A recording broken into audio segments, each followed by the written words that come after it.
Wir machen 17:05 Uhr. Bald passt. Bald.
We're at Grenke Chess Classic. It is the first day and we had the round 1 and 2. And here with me is Ding Liren after 2 draws today with MVL and Rapport. Yeah. Welcome to Karlsruhe, welcome to Grenke. Hi. What is your initial impression of coming to this tournament? It's your first time here. Yes, it's my first time here in Karlsruhe and I found the city very beautiful. There are green grass just outside of the building. I managed to visit there after the first round. So I like my days here. Very nice. What actually motivated you to play this tournament? Of course, there are very strong players, including Magnus Carlsen, who playing to win the tournament with him playing always a difficult thing. Also, my friend Richard Rapport was playing. We talked before the games. We had a very good relationship and lasted from last year's World Championship. The time control is very time control. It's longer than the normal rapid games, so we have more time to think. Especially in the first round, I think longer than usual in the opening phrase. I think the format is quite interesting. Mm-hmm. So do you like it better than the classical, better than the usual rapid, or how can you compare to it? We have more time to think in this time control. I think it will help us to improve the quality of the game. Was there any special preparation you did before this tournament? Because you had some not such successful events before. Did you change something in your training routine?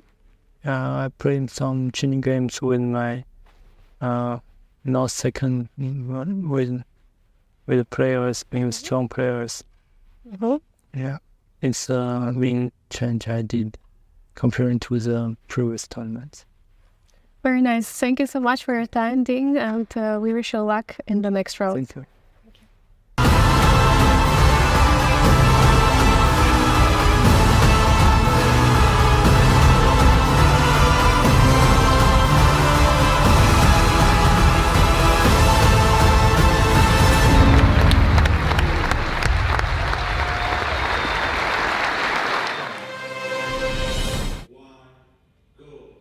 Hello, welcome to day number 2 of the Grenke Chess Classic. We have an absolute banger of a matchup. Magnus Carlsen versus Ding Liren. My name is Jan Gustafsson and I found some company. The bad news is it's just Lawrence Trent, international master. Older viewers might remember him with hair.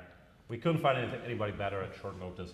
But Lawrence, good to see you. Yeah, thanks. Yeah, unfortunately, nobody could be found at short notice. Our dear Peter Lecco cannot talk at the moment, literally.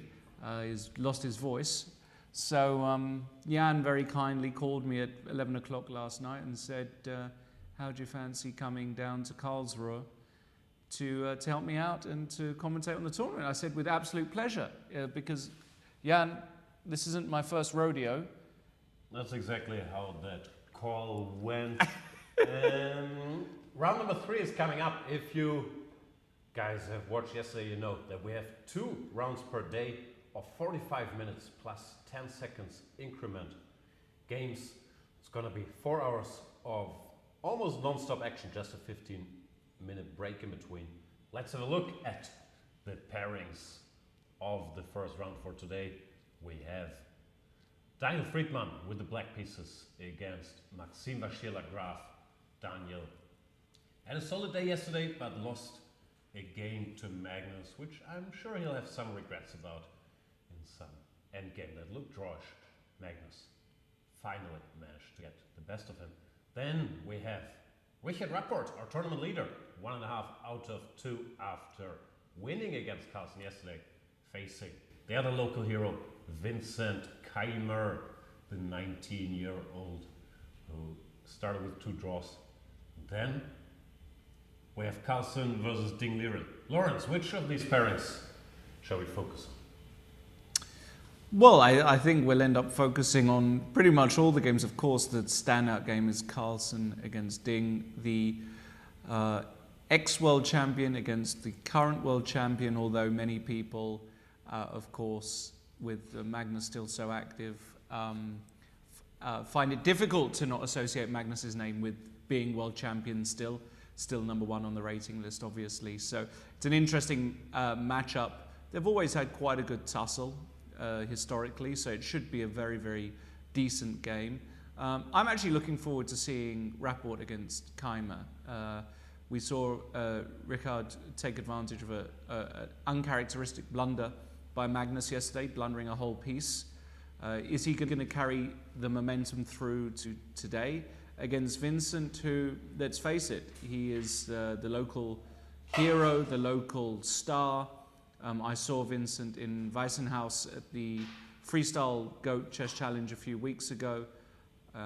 He's an incredibly mature young man, and he has got all the, I would say, talent and work ethic to really become, not just a top 10 player, but potentially challenge for the world title itself, in my opinion. I think he's got everything you need as a chess player. So really interested to see how Vincent continues to progress.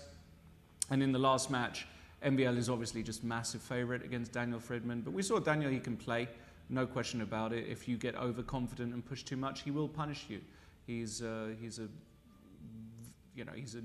experienced professional, and MVL can't take this for granted.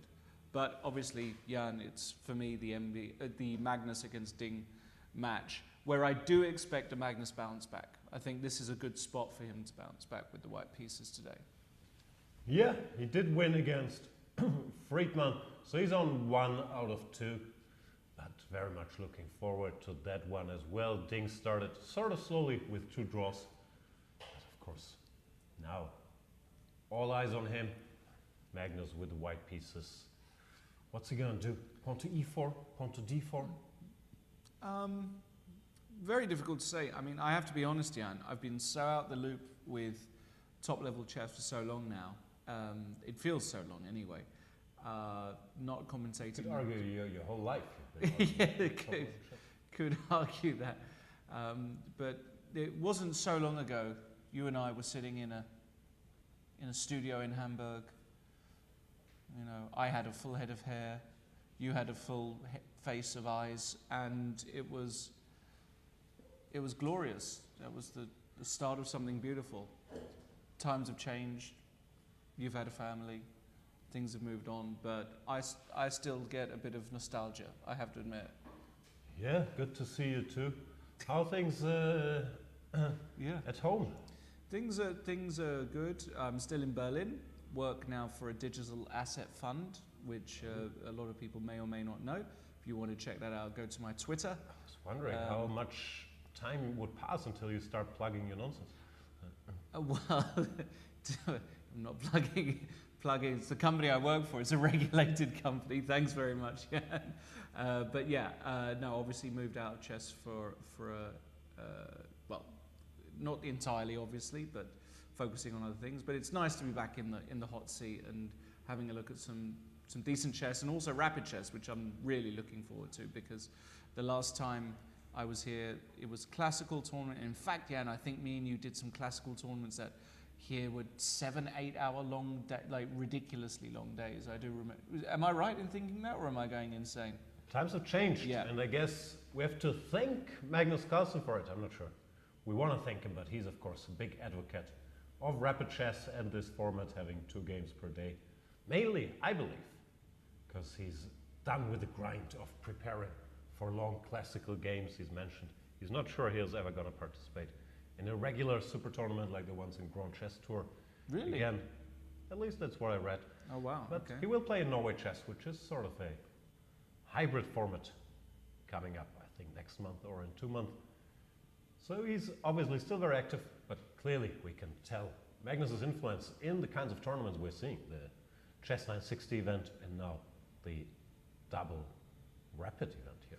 Yeah, I guess the question is, does the level of play actually differ that much in a 45-minute plus 10 seconds per move game versus a classical game? And probably the level is not that much different.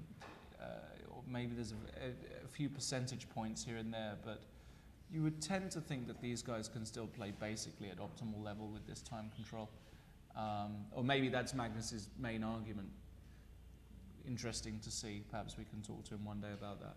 Yeah, he didn't play at his top level yesterday. He's a bit of a slow starter, and this time control is a bit confusing, because with these 45 minutes, people have time to think early on, but then once you get to the finish line, there will often be down to 10 seconds per move, and yeah, we might see some blunders.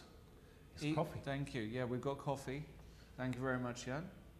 It's been an early start.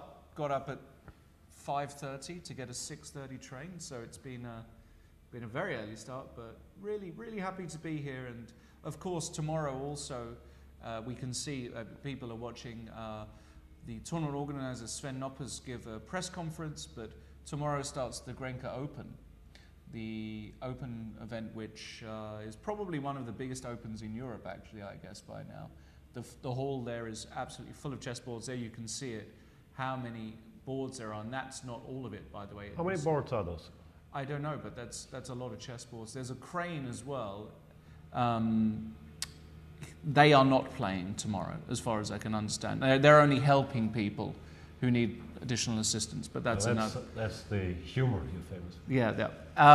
But no, I mean, I remember I played the Grenke Open myself a few times, really enjoyed playing it, but I have to say, Jan, 2 games a day classical, not for me anymore, can't do it. 1 game is more than enough, but 2 games a day, not my cup of tea, unfortunately. But these guys will be playing 2 games a day over the Easter holidays, and you can see there on the left as well some of the players being introduced for today. They are playing not where that hall is, they're playing in a separate part of the complex.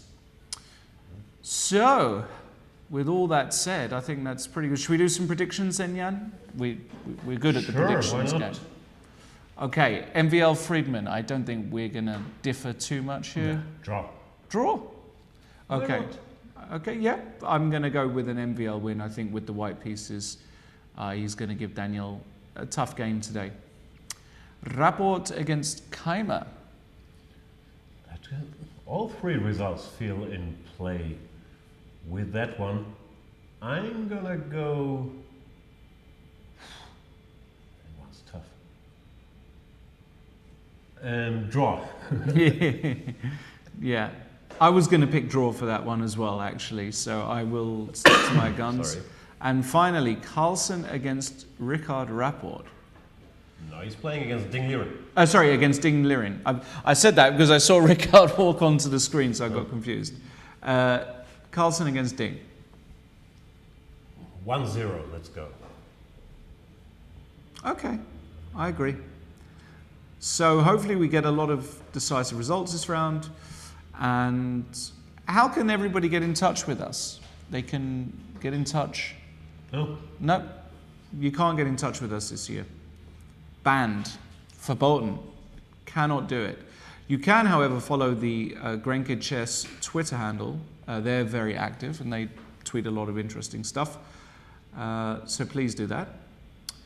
And yeah, we can see a little audience there as well for the players. A bit old school for the audience to be that close to the players. Do you remember, Jan, years ago? I'm talking a bit, getting nostalgic, but I used to love the demo boards, the manual demo boards.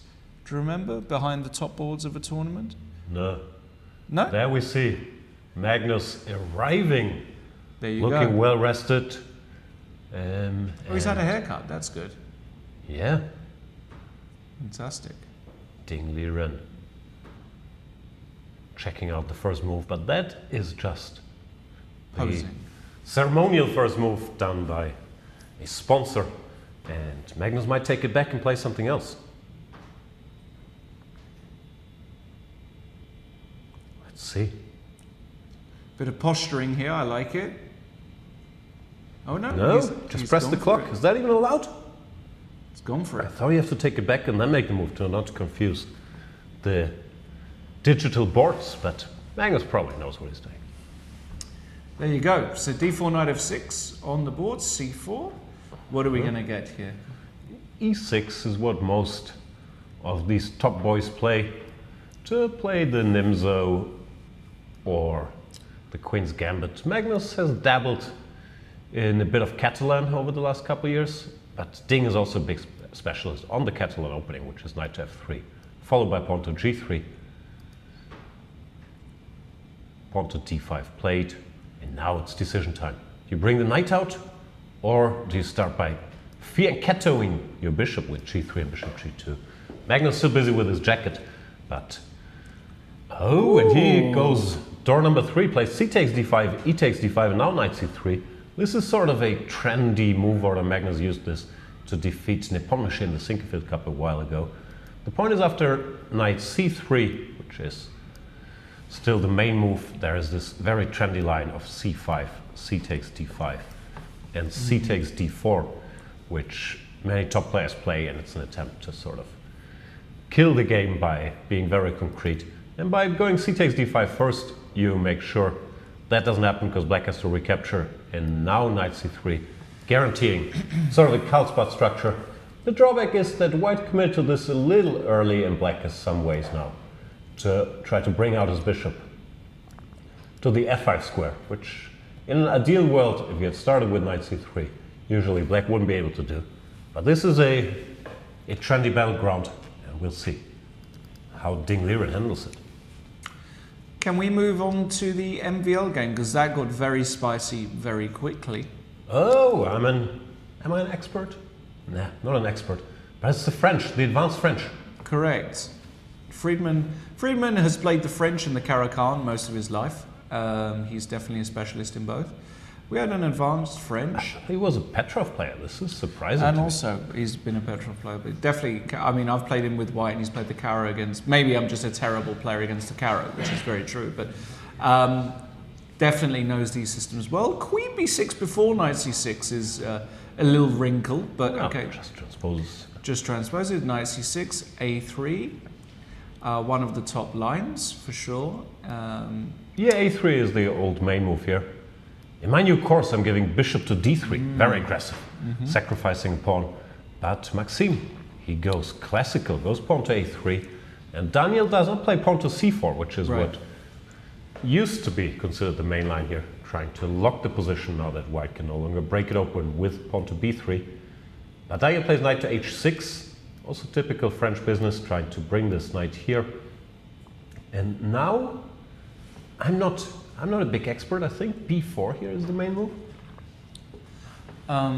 Yes, but I think the move that MBL played is also very trendy. Maybe even transposing to a lot of what you're covering in your course. Yeah, it's very similar to my stuff. He's sacrificing a pawn. Yeah. Bishop d3 and now you castle. can take back on d4, of course, which we should point out to players because, of course, well, if you're new to this opening, you cannot take on d4 here with the knight because after takes, there is a discover check on b5 and you lose your queen. So you can do this, but I wonder if here the problem is that black has got the move knight f5. I think bishop d7, maybe it comes down to the same thing, but it's attacking this pawn. Right. Now that there's no longer a discover check, then you have to go bishop somewhere. And now knight f5, and this structure, sometimes you get it via different move orders, but it's not something Maxime wants. Black is usually quite solid, Really solid. putting the bishop on e6 and then playing pawn to h6, bishop e7. So Way he's too decided solid. to sacrifice.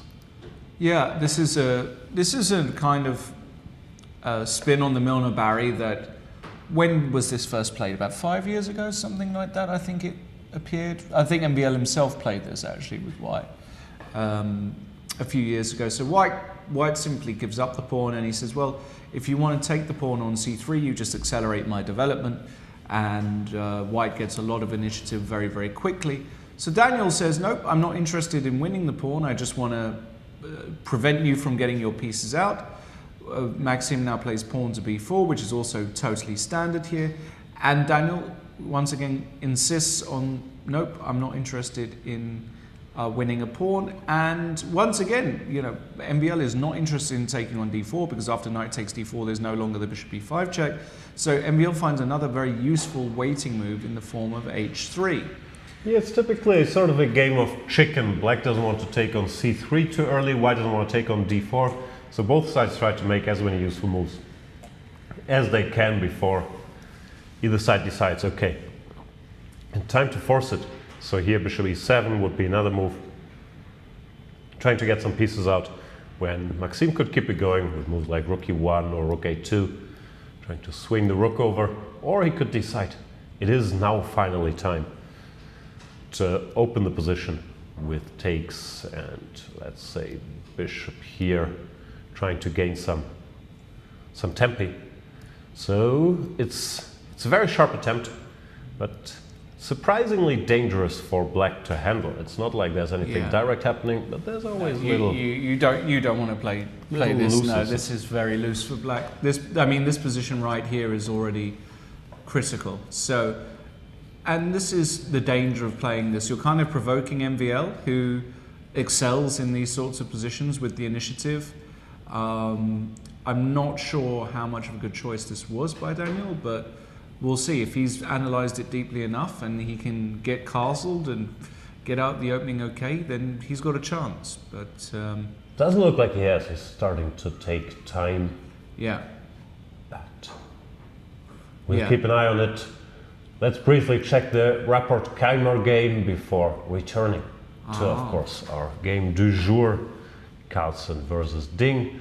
This is a slow Italian opening.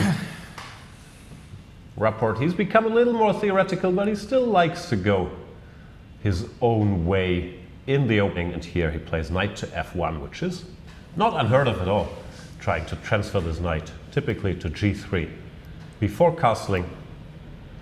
But it's still considered to be a bit of a sideline. When, black has a choice. In the old days, I was playing d5 here, then after queen to e2, bishop to e6. This used to be a debate.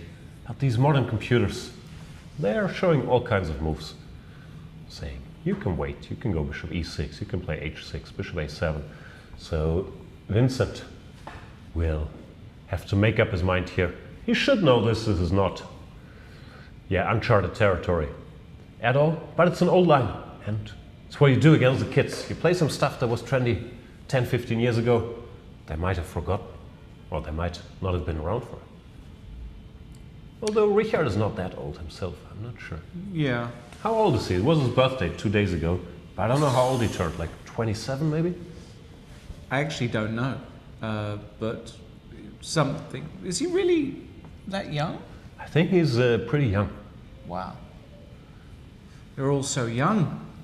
Vincent for sure is very young. Vincent is 19. Yeah. Vincent is 19. This much we can confirm. This game is yet to get started, as Jan said.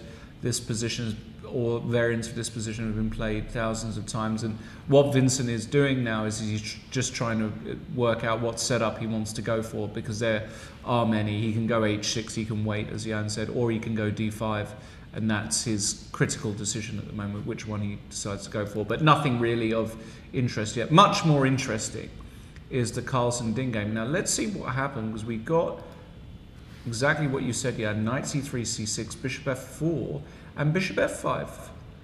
Okay, Ding manages to get the bishop to the ideal square, e3, knight bd7, and now we see Carlsen's idea, knight to h4, chasing that bishop. Yeah, it's become a big topic in these situations. Going for an early knight h4 and saying, you can't stay on this diagonal without making a concession.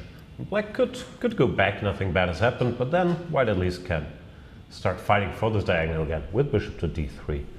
And things get a little more complicated, but Ding instead plays the move bishop to e4. And many moves, bishop g4 is also possible. But he goes bishop to e4, saying if you take, you will lose a bunch of time, and I will punish you. It's just losing, actually, right? Giving a check. Yeah. Queen a5 is even stronger. Yeah, queen a5 that's very nice, and queen b5. Yeah, you can't block with knight d2 because of bishop b4, and after this you take here, and bishop b4 will end the game swiftly. Yeah, this is bad news. This is game over. So of course you don't take on e4. Instead, what white typically does is play pawn to f3, and then Ding's argument will be, I'm not sure I agree with it, that f3 has weakened the white position a little bit compared to going bishop g6 directly. See some similar stuff in the Slav opening. But I agree with it. I agree with Ding. Beautiful. By the way, after f3, there's also the counter idea, knight h5, I think, which is very interesting. I don't know how good it is. It's really looks terrible. Murky. Is it just bad? It's pretty bad. Yeah, no, g3. No, but I wanted to take on f4, but maybe. Oh, I see. I wanted to take on f4, but even this after ef, queen h4, g3, and then queen e7. G3 here. Okay. You're losing stuff. Yeah, I'm probably losing stuff. Yeah, this doesn't work at all, actually. No, you cannot play like this. You have to put the bishop back on g6. Okay, that's what I think will happen in the game. Because what else is Magnus supposed to play here? He could play queen b3. Yeah, he could play. No, he all does kinds of go- moves, but f3 very much looks like the normal. Way to handle this. Yeah, f3, bishop g6 on the board. And now he faces a choice. Often you don't want to take here too early. After hg, then your knight h5 idea also becomes a topic. It's not straightforward for white here, though, like where to put the pieces. g4 is interesting, but already you have to calculate what happens after knight g4 and then knight g6. Well, Knight e4 could lead to all kinds of murky. That's a typical setup for this line. Looks like one of my blitz games. I see. This setup, but it's The bathtub. Yeah, backfires a lot though. Yeah, it'll be interesting to see how Magnus decides to continue here. I don't think he's feeling that comfortable, actually. He's got some decisions to make. Oof. Who doesn't hate decisions? What's he doing? Well, he's trying to work out which is the best way, obviously, to proceed. Obviously, he's doing that. But he doesn't look overly thrilled here. But then again, it's quite difficult to read Magnus, I feel. In other news, Maxim Vachier-Lagrave has put his bishop on b2, which is kind of a concession in inverted commas, but Freeman played a6, continuing this waiting Yeah. game. Maxime goes bishop b2, attacking this pawn, saying please take, Yeah. but black still doesn't bite, and instead he goes knight f5, which is logical, trying to get the same structure or a similar structure to the one we talked about earlier after takes, bishop, pawn takes, and pawn takes d4. When black's position would be a lot easier to handle. You go bishop e7, you put the other bishop here, then you play h6, and you either castle or play g5. White, of course, has his own stuff. He can go knight c3, knight a4, try to put the knight on c5, but I would guess Daniel would welcome this change of pace, get a more stable structure, and not having to deal with all this tension, which Maxime, of course, enjoys. He's not forced to take, but I'm not so sure about the alternatives. Like if you keep waiting, at some point you have to do something. Yeah, like you can't just wait forever here, basically, as white. You run out of moves. You have to make some forward progress. So I think we will see bishop takes f5. And I think that position actually Daniel Freeman's going to be very happy with. I think he's going to feel like, you know what, white hasn't got much here. And I agree. And this might actually be the sort of way to approach this new Milner-Barry setup or sacrifice. Just don't take on c3 ever, force white to take on f5, put a bishop on e6, park the bus, as Mourinho used to say. Park the bus? Yeah, he used to say that opponents' defences often parked the bus. In other words, they weren't interested in attacking, they just kind of put all their defenders in a line, never had any men in front of the ball, all men behind the ball. Park the bus. All right. I don't follow the NFL, so this is all news to me. Soccer. Oh. Oh, yeah. So, of course, for all of you that don't know, but Jan at least was, when we used to commentate all the time, a big basketball fan, but Jan informed me on the way here that doesn't watch so much basketball anymore. No time. No time. Dad life, busy life, and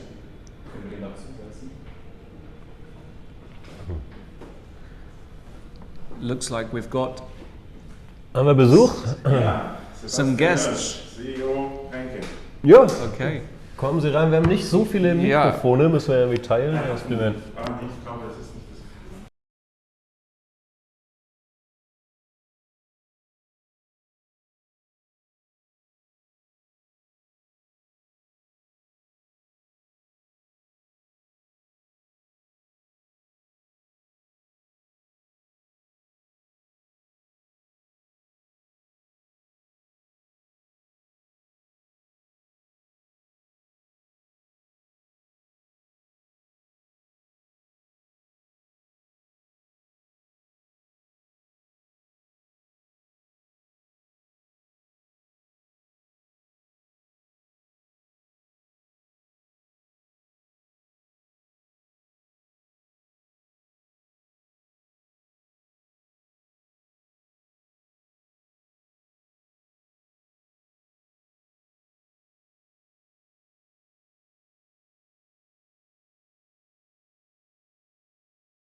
Two, one, go.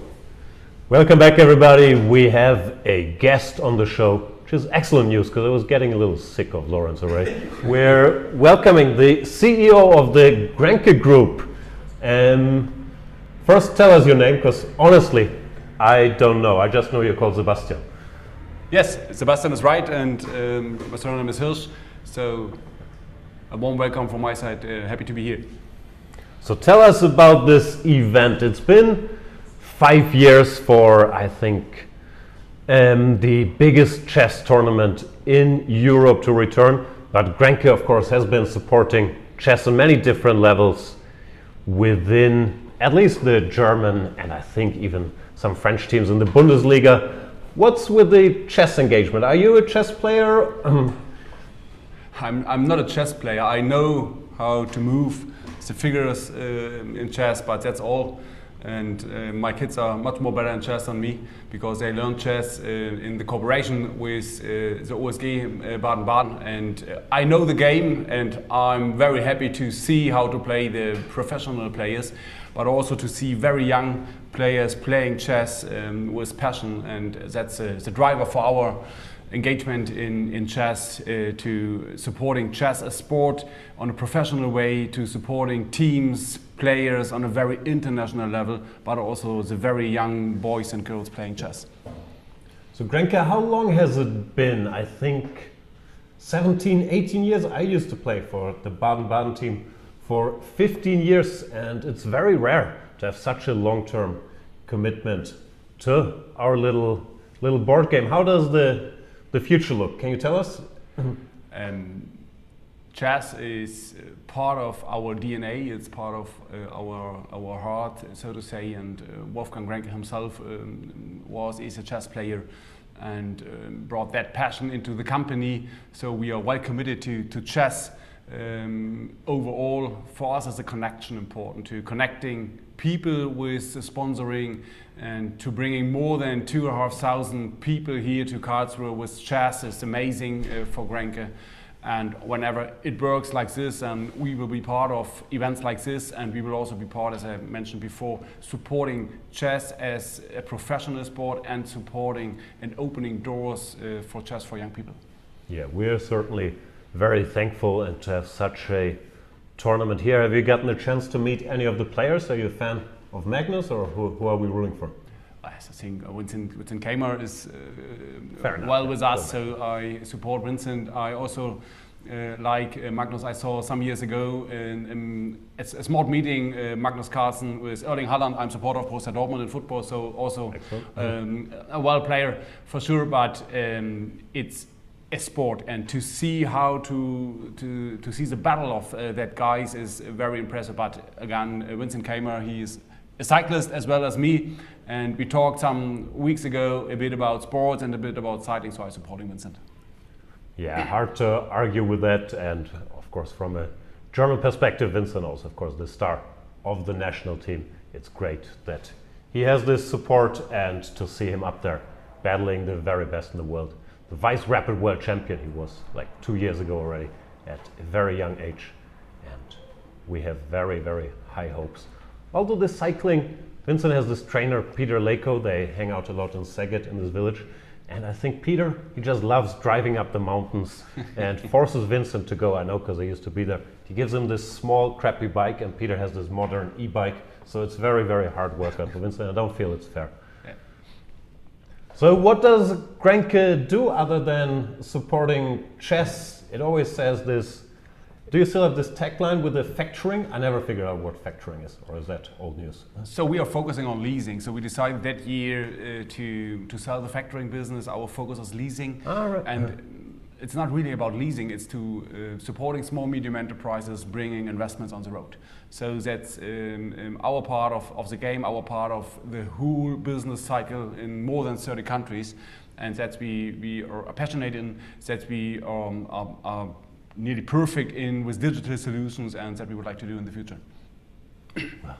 Thank you so much for giving us this wonderful event here today. It's only the classic with some of the best players in the world, but tomorrow I think we have 2,700 people coming in the Open, which, I don't know, Sven, you probably know, this is the biggest event in Europe, right? The biggest Open. I think it's the biggest event in the world. Yes. Yeah, and it's probably in the whole wide world, and it's very, very impressive. And we are very grateful for the continued support of Grenke for everything that happens in chess in Germany. So thank you so much for stopping by. And any last wishes for the participants? All the best. In normal sport we say a fair game, but I think it's also important in chess to being fair, to staying fair on the field, so to say, and enjoy the huge number of players, because it's quite amazing to see a wide field like this, a huge number of players enjoy it. Everybody, the players, the supporters, the organizers, it's up to you now to enjoy the event. Thank you so much. We'll be back with regular coverage in just a minute. Thank you.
Welcome back, everybody. Round number 3 of the Grenke Chess Classic. Magnus Carlsen facing Ding Liren. Lawrence, what's going on? Well, we've had a few developments since we heard from the CEO of Grenke. By the way, years and years ago, I think you and I together interviewed Wolfgang Grenke. I don't know if he's still involved a bit in the chess side. Perhaps he's taken a step back from the business as well, but really nice to see the top level management of this company still being so involved and so passionate. So yeah, Wolfgang Grenke, of course, the man that made it all happen. Not only did he start this big company, Grenke, but he's been supportive of chess for at minimum 20 years, and frankly all the big events in Germany recently, or a lot of the big events in Germany. Absolutely. And the Bundesliga team have been made possible absolutely with the support of Grenke. Yep, and long may it continue. In the game itself, Carlsen against Ding, we have one of those typical Slav positions. Maybe the bathtub formation with those pawns is slightly different, but White has got the 2 bishops, which aren't firing on all cylinders just yet, but he's got this long-term potential if things open up. But at the same time, Ding is now targeting a pawn on h2 after his last move, queen c7. That pawn probably, well, maybe it's not on prise actually, because for example, if White were to play king b1, let's say after rook takes h2, you take twice and maybe go f4. And is this bishop trapped even after knight takes g4, queen g2, something like this? I don't know. It gets a bit hairy. Because there's knight takes e3. Sorry. Computer says g5. Yeah, this is weird. Yeah, takes, it wants to gain f4, a tempo. It's actually very clever. f3. Queen e. Somehow, it's the knight that ends up being trapped. Yeah, computers are good at chess. Yeah, this is incredible. Yeah, queen takes h, knight f3, and then queen anyway. It's the rook. Wow. The knight tries to escape. Oh goodness, queen h8. Yeah, that's nasty. Some tactics there, but it goes to show black shouldn't be too greedy. Still, you have to calculate this if you're Magnus, not the most straightforward of lines. He could play h4 if he wants to not deal with it, but maybe that gives Ding some extra options. Exactly. Like trying to get rid of the bishop pair with bishop g3. Because the bishop pair is not doing much right now, but it has this long-term potential, as I say. It only has to be on the board. Bishops are long-range pieces. It doesn't matter. They're standing there. Let's see what Magnus decides. I like his position, but yeah, it's this tactical stuff he has to work out now. Because king b1 is normally a move you want to play anyway. On autopilot, just putting the king safer, clearing this square for the rook, but he has to calculate. He will play king b1 here. I'm pretty sure about that. It's just so multi-purpose and so useful. And he'll work out very quickly that you can't take on h2. So I'm very confident that he'll play king b1. And then it will depend on Ding if he wants to castle on the long side. That's kind of typical as well. Yeah, for sure. Black king has to go here. Yeah. Castling kingside where these white pawns are ready for action. Doesn't look like a good idea. Yeah.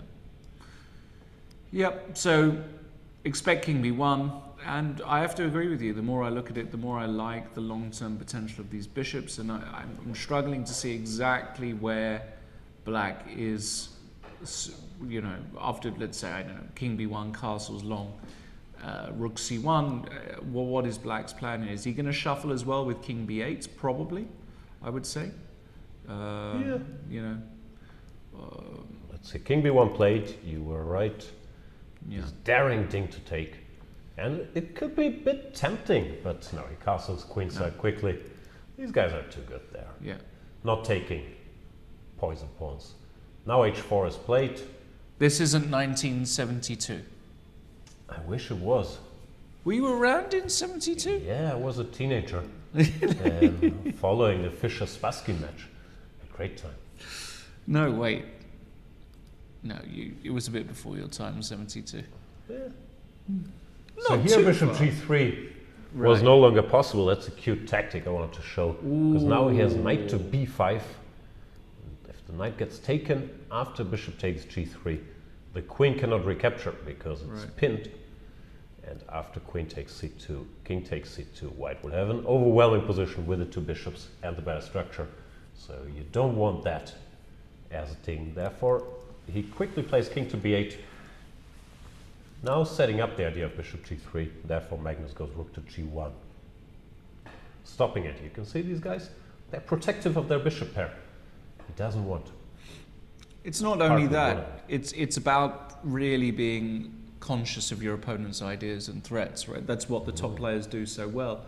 Every single move there has been countering an opponent's idea rather than being overly focused on your own plans and desires. So still like white, I think this is in general a difficult position for Ding to play.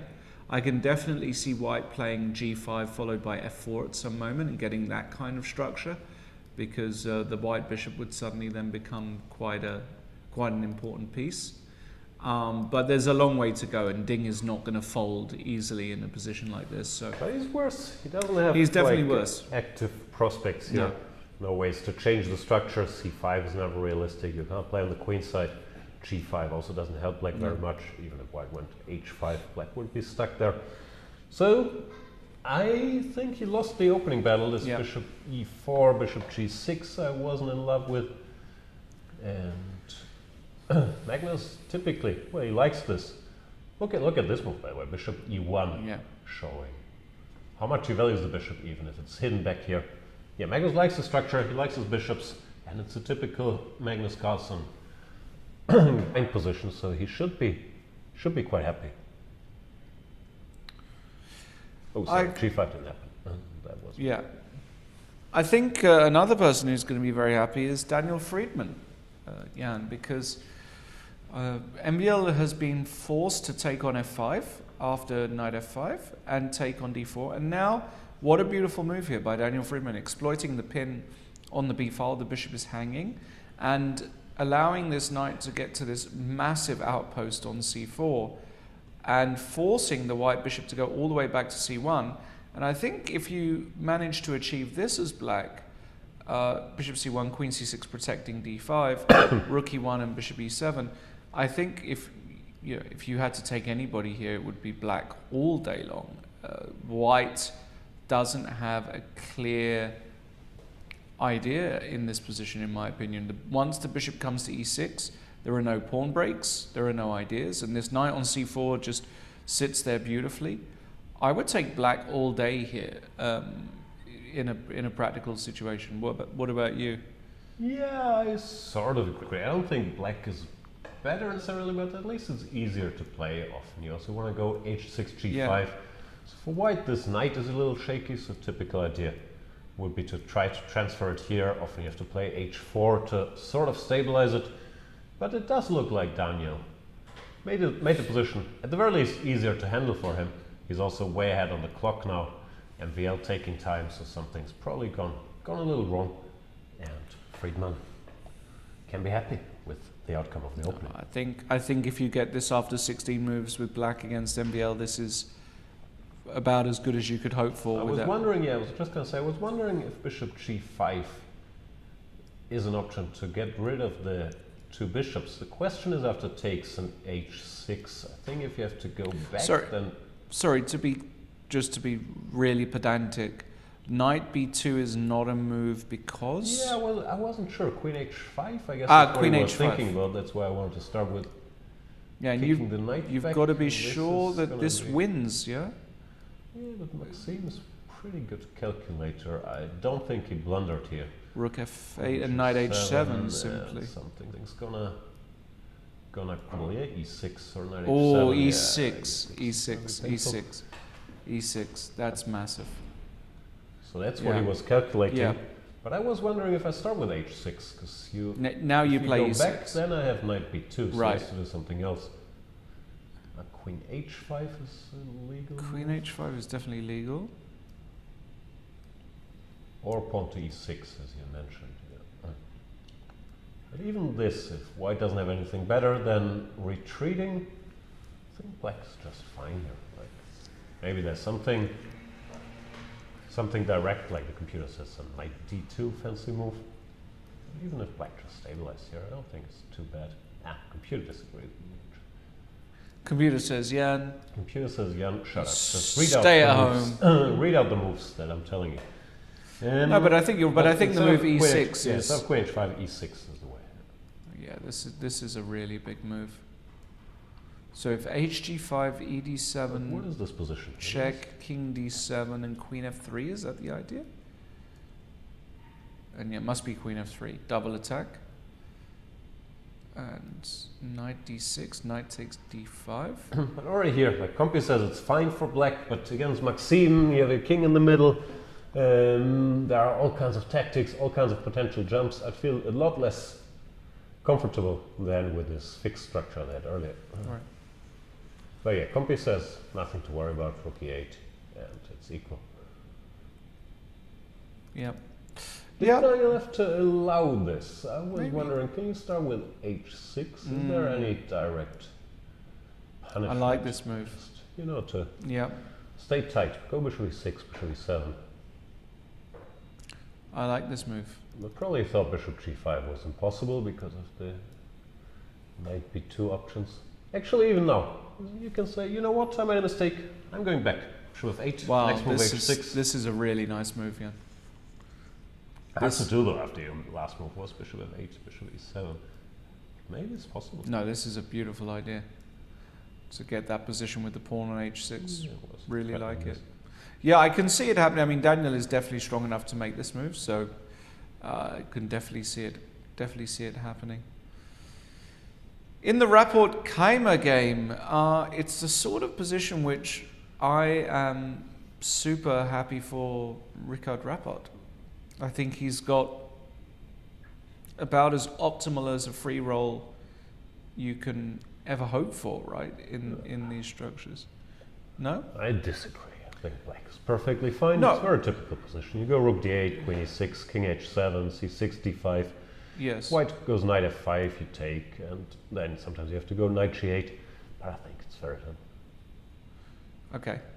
But I might be biased because I only play this with black. Yeah, but you've got to be a little bit careful. Like, I put the queen on f3, and then... it's all so, like, let's say queen f3. Like queen f3, you go king h7, knight to stop f5. bishop h6, knight f5, you take. And you want to go... and you have to go knight g8 here, because but it's all in it's time. all part of the plan. Yeah. Knight g8, this is a typical defensive setup, king h7, knight g8, which Vincent obviously will know as well. Then normally you're in time to go d5 and stabilize. I don't think there's much here. Okay. I agree. Vincent, is this? Okay, you could have Nisipiano in the mix, but let's say for two 2700 players, is there gonna be a hairier game out there? Oh, I see. You literally mean... Yeah, like, does anybody... Is there a matchup where you could have longer hair on average. Magnus has got growth potential. He can grow his hair very quickly, Really but currently he just got a haircut. It's not happening. Yeah, but no, Vincent has got a good head of hair, as does Ricard. Yeah. What about you? Is this your real head, or did you watch Doom 2 and you got inspired and got some makeup done? My real head. I actually got a wet shave at the Turkish barbers yesterday. Beautiful. Yeah. In regards to your barber, you told me about it.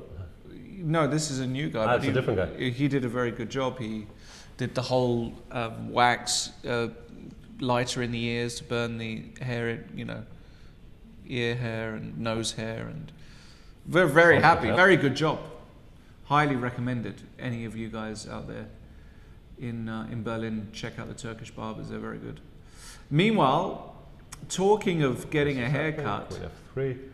Let's go back to Magnus. Ding is trying. Yeah, he went for this G5 H5, which didn't help his position, I think, but he has to do something. And now he's going for pawn to C5, looking for some activity, but once again creating some weaknesses.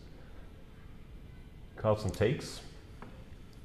Ding will want to take with the bishop and then try to go D4. yeah, That's why he went G5 as well to get a square for this knight here or here. I actually really like Ding's decision to do this. I think if he was just going to wait too long, he was going to just get him more and more trouble. Yeah. You can't be passive against guys like Magnus. Oh.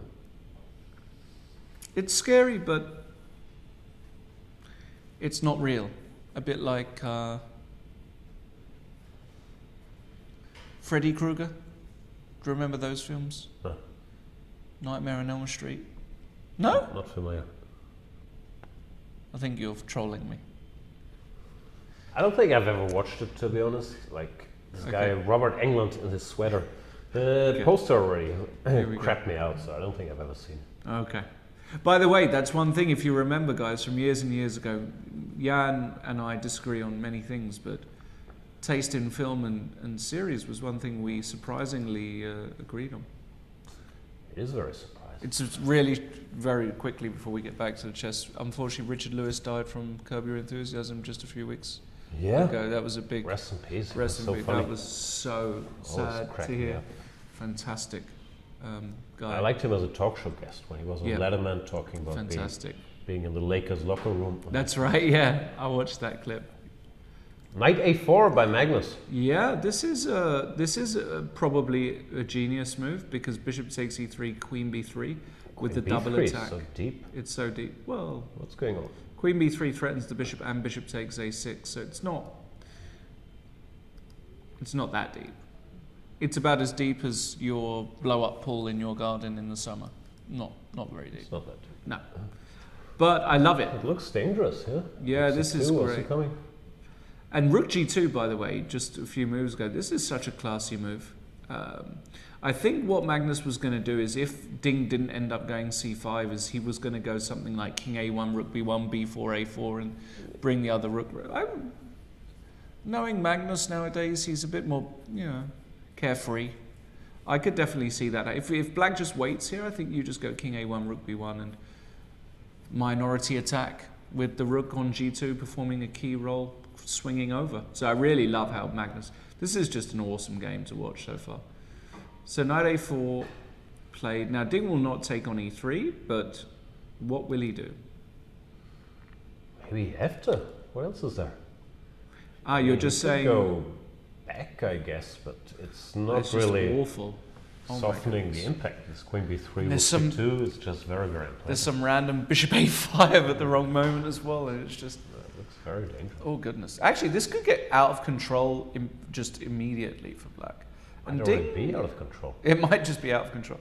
We're just praising C5, but actually... Knight A4, very easy move to miss. Yeah. You think white has to cover the pawn. Right. Go Rook D3 or whatever. Knight A4 is super strong. Brilliant move by Magnus. Magnus feeling good today. He seemed upset yesterday about his level of play and clearly about the blunder against Rapports, but today, so far, yeah, that's right up his alley. Like getting the bishops getting nice little cast-part structure, forcing black to open the position, and now he's, yeah, slowly but surely using these dormant bishops that, Yeah, this have is a lot of range. This is an awesome game, actually. So it's an instructive game, how to play this.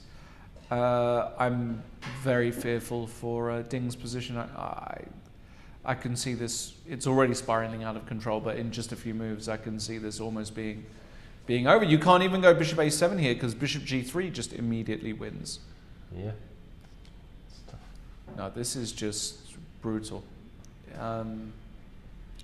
Very bad news for Ding. And he hasn't done much wrong, it seems, but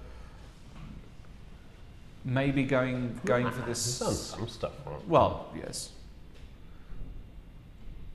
I mean, wrong is relative, but yeah, to give Magnus, I'm not in love with this whole bishop e4, bishop g6 business to begin with. I think this is already a critical moment where you have to sort of figure out what you want to do. Because this line is very similar to these Slav lines, but white has a much better version of it, I think, the way this went. Sorry, this will take only 2-3 hours to set this up. And I guess these positions were on Ding's mind when he went for it. Right. Here, this is mainstream theory: bishop e4, f3, and now bishop g6. But this is a better version for white, because first of all, here after c takes d, you often recapture with the c pawn or with the knight while in the game. He's already committed to e takes d, and also the bishop is locked up here while in the game. It was out here, I know it. Eventually returned, but in general I think he's just got a much worse version of that, and probably that wasn't ideal. Now he's taking his time, but what can he do? Really tough to suggest a move here. I think you gotta bite the Okay, bullet. but after queen b3 I don't understand what you do. Well, you just go d4, rook c2, definitely. Looks horrible, but what can you do? Rook c2, queen d6. Bishop b4 is coming, I mean... Yeah. Bishop a5, bishop b4. Bishop before queen d5, just got bishop c4, so... Give me all your pawns. Yeah. Show me the money. But importantly d1 is hanging here. Even this is not... Yeah, it still looks scary, but I don't think there's any way back for black. Yeah, you have to go for try this. to weather a storm like this. Yeah, this is tough. This is really tough. Daniel Friedman did not play bishop f8. I would have liked to have seen him play bishop f8, but he couldn't find the... Yeah, but what he did is also very reasonable. He takes... Of course. And now no adventures, not allowing any e6 shenanigans, he just castles. We were looking at h6, e6, or knight b2, queen h5. This kind of stuff, but Daniel... Yeah. Keeping it tight. And this tension here is actually annoying for white, because rook c1, then a3 might be hanging, knight takes e5, followed by queen c3 might be in the air. I would like to go knight e2 just to reposition this guy. But Compy is not very impressed. Compy is never impressed, to be fair. Hard to impress him. Hard to impress a computer. Now we see Maxime and Daniel studying the position. Yeah, I think Daniel's still much happier. And he does go knight e2. Played. Totally understandable. I played Daniel Friedman a few weeks ago in the German 960 chess championships. Wow, I had no idea. Yeah, took place in Berlin, and I was lost in 3 moves white. It's hard to do. It's really hard to do. It's really hard. It was a not very pleasant game. Sorry to hear that. Yeah. But Daniel was very nice. I've got absolutely the worst score on earth against Daniel Friedman. Tough player, great player, understands chess.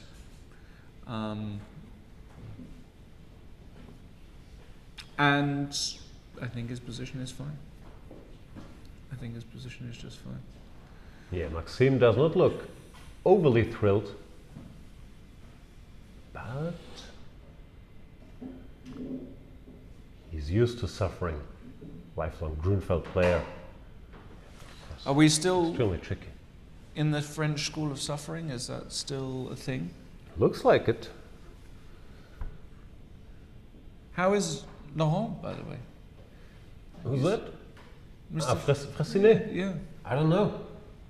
Wow. Hope he's doing well. You just I can't Don't- hold ties. you're just a lone wolf now, huh? Yeah. Peter Heine? Me, myself, no. I don't know. No. What happened to the podcast? I quit. No, you didn't. I did? Did you really? Yeah. No. what Wow. What? Wow. Okay. I've got a lot to catch up on. Clearly. Yeah. Well, I'm sorry to hear that. I really enjoyed that podcast. Ah, I was I'm always really like when I had a long flight and I needed a good, relaxing listen. I would listen to you guys. Oh, I'm glad to hear it. Really put me at ease. All my fear and anxiety on a plane. Are you afraid of flying? No, I don't like flying. I'm not afraid of it anymore, but I don't enjoy the bumps and the turbulence and. So you guys, so that's it. I'm on a spiritual journey. I- Cut all my worldly I ties. can believe it. Like- Are you taking ayahuasca or ayahuasca or whatever it's called? Not yet. We're getting there. Huh? Gotta expand my mind first. Wow. But I got very inspired. I'm not sure if you've seen this by the interview by Viktor Lasnička. No, I haven't seen it. I recommend it. 'Cause, yeah. Okay. I remember, great football player, actually, Victor Lash, can really play football. That I didn't know. Yeah, really good. Very, very good. I think he's got a very, very good left foot, if I remember correctly. Oh. Meanwhile, the Knights landed on B2 in this game, but let's have a look at this. We've got exactly what we just looked at with Rook C2, and things very quickly getting out of hand for Ding here. Yeah, this line we studied wasn't that clear though, like Queen D6, Bishop B4, Queen D5. Compy says you could also go here. What's the point if Rook C8? Oh wow, that's there's a hidden. pin. That's I hidden. See, that's nasty. Yeah.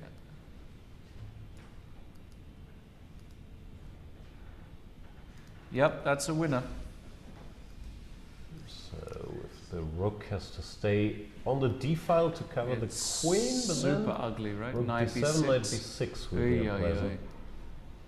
No, this is Probably what Ding would have to do is to sacrifice an exchange here with knight to d5. yeah, and I think he will do that. He might not be thrilled about, but at least the game continues. You Yeah. have a pawn and some pieces near the center. So maybe this is not the end of the world just yet. I think this is actually far from the end of the world. I think this is Still fight. very fightable. Fightable? Yeah, fightable. Is that a word? You're the native speaker, so yeah, fightable Well, sounds correct. that may be true, but as you know, my English is I do know that, yes. under all the pigs.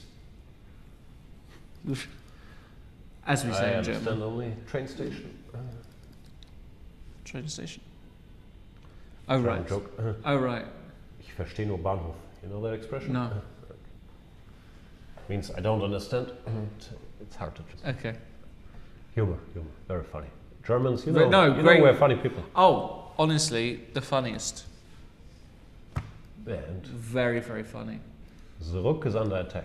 It is. Yeah, this is And Queen D5. D5. Ding says, all Yes. right, let's do this, but the Yes. endgame version of it. And I like it because he's going to take on B3, takes, and this Especially is on E3 is not so bad. It's controlling the white rooks reasonably well.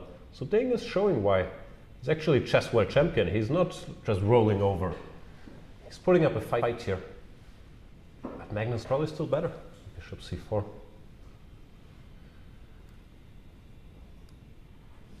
If you were allowed to take and then stabilize with knight C5, he would be winning. So you have to go here. Still knight C5. yeah important to point out that Bishop takes F7 there, being super greedy, might run into D3. and then the guys are running and Maybe it's possible, but it looks you scary. don't. No, yeah, no, I don't think you want to do this. I agree. Yeah, this is a very good practical decision by Ding. I like it very much. You cannot just hope to hold on to the exchange there. This is the correct way to play. Magnus doesn't seem to have a choice. He can't take, because then the rook will recapture. Yeah, black will emerge a pawn up, so you gotta take on d8 and play this type of endgame, which both probably won't mind. Carlsen is better, Ding has survived the direct onslaught, and we go from there. Yep. What's happening in the MVL game? Friedman did something interesting. He went knight to b2, and his point is if the queen goes anywhere, he has queen c2, I guess, to force the queens off. And that's what's going to happen. He's going to play queen Very c2. solid. Queen c2, then, oh sorry, not here. Then he puts the bishop still on e6 probably to keep the structure intact. Oh yeah, after this move for sure, yeah. Then he exchange queens and either the knight goes back, or if there's time even the rook can enter. Yeah, I still take black here all day. You know. Nah, I think black is better, but also not worse. You think black I is think better it's but equal. also not worse? I don't think black is better. Oh, you don't think black I is think better? it's equal. I think is the word. I'm going to kindly disagree. That's all right. Look at Vincent. Played all these fantastic moves. Yeah, Rook a8, king h7, knight g8. Yeah. What a chess expert. He really is. Yeah, but this is such a well-known scheme that I don't think it's putting that much pressure on Vincent's position. And there he is. He has this famous stare where he can look right into your soul. And you feel so stupid when he's looking at you. And he gives you this look like, what are you doing? If you saw Vincent in the street Yeah. and you didn't know he was a chess Oh no, player. I'd change sides. He's an imposing figure. No, but seriously, what if you saw Vincent in the street and you didn't know he was a chess player? Yes. And you had to choose a profession, what would you say he most looks like? I think with the hair, he looks artsy, no? Like Correct. a musician. Like Yeah, also exactly. His parents are musicians. but Exactly. yeah. I was going to say some sort of classical Yeah, musician. Some piano players. Exactly. That's exactly what I would have said. Which is also his background from home. Like his Right. parents are both musicians, I think. Right. Right. Yeah. Good answer. Definitely artsy. Doesn't work on a construction site, for example, right? You never know. Zero chance, I think. Hands are too soft. That's always a good tell. Yeah. What about your hands? Mine have got calluses, but you know, they're soft enough for handshaking. Yeah. When you go to the gym, because I know you're a big workout guy, Well, do you wear was. gloves to keep your No. hands like soft for No. if you need them to be soft or not? No, I like running the risk of picking up germs. No, I don't mean that, but you get these Yeah, things, yeah, right? Yeah. No, I don't wear them. If I get the calluses, I think What do you call this? calluses. Calluses? Yeah, that's what you've got. You've got a lot of them now. Yeah. Yeah, Jan's working out a lot, ladies and gentlemen. Even though it I'm might ripped. not you look might it. not be able to see, but Might not look it, I'm but he's ripped. in good shape. And I'm in the worst shape I've been in years. Never mind. sorry to hear. Yeah, it's okay. We carry on. MVL. We can A4. go work out together here. It's gonna be great fun. You kind of ignored me when I arrived, so I was in the gym. You called me I did. instantly, Yeah. announcing your arrival on the station. I said, "What do you want?" I'm sweating, Lawrence. He said nothing. So I think it was a good talk. G5 by Friedman. He's saying now that the queens are coming off, I can weaken my king a little bit. Je And cinq. I'm actually, I would have stopped that with h4. I love it. Maybe thought, okay, it gives the knight a square. But Is f4, the yeah. knight happy? Like, Just F4. it's not a happy knight. F4. This is what Daniel wants to do. He wants to allow the bishop to come to F5. Knight F6 is just a check. Of course, you can jump here now. Yeah, the horsey All can kinds of jump. options. No. This is dangerous for white. This is dangerous. Which also was the name of I think an album by Michael Jackson, or was it Dangerous? just? Yeah, It's just dangerous. it was called Dangerous, the album. Yes. Not this is dangerous. Just No, just Dangerous. Yes.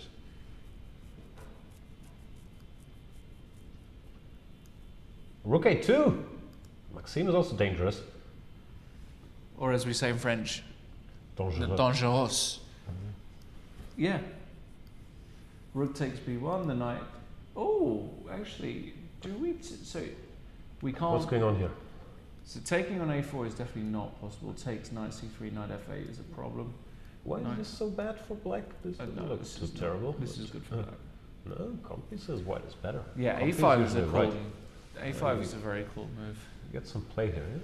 That's But it is not such obvious. an incredibly tough position. Like if you showed this to somebody who'd never seen this position before, and you said the comp thinks white is better, very difficult to believe that white is better. Yeah, actually surprising because black looks so stable. But I guess that's what he wants. And I have bad news for you. I need a little bathroom break. Will you be Okay. able to, Yeah. you know, handle the mouse for a couple of minutes? I can do it. Would you mind passing the Apfelschorle on the edge of the on the, because I'm parched. I'm absolutely parched. And I'm going to drink this while you go to your break.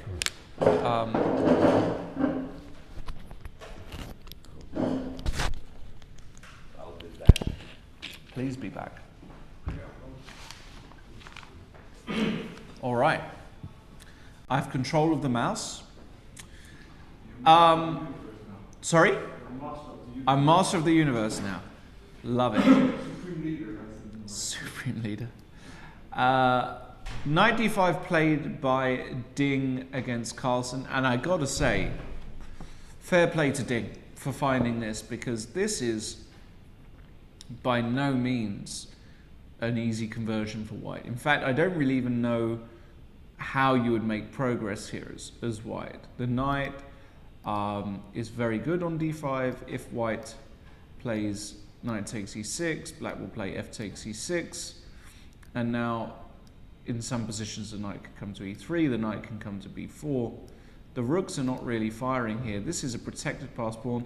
I don't really see any reason why black should be worse here, even, to be honest. So, bravo Ding for finding some really nice resource here. And yeah, I actually don't see him losing. Okay, white plays the move bishop d3. Played. And now, what will Ding do? Will he move the bishop? Will he play knight b4? All kinds of moves available for Ding. And I think he has probably many to keep the balance here. So, really love this. And look at this in the MVL game. This is very surprising. After rook a2, Daniel Friedman decided to take on b1 and just take on f4. Which is strategically a surprising decision because, of course, you're claiming that, well, despite ruining my structure, I now have triple pawns and a bad bishop. Despite this, when you take on b2, whichever way you take, I don't even know which is the best way, black is going to play the move rook c4, I assume, to kind of dead the knight. Knight can't move because d4 is hanging, and the rooks are a bit impotent. And then black's idea is very simply to double on the c-file, and then probably to play a move like bishop d7, just ask some questions with these pawns, try and create some weaknesses on the light square. And despite this wrecked structure, it's the activity that black has probably fully compensates. So again, kind of really interesting decision making by Daniel here. And as I say, I think that he's probably doing just fine. So bravo to him. It's been a really good performance so far. In the rapport game, we get a move that makes a ton of sense, the move pawn to c4 by white putting a pawn on the light square, but most importantly, preventing a break with pawn to d5. The absolute natural follow-up is to go c6, after which I guess Richard's idea is to go bishop e3 and ask a question about this bishop on b6. And after takes, I think actually this is one of those positions where white has got 3 legitimate options, maybe even 4, maybe every single capture here is legitimate. F takes e3 is kind of tempting, but after g6 the problem is that this knight hasn't got a good retreat square. So actually after bishop e3, perhaps in this position here, after takes, white should take back with the knight, preventing d5. But now this knight's going to come back into play either via f6 or e7, and black is going to set up this break. And with such reduced material and with such, a safe king now for black, I find it very difficult to believe that this is bad for black at all. I think black is doing more than fine, but Vincent decides to go for rook e6, which is also very interesting. I'm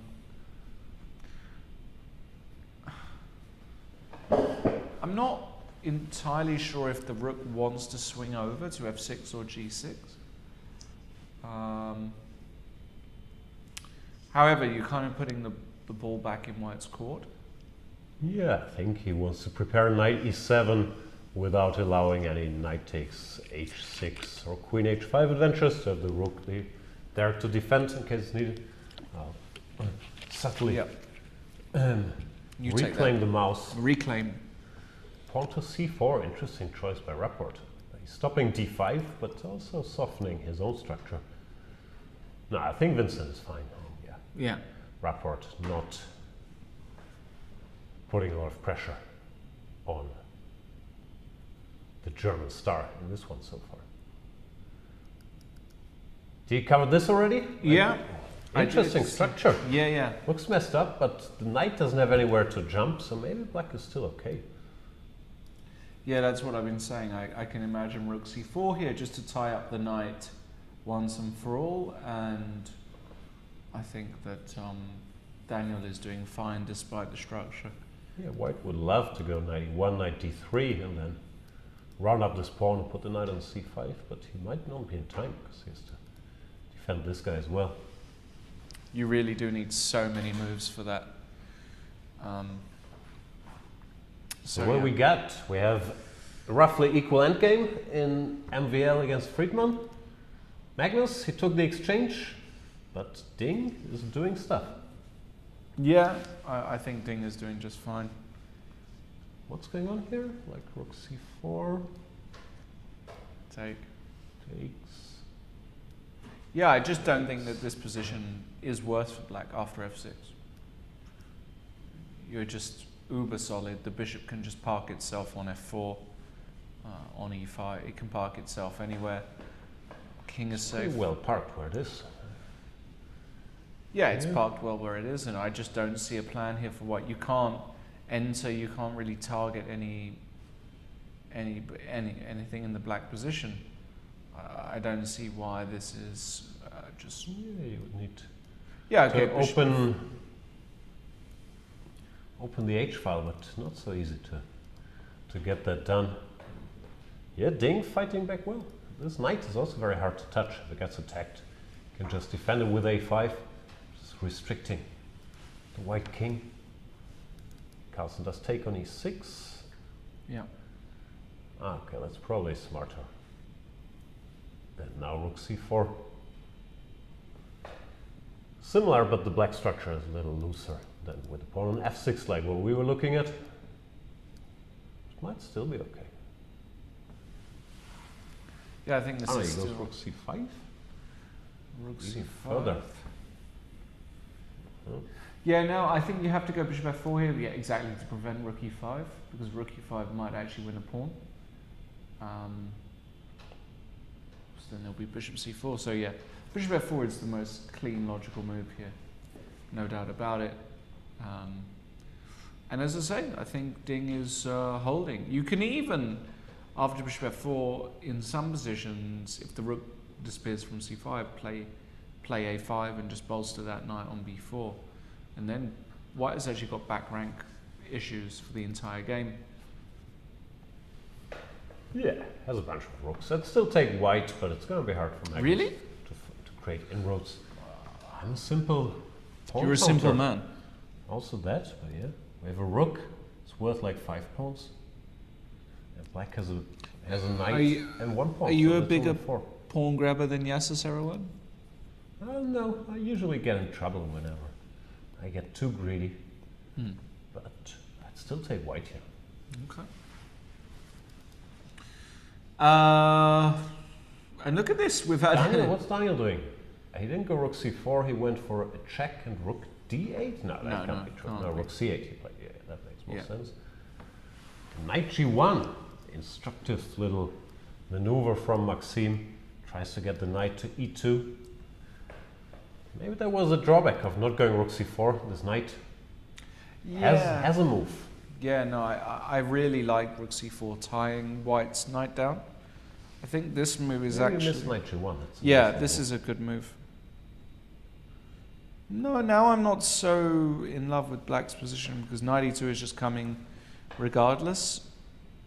So... It's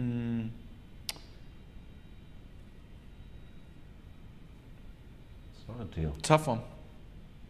So MVL, Daniel. not winning or anything, but now at least black has to be very, very careful. Can still go some rook to c4. Then yeah, knight e2, and white can slowly try to make progress. Yes, indeed. Sneaky little maneuvers. This pawn structure is so messed up. Yeah.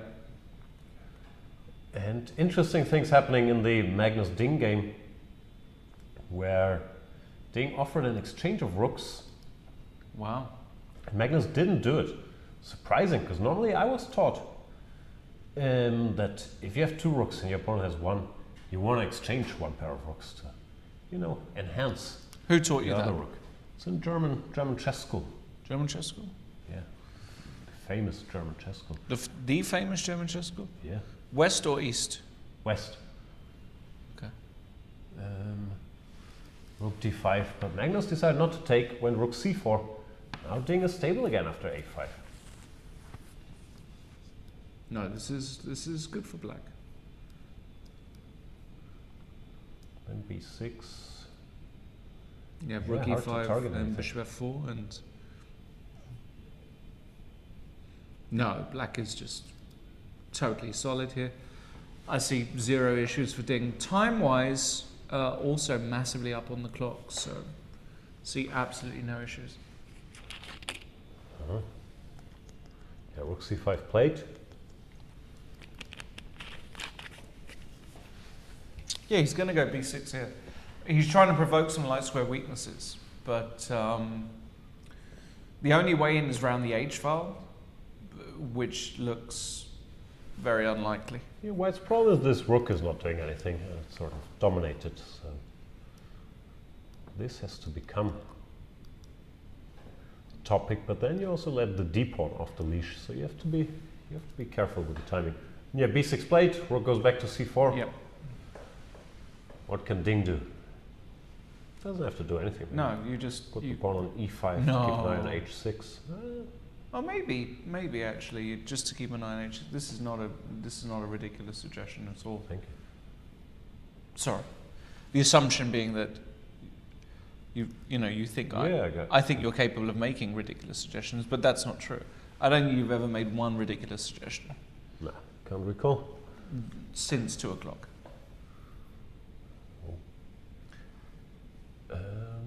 Sorry, I keep jumping around. No, we can stay here for a bit, see Yeah. how it develops. In Rapport Keimer, there's not much happening, it's equal. And in MVL against Friedman, things have developed a little bit, but it looks like MVL is now in the driver's seat. Magnus decides to return the exchange. He's annoyed By this Oh, knight wow. on b4. But this is this a a winning draw, attempt? He of wants to course. go rook a1, rook a8. Rook Ding d7. should maybe meet him there. Yeah. This is a stone cold draw offer. Maybe not a draw offer, but this is, you know, rook d7, rook a7 is just Interesting decision by Carlsen, saying, this knight is long. Yeah, e5 played, so he couldn't really see any prospects for the poor rook. Maybe he didn't go to German chess school. He doesn't know rook is 5 and the knight is 3, or he wouldn't have done it. Who was your teacher at the German chess school? Self-taught. Was a rough school. It was like, Self-taught? yeah, these modern supermarkets we have to check out all by yourself. It was I do hate that about modern supermarkets. I don't like it. I like the personal touch. Like, do you collect points and you pay cash or with cards? Like, I need that little interaction. One thing you do notice about Germany is the rush that the cashiers are in to put your food in. It's very stressful. It's very I always stressful. feel under a lot of pressure to You know, in England, what they do in clear some the aisle quickly. supermarkets is they help you pack your bag, and you know they'll have a conversation with you and stuff. Ugh, it's horrible. True story, guys. That is, they are just scan, pushing, and then you're under enormous pressure to get it all in the bag before the next. I think that's person. a great comedy bit for you. You could be like an Englishman in Germany, and then Somebody's guys already you done know, that. back at home, they pack your bags and you have a little chat, and here They're just nothing. no chat, A just lot of laughs. cash or card, and boop, boop, boop, and please hurry up. There's a you guy could who already maybe does that, unfortunately. Work in that Germans are cold and efficient. No. No, but just for your bit. Like, Oh, right. here, Vincent Keimer very efficiently got rid of the scary-looking knight on f5. Now we just have rooks and queens left. Looks equal. Vincent looks bored. He's looking at the screens above him, checking out the other games. Come on, Vinny, focus. I Do you have the haircut Vincent has now, like in high school? Yeah. Like Nick Carter, Backstreet Boys? Yeah. I was going to say, do you remember Saved by the Bell? No. No? Oh, that one you never. Well, okay. Was that a comedy program? Yeah, it was doesn't like ring a bell. it was a comedy. It was an American about teenagers in a high school comedy slash romancy slash, but yeah, mostly a comedy sitcom thing. And the guy who was the main character in it just turned 50 the other day, and I'm like, whoa. Time is rolling on, because he was a teenager in the series. Can't remember why I started that topic. It's good stuff. Uh, Okay, not that much happening in that oh, game. D3 check. Ding gives Love a pawn. this. This is a What's with these fantastic people? move. They don't respect material. This is a fantastic move. This is genius. The point is that if you go, well, rook takes d3, we can Okay, already D3 shake is a hands. draw and bishop d3.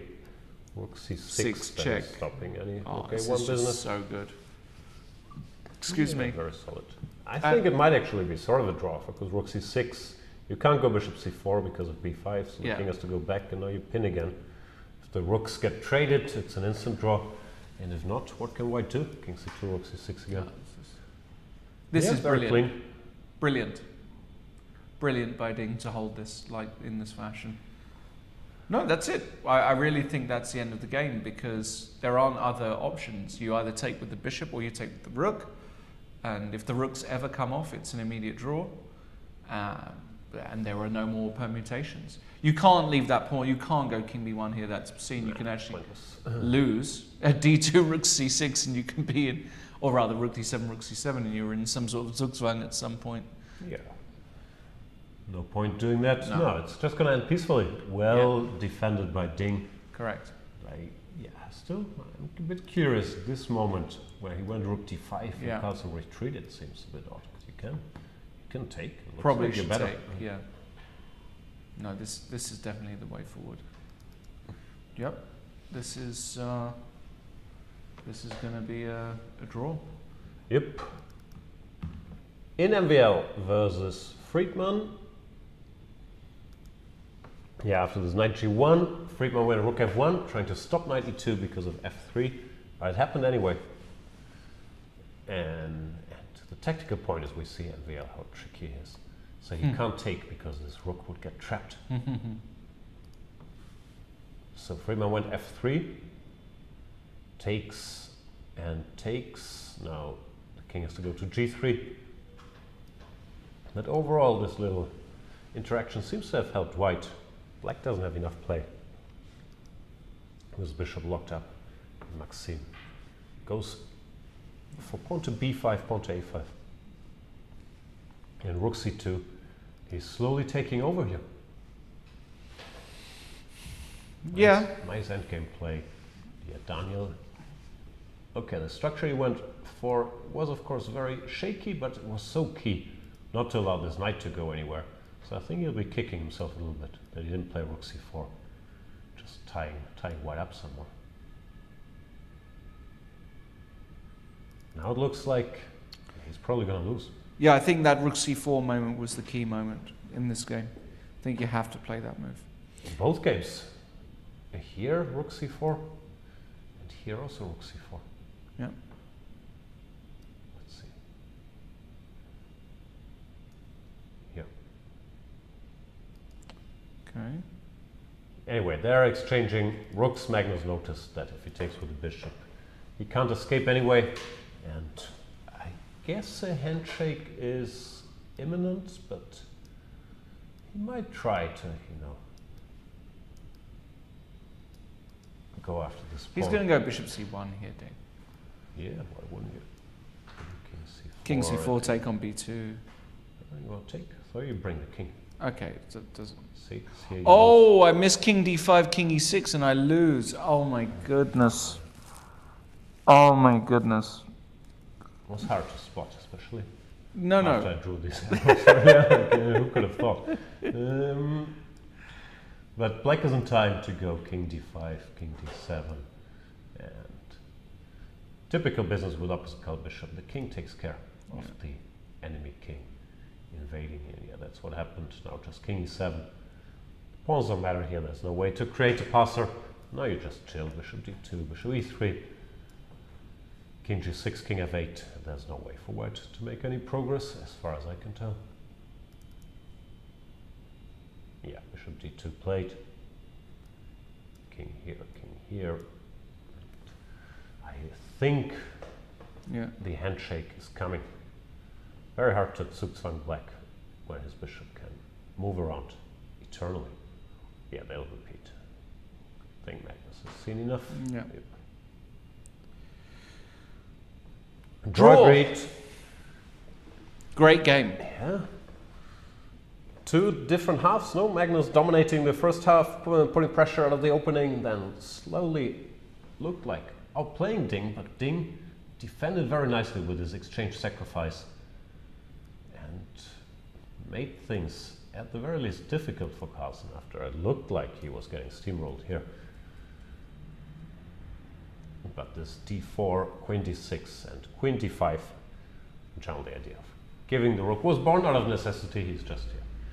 Didn't have any other options, but he held things together very nicely. And once again, I don't understand why Magnus didn't. Yeah, this is a big mistake. This is the now mistake. with only one rook, things are very different. Yeah. Like here, this rook h1, h6 plan is very much there. I guess King you put the C2 king on first. c2, and then you start trying to activate the rook. And if e takes d5, I guess he didn't like e takes d5, but still. Bishop anywhere, yeah. Bishop somewhere, and rook h1, h6 to activate the rook once again. Vachier even gives some moves like f4 and fg, then g5, h6, or bishop f4, rook d4. So I'm not sure what he disliked here. But I think he looks just like missed. This was the moment. I think he just missed it, or he missed that black was just building some kind of a fortress. But yeah, this is probably winning. Yeah, still not much happening in the Rapport Keimer game. So let's focus on Maxime Vachier-Lagrave. against Daniel Friedman. Maxim with the white pieces. He has a decision now if he wants to take on c4 or not. He's thinking about it. Yes. The problem is, what you want to do is go knight c3 and d5. The problem is after takes, knight c3, rook c1, you have to go rook to a3, which looks very passive. But it might not matter, because white can then follow up with d5, king f4, bring the king over, and maybe black's activity is just temporary. So that's what he's trying to figure out. Yep, agreed. What can you tell us about Maxim Vachier-Lagrave? What can I tell you? Yeah, I can tell you a lot of things about Maxime Vachier-Lagrave. please do. He's a Lyon supporter. True. He is a maths wizard. He studied math, right? Studied maths. He's a really strong mathematician. Ooh. And he...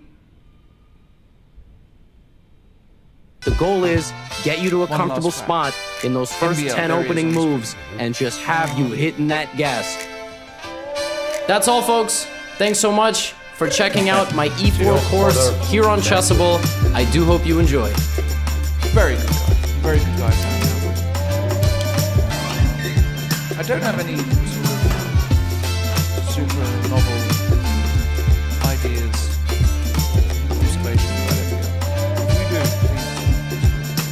If you do, please. He's been around forever, NBL. I mean, NBL, yeah, I know all of these I got guys introduced to chess sort of because have, my family is, right. obviously both my mom and dad's side is from former Soviet Union, 20 years. and it's kind of part of the culture there. So I was playing with my grandfather when I was about 5, and I think what attracted me when I was younger is I just got the game. I got the game probably on the level how most modern-day grandmasters got the game. I could see something once and I could just go demolish adults, kids, and for most talented players, that's how it is for a long time. They just... Kaima, that generation.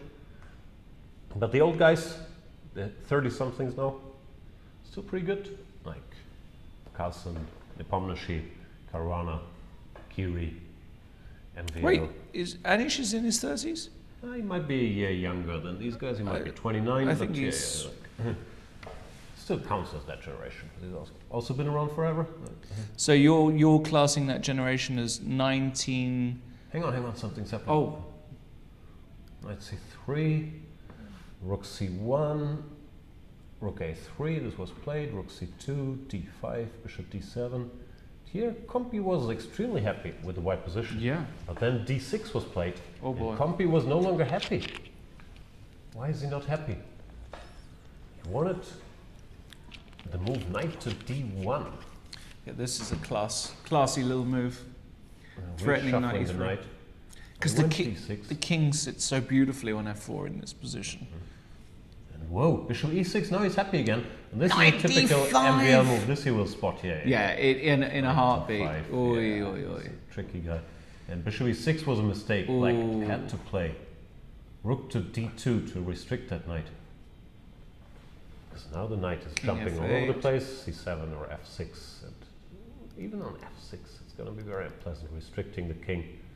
In the distant future, you could try to checkmate, like king f4, rook a1. Oh, I love rook that. g1, rook g8. I love that, and that's definitely in MVL's This is his wheelhouse. wheelhouse. He does know checkmate ends the game. Yeah, this has just got knight f6, king f4 written all over it. This position. No, this is going to end badly for Daniel. Looks like, just to go back to this moment here, apparently Daniel had a chance to play rook d2, Right. which still looks bad, but the rook is actually restricting the knight, stopping knight d5 and also this knight d1 business. And it looks like black is in time to play f6, then bring the king and survive. But instead he played bishop e6, which looked very natural, of course, trying to stop knight d5, but it turns out this does Doesn't not stop. stop it. Because if you take this pawn queens and the bishop blocks the d file. So Yeah, to the this king is, of 8 and this now is tough. this knight will set up shop here. Yeah, this is very bad news for Daniel. Yeah, well played MVL for finding an idea. I think Daniel started to lose the thread a little. There's still a big discussion as to whether allowing this triple pawns was at all necessary. I think the key moment for me was rook c4. Not having played rook c4 and making that knight passive was bad by Daniel. Now I fully expect him to lose. Yeah, although this still has to be calculated sort of carefully. Yeah, so like if I go so if I go rook a1 first. Yeah, I guess so. But with this pawn off the leash, it has to work. But I guess it does work, like rook a2, rook g1, and it's just... This king is well, just rook takes caught in the a4, making then that. just king f2, so you just go the other. Out of the way. Yeah, and rook g8 is an impossible threat to meet. Incredible. Let's see if he goes for this. Yeah, he will, 100%. Of course, he could just go rook a1 here, forget that bishop takes d5 is... Nah, that he will spot. Yeah, yes. So, tournament-wise, what do we have? We have Richard Rapport on 1.5 out of 2, Magnus Carlsen and Ding both have 1.5 points as well, but out of 3. And Diane Friedman is on 0.5 point, MVL is on 1 out of 2, as is Vincent Keimer. So whoever wins can join the leaders, except Daniel. Yeah. Or if Rapport wins, he's in the very sole lead. Well, let's have a quick look at that position, because we have a major piece endgame. Vincent has just played f4, which makes a whole bunch of sense. Does it? I don't know if I like f4. Yeah, it's just... I don't think I like because of d4. Yeah, and he's sort of making it harder for him to activate his heavy pieces. It's an ambitious move. He's trying to attack here, but it's quite committal. Yes. Yeah, I agree. Queen f2. F2, and now we go d4 next. Yeah, maybe you're right. Maybe this was just a little bit too premature. You've got to know Vincent quite well over the past couple of years, being the coach of the German men's team. Yeah. What do you think his biggest weakness is still as a player? I don't know. Without being too negative, but I'm just curious because we all know his strengths. He's, incredibly mature in his approach. But what's his biggest... Do you think his maturity is his biggest strength? Yes. So who's the most mature guy out there? Vincent Keimer. Vincent is the most mature. Yeah. Cheddar cheese mature. Gotcha. You know cheddar cheese has got different levels of maturity. Yeah, but that's only a thing in England because it's the only cheese you have is cheddar. So you That's have to rate it by This is different true. levels This- of maturity this- to make it sound like it's exciting that you only have cheddar. Wow. That's true. Wow. Anyway, Vincent's weaknesses, he's of course very all-round. Like every 2700 player is, I would say, sometimes he's too ambitious, too much of a fighter, doesn't like draws. Sometimes he's too mature in his approach. Like Sometimes he has No, too but- much cheddar cheese Yeah. before a game. No, When he goes I to don't England, think- all he has is Yeah. cheddar cheese. It's terrible. If I knew of any real weaknesses, of course, I wouldn't say on the air. 'Cause No. I'm rooting Of course. for our boy in the last tournament, but I think there was more coincidence than anything else. In Prague, he played g5 in almost every game with black, and g4 in a couple games with white. And sometimes, this g-pawn moves, they weaken his king. So maybe g5 is his biggest weakness. Chess trivia. G5 is which famous grandmaster's favourite move? Vincent Keimer. Keith Arkle. Yeah, he's well renowned. Greetings. Keith, if you're watching, hello. Greetings. We all know you love G5. Maxime, horrible player, did not play the computer move. Knight Wow, F6. he didn't play went Knight rook F6. C3. Goodness. Maybe it's good enough. But Rook E2 and Knight E3, and all of a sudden,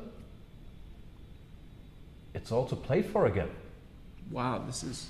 Rook A2, he missed? Whoa. That's actually crazy. This is really unexpected. Yeah, this is... King F4. Okay, rook takes A4. Rook takes, but now, He's going to take on F5. yeah, rook B4. This is anybody's game. Wow, that is very surprising. The knight on F6, rook A1, rook G1 setup was just begging to be played. Well, it was scary because it lets the C pawn off the hook, but off the leash, off the hook as well. Off the hook, yeah. No, off the leash. Off the leash? Prefer leash? Yeah, off the hook means something. You else. just rewrite English. No, I'm right, but I know my English is better than yours. No. You just go ahead and Yeah. rewrite these idioms. I can't explain it. Letting it off the hook means you let it get away, which Right. where if you would have almost captured it, but then you didn't. But letting it off the leash means you let it run free, which is what I Right. meant. No, it's good. 'Cause now it can go here, so off the leash is there. But if you ever have any questions about your native language or your German friend, by all means. What's going on here, Vincent? Well, this is the sort of position that you get with black, and then you realize, oh yeah, there's no mating construction here or even close, and I'm just going to get crushed. He's worse on the now. queen Yeah. side, I yeah. really dislike this No, this F4 is business. really bad. Do you have the power to drop people from the team, or are you... Yeah, Oh, okay. So, like, on this performance, you could just say, look, buddy, it's over. yeah, he's Okay, out. yeah. Sounds reasonable. Korchnoi wouldn't have played F4. Well, he's dead. Well, there's that issue as well. In fact, he wouldn't have played any move. Did you ever play Korchnoi? Yeah, Did you? yeah. How did you do? Draw. Ah, yeah. Have you ever not drawn before? No. Okay, just wanted to clarify that. Recently I started losing all my Oh, did you? It's even less fun than Oh no, good. What are you playing? The Bundesliga? Yeah, I keep losing. What are we at nowadays? 26? Barely? Barely Okay. 26, hanging in there. Here's some chess trivia. Oh, Who has got a 3,000 plus performance in a German team championship this year? probably you. Vincent Keimer, Fabian Caruana, MVL, or me? Probably you, because you wouldn't bring it up otherwise. Maybe they do as well, but I think I do.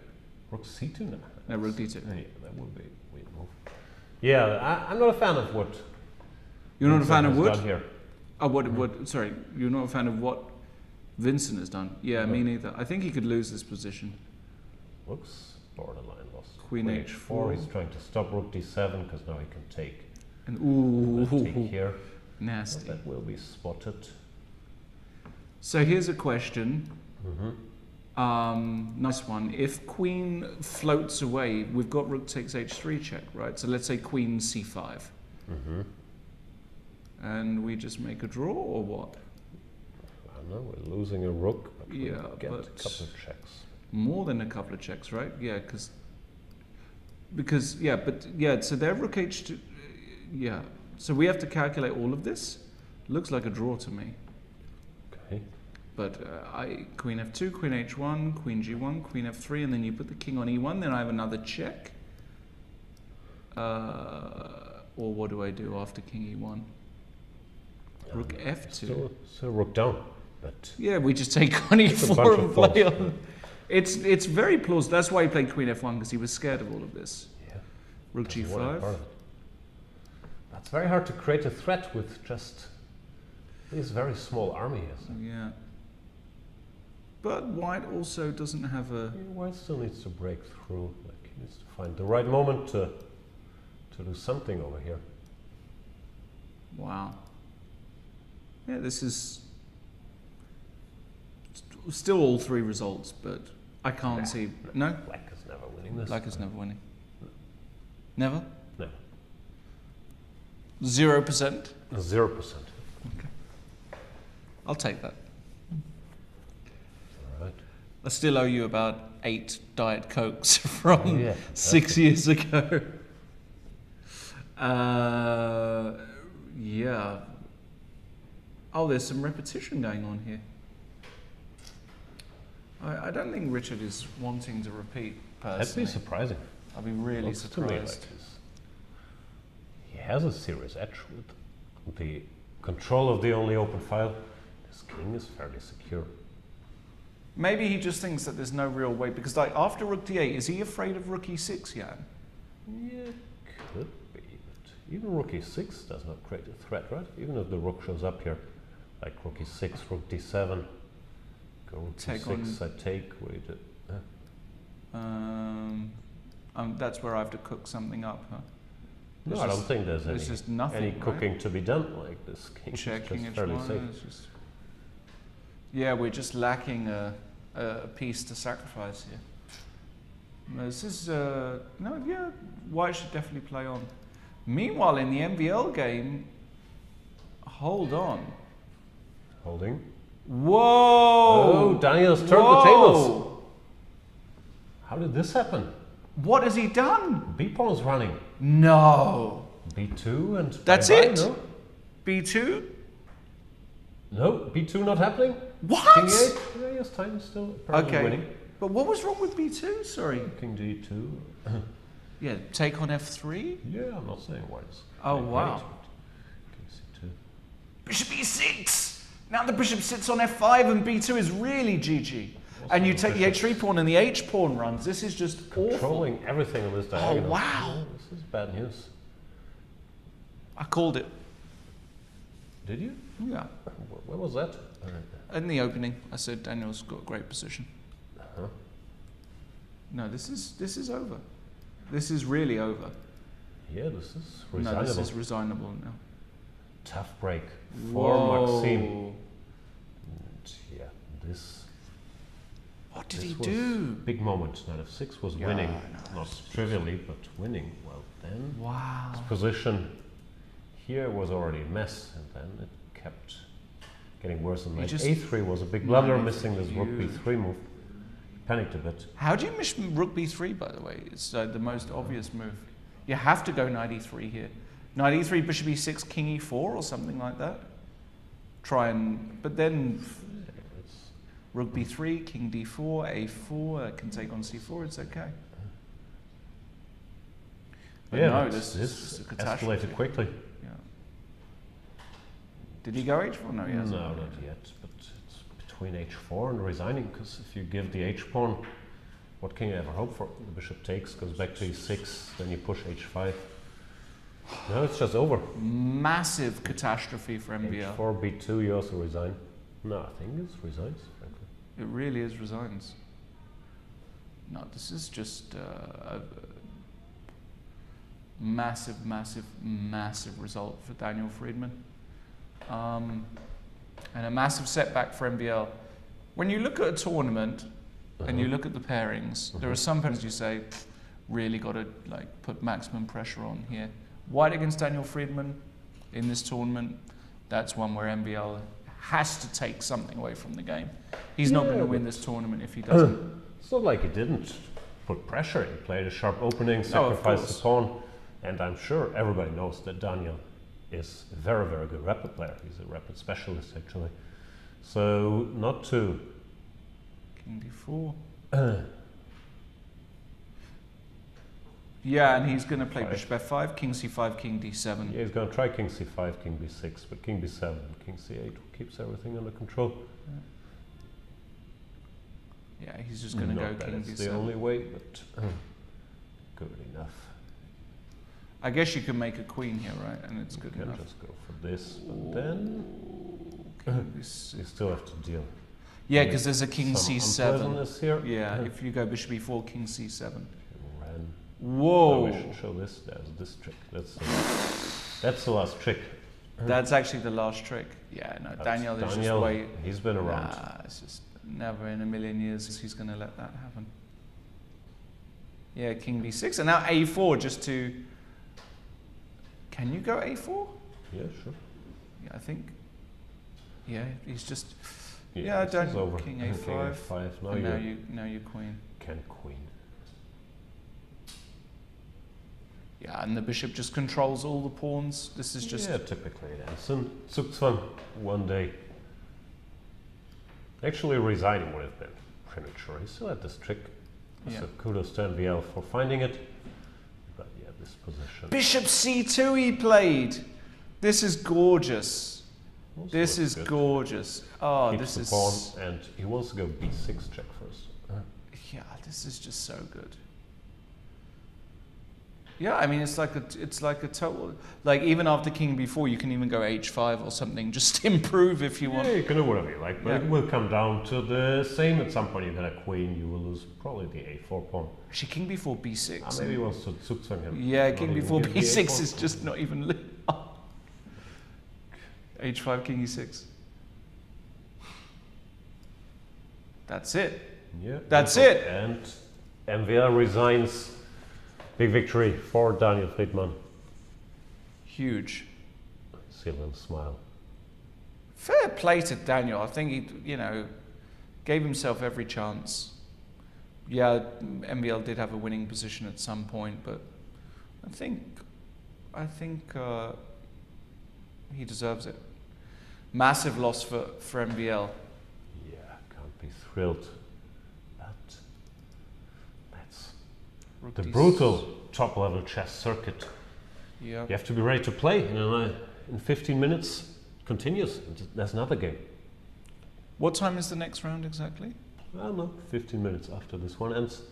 Okay. So I guess it's... Oh wow, in he Vincent's took on hands. g6.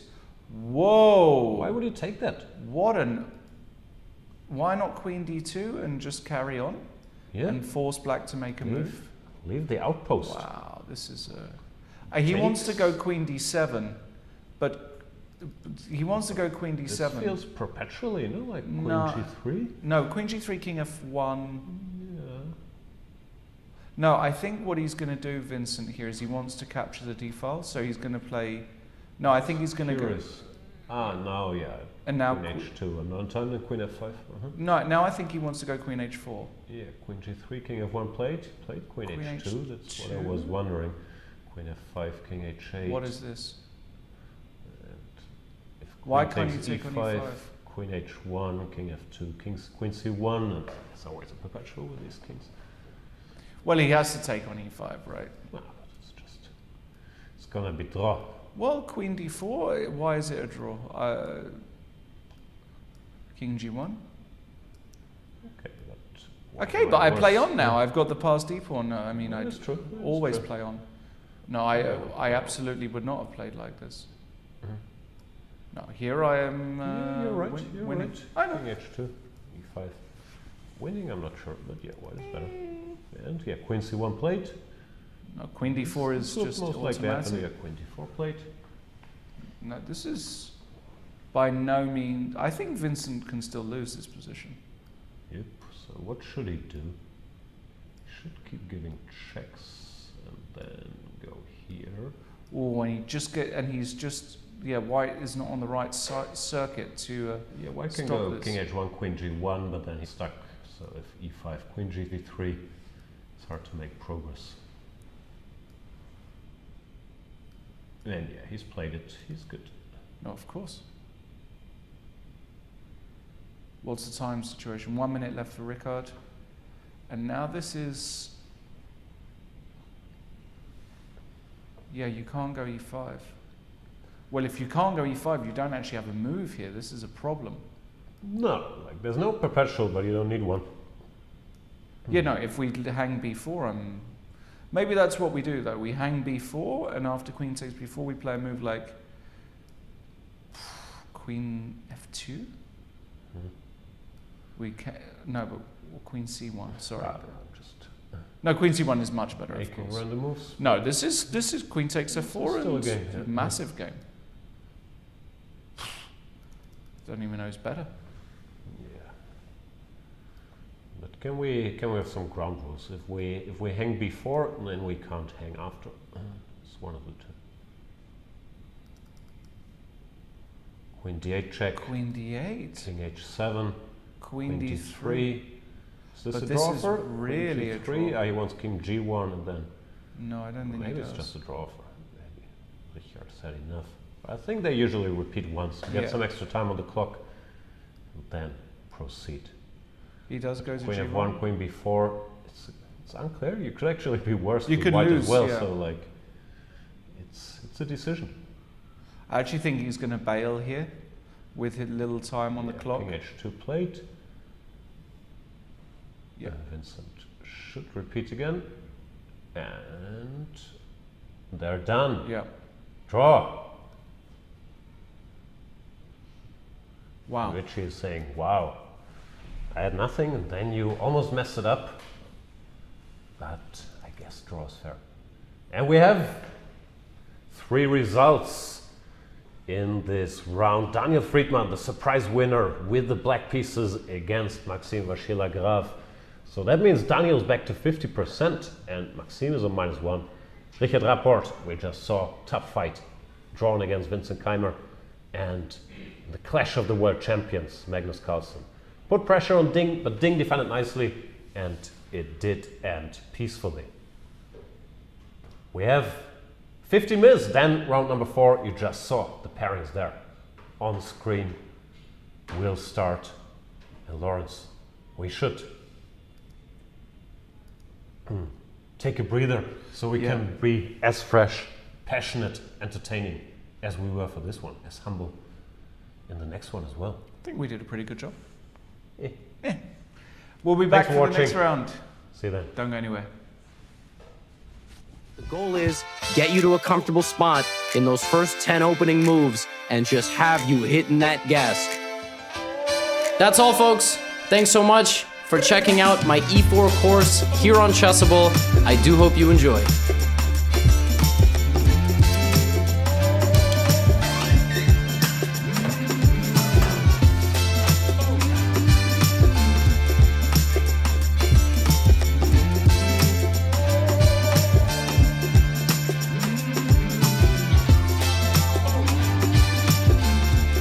I got introduced to chess because my family is, obviously both my mom and dad's side is from former Soviet Union, and it's kind of part of the culture there. So I was playing with my grandfather when I was about 5, and I think what attracted me when I was younger is I just got the game. I got the game probably on the level how most modern-day grandmasters got the game. I could see something once and I could just go demolish adults, kids, and for most talented players, that's how it is for a long time. They just obsess over the game. I hate to compare it to art, but in many ways it is. I find it fascinating. Every day I can teach myself something. I've played it for 20 years and there's still so much I don't know. I can play blitz games and I can make Masterpiece or Chaos with white, with black. What a time to be alive, because I still have insecure chess teacher syndrome from 2019 when I was just going to private lessons and nobody knew who I was, and I still remember those days. And I very easily just think about them, and I'm completely the same guy. I just happen to do it on camera now. Last World Championship, I was looking at 5 streams at the same time, getting all the information, trying to understand the position more, keeping in mind what I'm going to say in the recap a couple hours later, who said what. That's the stuff that I really get excited by, just knowing that it was a good recording, it was funny, I presented everything I want to present. That stuff, I guess, is like a cycle that gets me more energy. I really enjoy making a high-quality piece of content. It is very natural for me to do the presenting. I'm not fake at all. I think that's one of the reasons I can stream and stay sane. But sometimes even I'm exhausted, and after I record a video, I have more energy, which doesn't make sense. I feel good about the current career. I don't spend a huge amount of time being introspective about the current career. I'm just working as hard as possible, With me, it's just me and the camera, which is even, I don't know, I wouldn't even argue it's more weird that it's just me in a room. From 2020 until now, I'm still just some dude who likes to talk about chess, and I just so happen to do it in an exciting way for a lot of people. And obviously, okay, my confidence has grown in presenting and knowing that what I put out will get watched, which is, you don't have that guarantee when you start. It's very nice, and it's not something I take lightly, but at the end of the day, if you really break it down, I'm just a dude who talks about chess.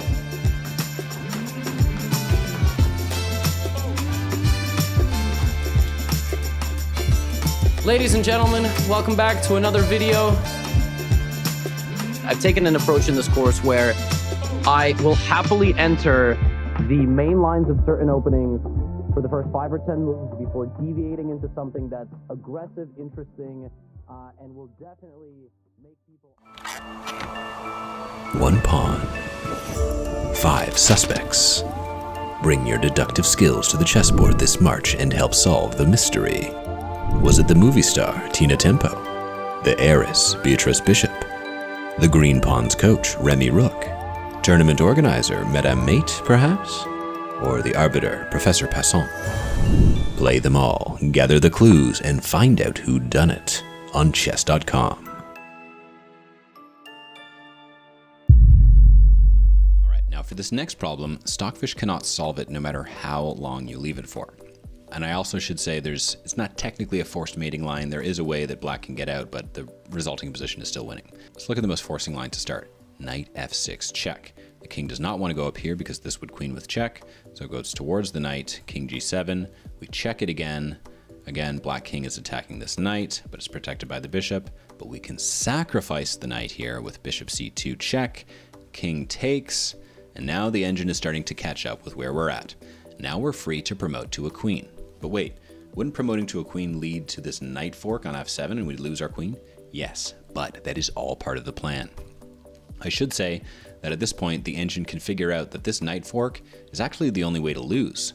There's only a way to lose right away. Black can play a number of other moves, but this position is technically winning for white. We're up a queen and a piece against 3 pieces. These pawns we can take care of. So let's look at the far more interesting knight fork. Knight f7. And we're not even going to try to protect this queen. We're going to go king e6, let them take it with check, and then the king goes to f5. And now you'll notice we're barricading in this king. This black king cannot go anywhere. All of the squares are cut off. So what we're trying to do at this point is threaten any check, and that would be mate. So we are threatening bishop d1 checkmate. What can black do? They can stop it with e2. Well, we've got ideas. We can go bishop e4, threaten checkmate over there. And the only way they can stop this is by promoting to a knight covering this square. Well, our game is not over yet. Bishop d5, and now we're threatening bishop c4 and checkmate here on d2. Well, black can temporarily stop this, promote to a knight again covering this square.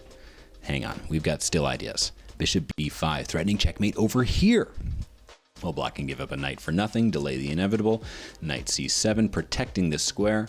That's fine for us. We'll just find another way to do it. Bishop a4, threatening this square, checkmate once again. Now this time, there is nothing black can do to stop this unstoppable action. c4, bishop d1, and all you can do is get some knights in the way to block. But eventually, we find checkmate.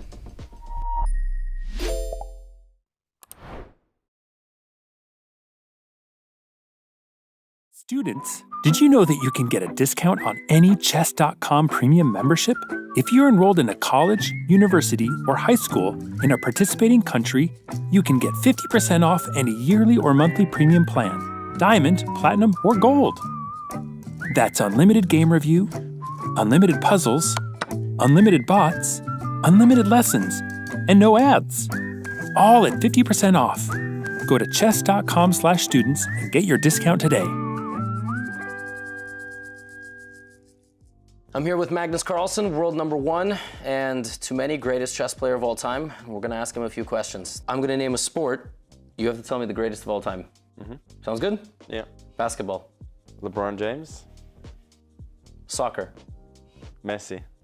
I agree with both. Baseball. Barry Bonds. What did he say? Okay. Football like American football. Tom Brady, I guess. Okay, yeah, good one. Tennis. Djokovic. Golf. Tiger. Fair.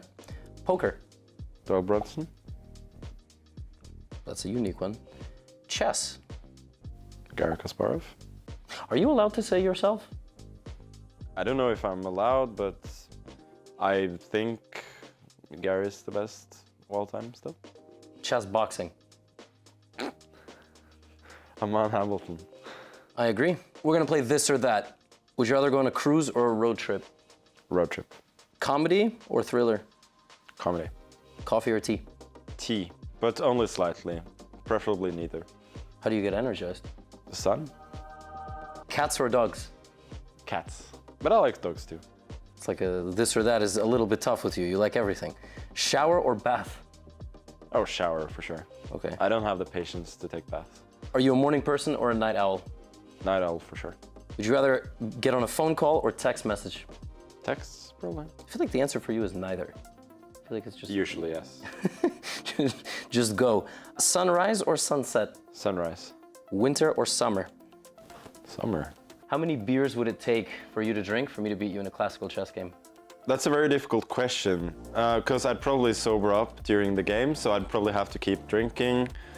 Probably start with 20 and take it from there. 20, okay. What's the size of the cup? Pints. Wow, okay, 20. Name your price if you have to chess box. $10 million. Do you prefer to play chess on a computer, over the board, or on your phone? I rarely play on my phone. I would say I prefer to play on the computer. In your entire career, have you ever had a day where you went, I think this guy might be as good as me in chess? No. Well, I mean, not you know, since, not the last 10 years, for sure. Okay, has it ever been, this guy might be kind of close to me if I have a bad day? Yeah, I would say Fabio at his best was very close in classical, for sure. My other question was going to be, who do you think is the second best chess player in the world? So, I suppose... Yeah, I think Fabiano Caruana is the second best player. Yeah. Thank you, Magnus, for sitting down with us and doing these rapid-fire questions. Now get out of here.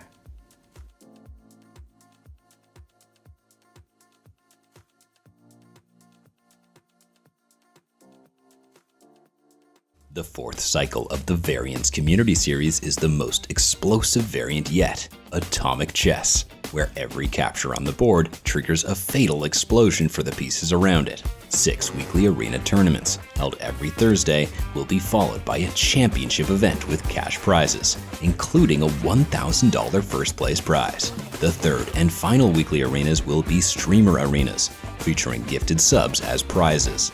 Win any of these events to qualify for the championship and show the world what you've got. Join the Variants Club today to learn more about upcoming events, how to participate, and much, much more. See you in the arena on chess.com.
Welcome back, everybody. Round number 4 of the Grenke Chess Classic about to start. Let's have a look at the pairings. We have Ding versus Vincent Keimer. We have Magnus Carlsen. Didn't win his first round game, but he has another white against Maxime Vachier-Lagrave. And we have Richard Rapport against the surprise winner of round number 3 against Daniel Friedman. Richard Rapport, he's still the sole leader with 2 out of 3? I don't do math. Yeah, he's still in the lead, I believe, because that Friedman victory was, well, obviously a turn up for the books. We're not gambling men anymore, Jan, but if you had to price a Friedman victory with black against MVL, you're probably looking at 7 or 8 to 1.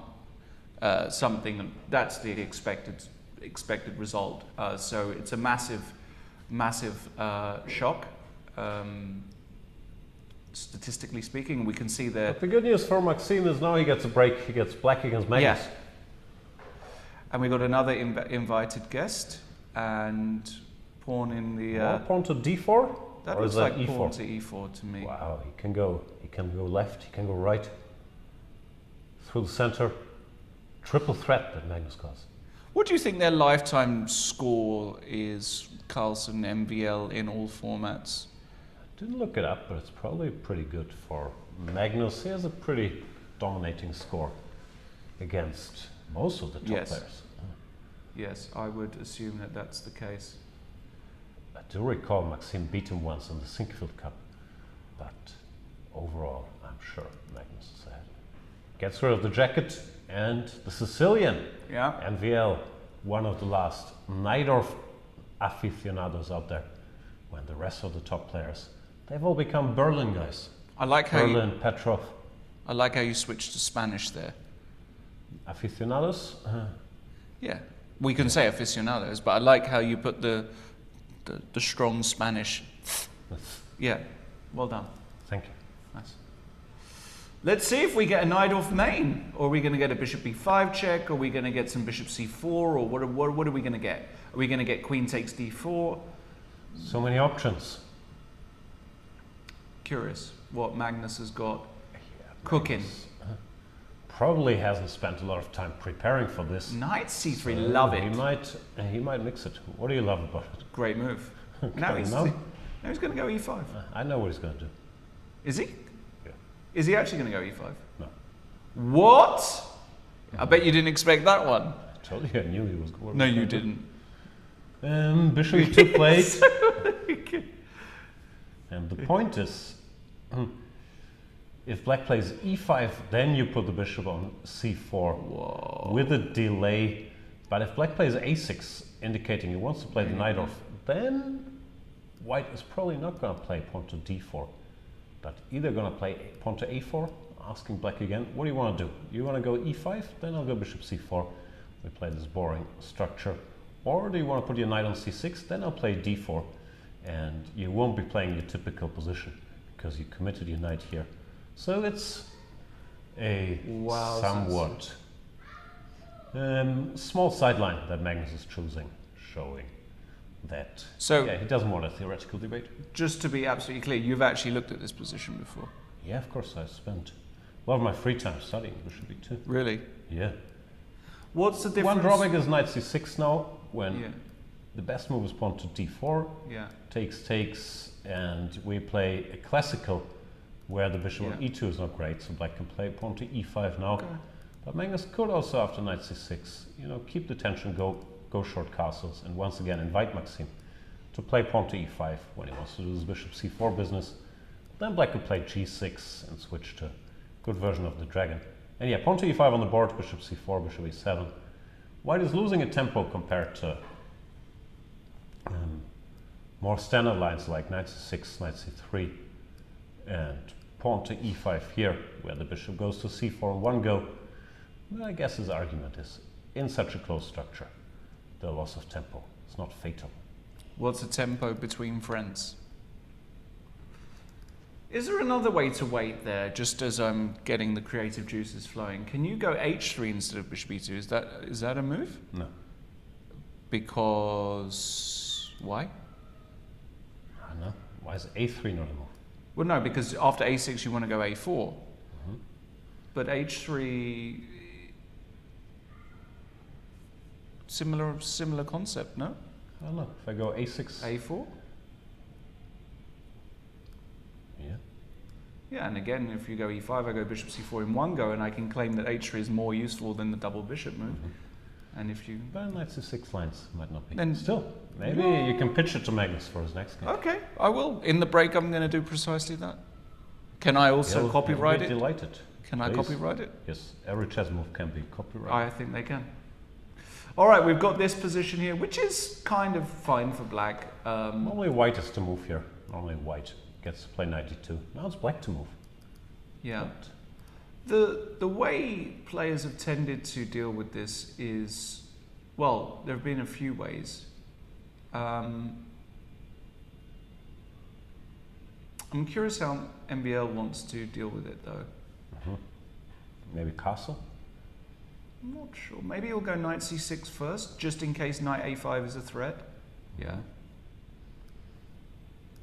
And now, do you have to take a timeout here as Magnus? Probably do, yeah? No, it's not a threat at all. No? Okay.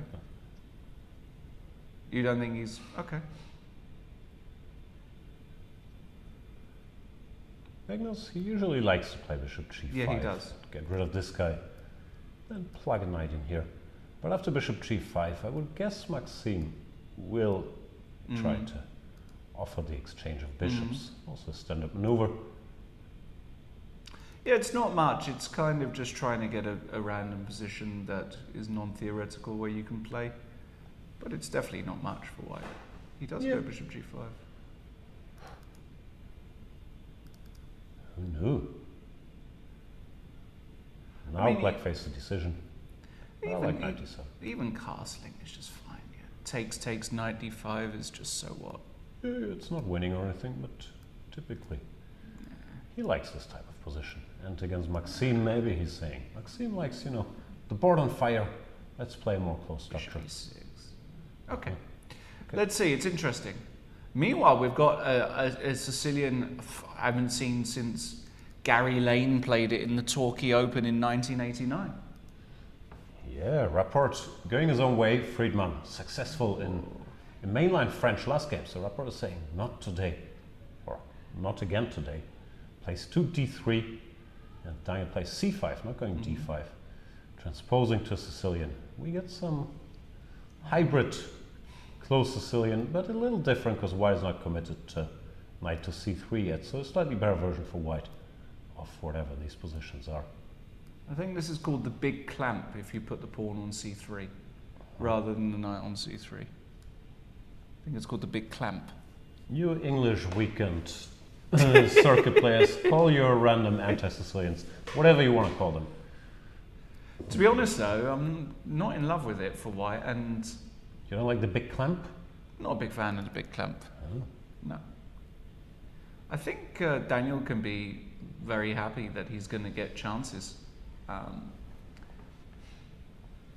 Yeah, it's just a close Sicilian, and it's not played that much nowadays for various reasons, but I'll be curious to see how Richard wants to do it. If he wants to go really old school English weekend circuit, castle c3, queen e1, g4, queen h4.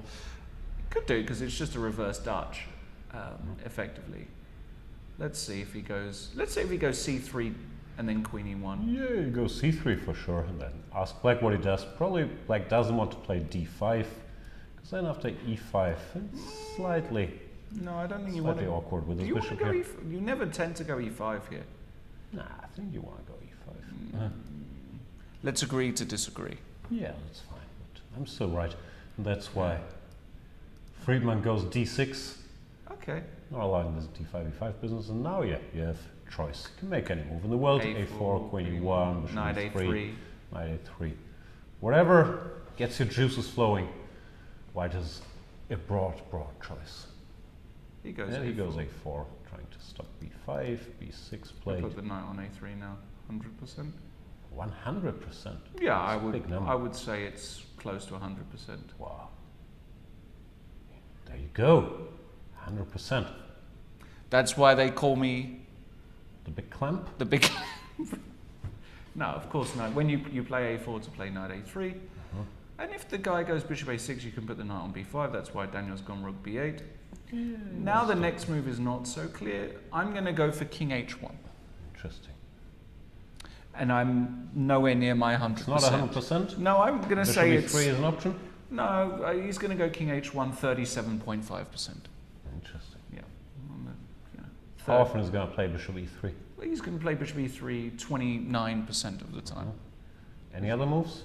g4 is a bit premature. g4 is too premature, he's not going to do it. f5, not It's happening. bishop e3 or king h1, and that's about it exclusively. That's it? Yeah. It's bishop He e3. goes for the 29%, which is...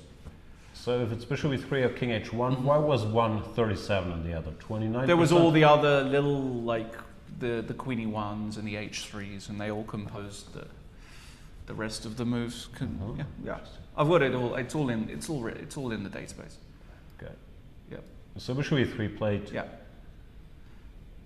And now Daniel's going to try and complete development. He'll probably put the bishop on b7. He might have a little think if he wants to go for a6, b5, or if he just wants to play random moves like bishop b7, queen d7.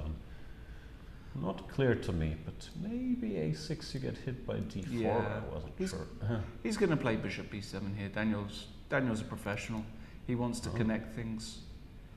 And then because then he falls a little bit loose, right? After bishop b7, d4, I can maybe even think about taking. Yeah, it's still possible. And then maybe I've even got f5 ideas. I mean, I'm not sure. Yeah. I've got some ideas. Or knight b4, knight a5. It's a little bit loose. d5 is not ridiculous here. Yeah, it's pretty ridiculous. This structure. It's probably the one. word. Do not want. But Well, but okay. How bad is f5 here? I'm curious. Probably also pretty bad. Probably. Knight b4 was good. Yeah, knight g5, queen d5 is really crushing.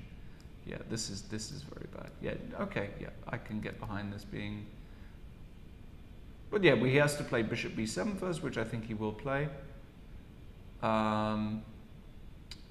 And I don't think he's going to go d4 actually there. Oh no, the thing with bishop b7 is it doesn't match well with rook b8. Since he already went rook b8. He put the bishop on a6. Bishop e6. Don't like it. The knight comes to b5. Now knight b5 can block you. Like maybe then he wants bishop b7. Oof. Then kick it with Deep. a6. I actually like it. Ooh. I like it. I really like it. After knight b5, bishop b7. You're like a candle in the wind. Elton John? Yeah, you're like Elton John. I am like Elton John.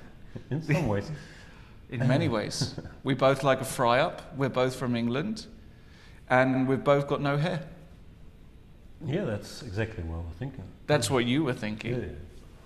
Oh, well. And we both like certain areas of the park. We like the park. You like the park? Yeah, park life. That's Blur. That's Blur. Yeah. You're a bit like Damon Albarn. I am, actually. I listened to a bit of Park Life the other day. In the park, ironically. It's fascinating stuff. It was, yeah.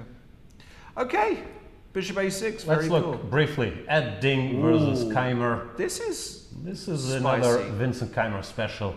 He likes his Nimzos and then playing pawn to d6. He feels very strongly about it. And you know, he insists on his weird openings.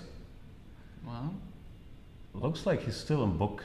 He's blitzing out all the moves, pawn to e5. Non-standard play from Keimer, normally after knight f3. People castle or play c5 or d5.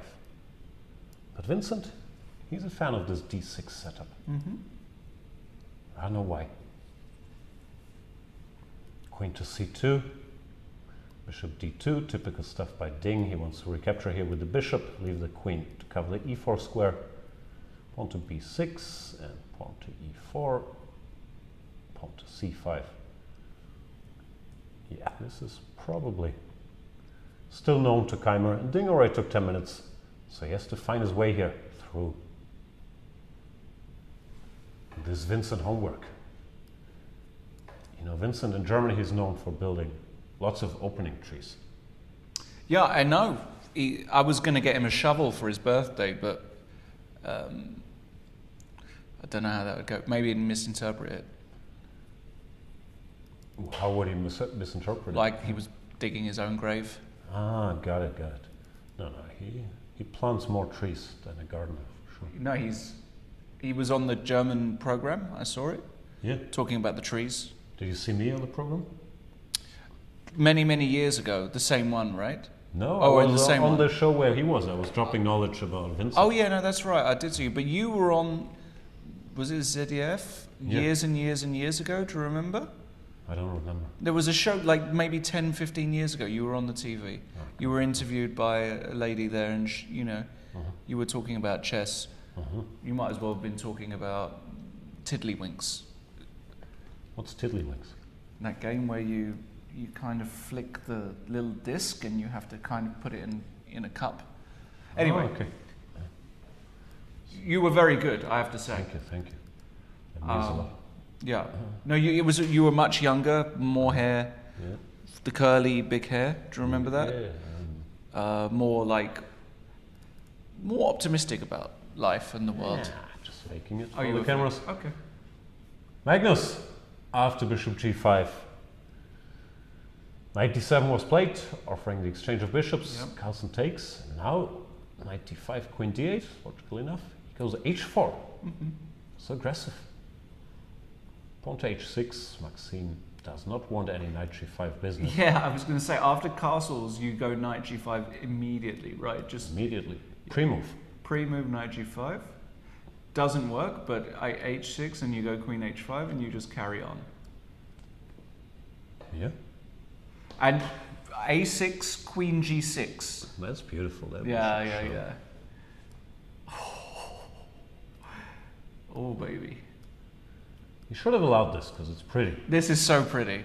Checkmate. By the way, yeah. I've still got the eye. I might be out the game, but I can still see it. Very impressive. Happy with that? No. Okay. I was quite happy with that one. I know. It's beautiful. It is beautiful. Very nice. Queen g6. Put that on the board again for the folks at home. That's thematic. So knight g5. The point is after h6 you go queen h5, and it. All the zonces we should mention. Knight f6 and black is much better, but apart from that, just so the folks at home don't get tempted. Yeah, like this is just queen g6. This is beautiful. Threatening checkmate. And the double check. And even if you're a genius and you try to bail out, you're still in trouble. Yeah. Because now we take the rook. Yeah. I actually didn't even see that, but yeah. I know. You just have to be tempted by queen g6. You should go here to rub it in. We don't even need the double check. Oh my goodness, that's too much. That's actually too much. Rook f7 and knight g6 mate is just way too much. That's way too much. Okay, we're having fun. We're having fun.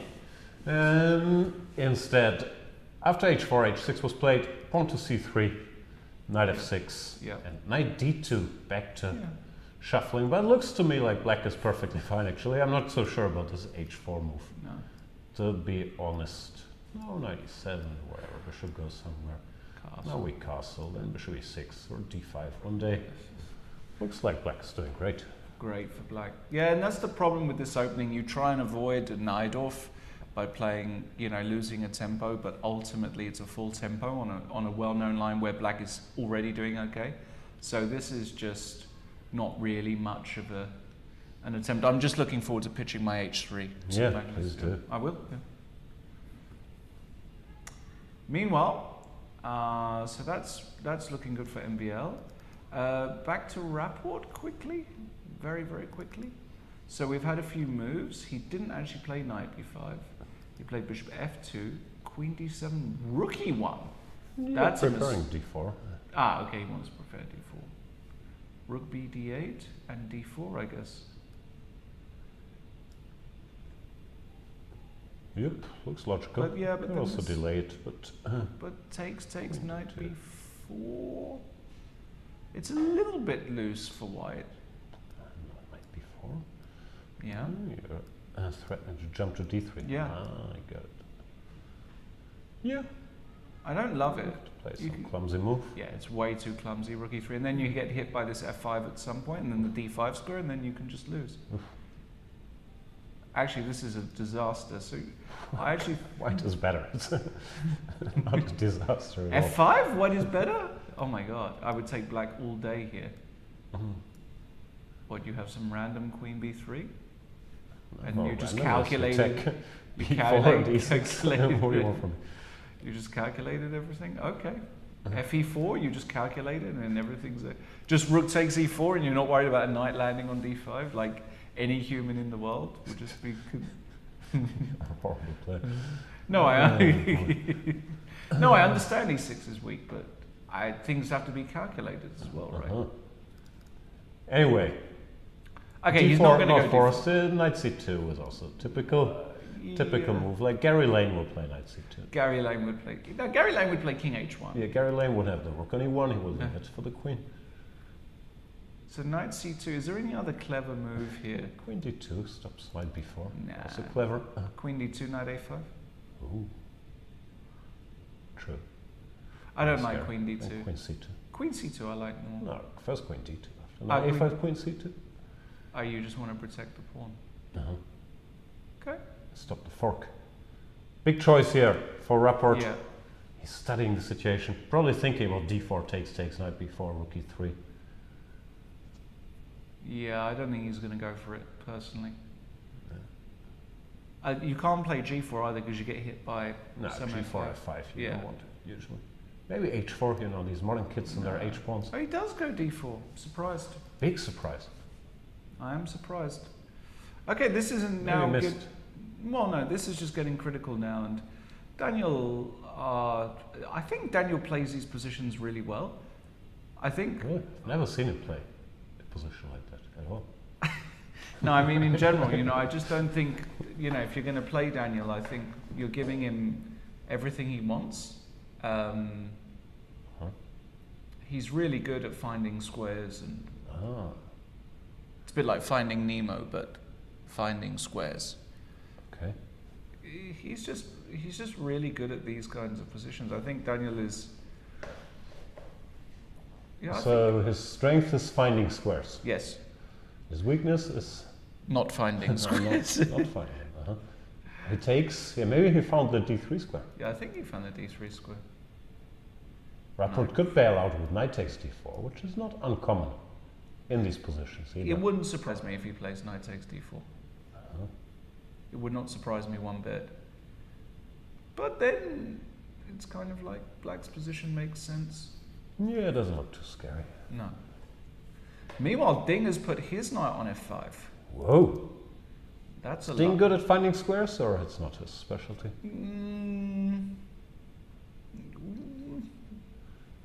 I think he's just... Yeah, of course he's good at finding squares. I think in order to be a top player, you have to be able to find squares. So they're all good at finding squares? They're all pretty good at finding squares, but some are better than others at finding squares. Yeah, takes d5 is... Let's go. Kind of serious. It's this typical thing where you give up the two bishops, but then you open the position quickly, because normally white had to pay a price to get these two bishops in the form of lagging behind in development. So this old wisdom, or never really was wisdom, that you should keep the position close against the two bishops, is usually inaccurate, because if you wait here, white is going to be better. Bishop e2, castles, poor rook on d1. So you have to make something happen before white is fully developed. Vincent, weighing his options here, but takes on d5, looks very principled. But if he doesn't do that, let's say he just decides to get some pieces out, which is also reasonable. Problem is rook d1 is coming, so you kind of have to take on d5, on f5 at some point, right? Probably, yeah. Wow, that could get super sharp. Actually, they're all getting a bit sharp, which is good for us. Oof. And Rapport, when c takes d4. Yeah, I think Daniel will be over the moon. Yeah, finding all these squares. He's now on a pure square finding mission. I think I'll talk to Peter about this tonight. Lekker. Sounds great. Yeah. I'm sure he can't wait to chat He's with you watching. Hi, Peter. about what squares to find. Hi, Peter. I don't think he's watching. I think he's... What do you think he's doing? He's in bed, drinking Drinking tea. chamomile tea. Yeah. Watching. Not Well- watching anything. No, Peter loves to watch football hooligan movies. Yeah, but not His now. favourite genre. Whose isn't? I like it. The Firm, Gary Oldman. Really recommend it. Probably the best. The Firm? Yeah, it's an old BBC film. You got to watch it. The Firm, Gary Oldman. Tom Cruise, no? No. The Firm, Gary Oldman. Everybody here, you like your British football hooligan movies? That's the one Peter Lecco is currently going to be watching if he's not. Sounds Night like a problem. before? The night before, he found the square. No, he's on the square finding mission. He hasn't He found found this. already. Or Well, he's what's found it, He's but looking for this one. okay, then he's on the landing mission. So rook e3 covers it, or knight b5 if Knight rook b5, I e3 think. is too clumsy. Yeah, for knight b5 is cut. his idea. I like rook e3. There's no way he's playing rook e3. What's Let's the Richard. percentages? It's like knight b5 100%? No, knight b5 is like 75%, rook e3 is 25%, approximately. What's bishop f1? 0%? Yes. Yes. Wow. Yes. Meanwhile, Ding has castled queenside, which is actually very exciting. But Vincent hasn't played d5. Come on, Yeah. Vincent. Rook c8? No, this is... Let's just talk about it. Okay, Off knight- screen. No, While we're but waiting for the the 75%. rapport. Knight b5, 75%. Yeah. I know Richie. Yeah, no bigger Richie expert than you. Are you a big Richie expert? No. Oh, okay. Richie's like the player I wish I could have been. Because for years and years he played utter garbage, and then he got serious, and then he just became a super genius. I mean, he was always a super genius, but super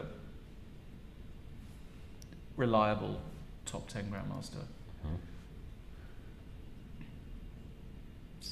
So Magnus did some funky stuff here. Knight to f1, and MVL goes king h8. That's Provocative? very provocative because it's begging for g4, g5 going with the king to the h file before white has castle and white will replay h4. Knight e3, queen g6, more provocation. Not sure what Maxim's doing there. Like, he could have played knight e7, bishop e6, some boring stuff, but he's asking for it. Maybe he's in the mood for action after this last game. But ask and you shall be given. g4, knight d8, headed for f4, queen f3. Looks very scary all of a sudden. These pawns. The knight can jump here. Yeah, he wants to put a knight on f4. a6. Ah, here maybe you can take, because the f-rook is unguarded. But it's probably not much after takes, bishop takes e6, right? But it's a little bit unpleasant. Because after bishop takes f5, you can always take with the e-pawn. Never take. Maybe it's fine for black. But it's tricky. If you can get in a timely d5, it's probably good for black. So here it goes. Well, for knight e6, there are different options, of course. Knight d5 to cover the f4 square.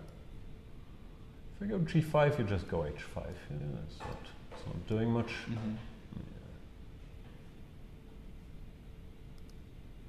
Yeah, got complicated. Rook e2, so rook c8, rook e2 in the rapport game, covering the c2 square. Daniel found a square. And now rook a8 is just begging to be played. No, it's not. It's never. He's never playing rook a8 here in a million years. Greedy little move, covering the pawn in order to take a pawn. Yeah, actually, it's hard to play. It's really hard to play. So what move is Daniel Friedman going to play here? What's the sort of move Daniel would play? He might play rook a8. No, that's a 10% move. You never want to play d5. No. Also lost. Knight e5. f5 also looks very weakening. So, what is there? Yeah, it's not straightforward. Maybe you could fish for some squares here, but then your pieces are also a bit tied up all of a sudden. Yeah, bishop e1 is a very nice strong move, move. stopping Yeah. at a5. Yeah, you can't do that actually. This one I'm really unclear about. So you think it's rook a8 10% and then 90% unknown? Well, rook a8, rook c7 are 10% each, and then maybe there's 5 or 6 other moves. That, Yeah, this is a nice move. yeah. If takes, takes. And if not, you're threatening to take here. I mean, there's something covered a7. so awful about it, but at the same It's time, hanging. Friedman you takes sort of- directly. Yeah. Don't know. What were the odds? No, that was a 10% as well. They were about Queen yeah. takes. No, white will take on a7. Yeah. No, white is a bit better. I think he wants Get to go the knight, center, the knight bishops. ec6 here.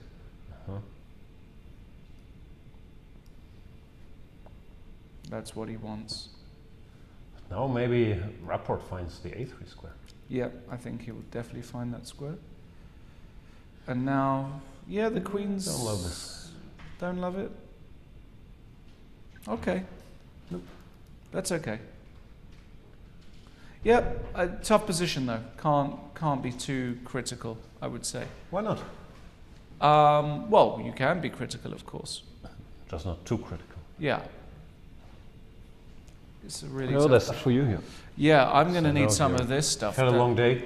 I have had a long day, and I'm going to need some additional drugs to keep me going. This is not advertising, by the way. Oh, interesting. In this game, knight Yeah, c6. Vincent didn't play d5. Looked like d5 was begging to be played. He went knight c6, which is natural, but no, at least Ding got his king to the queen side, and d5 is a little tougher to do with his rook already on the d file. So rook c8 is logical.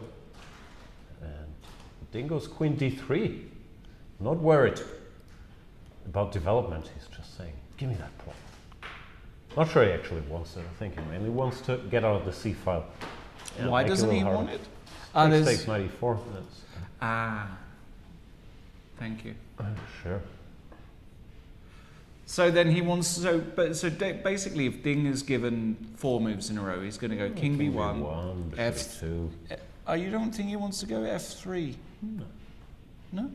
Well, bishop e2. Develop a bit. And then g4, g5. Yeah, this can actually, like, if you don't organize d5 quickly here, as Vincent, if g4 lands on the board, it's over actually, strategically. Right? I don't know. Guess it depends. But it's certainly dangerous It's very- for Vincent. Yeah, this is He has to act quickly now. this is definitely dangerous. Just go d5 anyway. Who cares? Here? Wow. Live a little. King b1. Yeah, I haven't found all the squares here yet. You got to find this. You know how important it is to find the squares, right? Yeah, So no, not sorry, so bad. you just want to take on f5 with check. yeah. Yeah, and this is probably obviously fine for black. Bishop d3. Well, I'm not so sure. It's a bishop, I guess. Nah. White is a little better, but not that much. Nah. Yeah, this looks logical enough. Wow, you might go d5 here. Yeah, I agree. I like it. It's very concrete. It's very concrete. It's not the time for Cemento. No.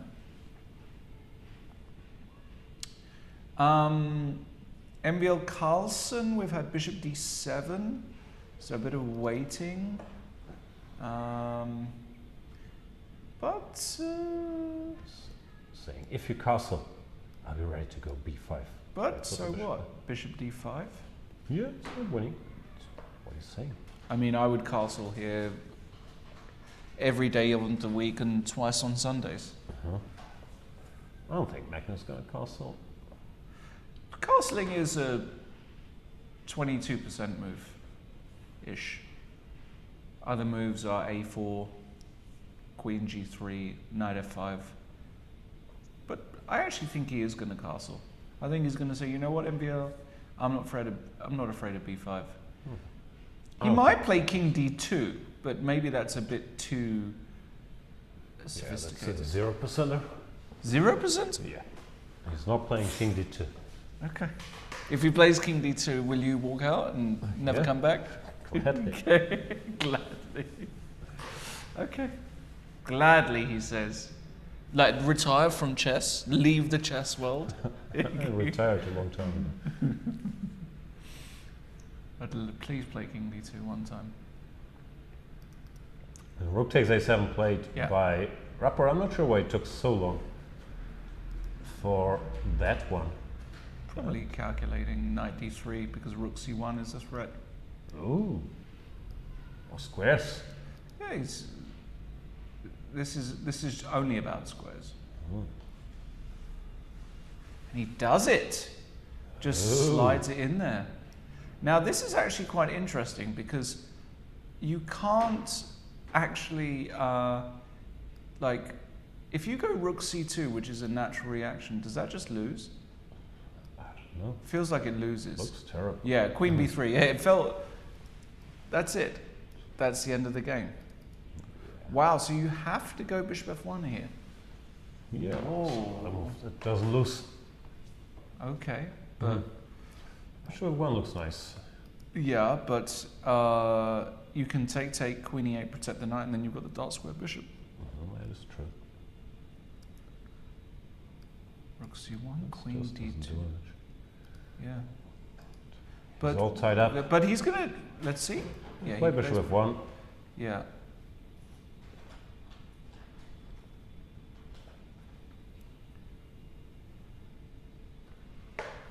Yeah, I guess white is a little better, but not by that much. Takes. The queen has to go all the way back, not the prettiest of moves, but what to do? The knight can jump.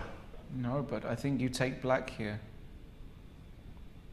Yeah. The dark square bishop is just so massive here. Why? What's it doing? Well, it's going to come alive. Oh. That's a good question, actually. We don't have a good lever here. Am I just... Maybe I just don't know what I'm talking about. But It's taken me, people love you anyway. it's taken me 30 years to realize I've got no idea what I'm talking about. Yeah. It's just dawned on me. Why am I here? Lack of other options at short notice. That's actually the truth. Oh boy. G5. Magnus. Didn't play king d2. That's a big relief. G5 is still slightly surprising to me because I thought he wants to keep this tension on the king side and reserve both options. I think he H5 wants to and go h5, knight f5. That's possible, but Ah, so knight e6 we just don't care about knight takes d6. I don't know. Knight f4 and we just sacrifice. So knight b7, queen b6 loses a knight. G4 is there. And if knight Yeah, this is too dangerous. yeah. And if knight f5 after knight f4? How, what am I, we just... Yeah, okay, take. Yeah, but I would take white here, castle long. Bishop d5 next, bishop comes to e4. Okay, but the knight actually can't be moved from f4. This is quite a big problem. I've totally misunderstood this position. Probably fine for black. Yeah, I don't think he wants to do that then. So what does he want to do after h5? Because you have to go h5. Well... This feels very likely. Maybe you don't have to go h5. I know what he wants.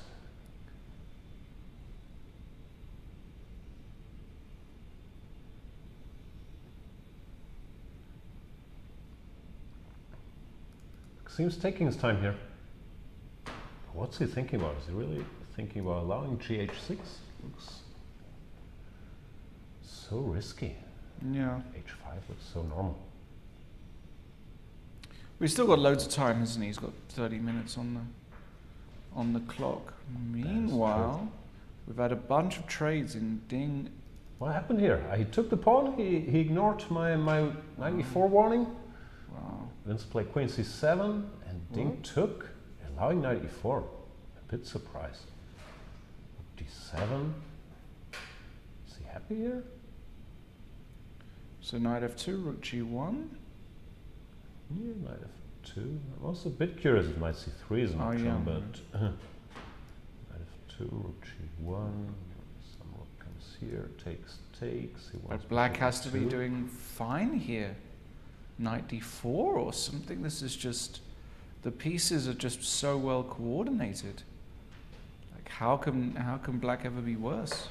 Yeah, I don't think he is. Bit surprised Ding allowed this whole business.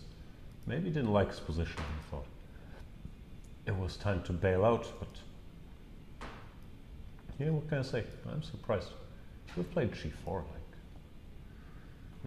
like we do on the weekends. Was probably a better move. Whoa! Rook c1 played by Daniel Friedman. That's a mistake, as we've learned earlier, because you're too tangled up after queen d2. So now the point is that we take. If you go rook c8, then we can take. No, the e7 knight's hanging. Yeah. Hold on, queen d2, and if you move the, let's say you move, I don't know. What can you move? You can move this guy. Okay, 3. Oh, your pieces are hanging now.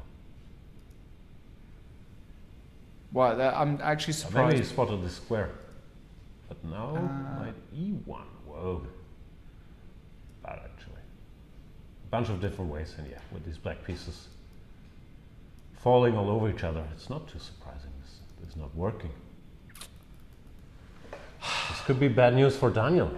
He found the squares, but he didn't. Yeah, he found them, but then he claimed them too quickly. Yeah. He invaded too quickly. And sometimes you've got to dance around the squares. Chess is like a dance, a ritual. Your pieces dance around certain areas. Sometimes you've got to put your foot in and sometimes not. And unfortunately, Daniel has put his foot in it too early. Yeah, that was very instructive. Thank you for sharing.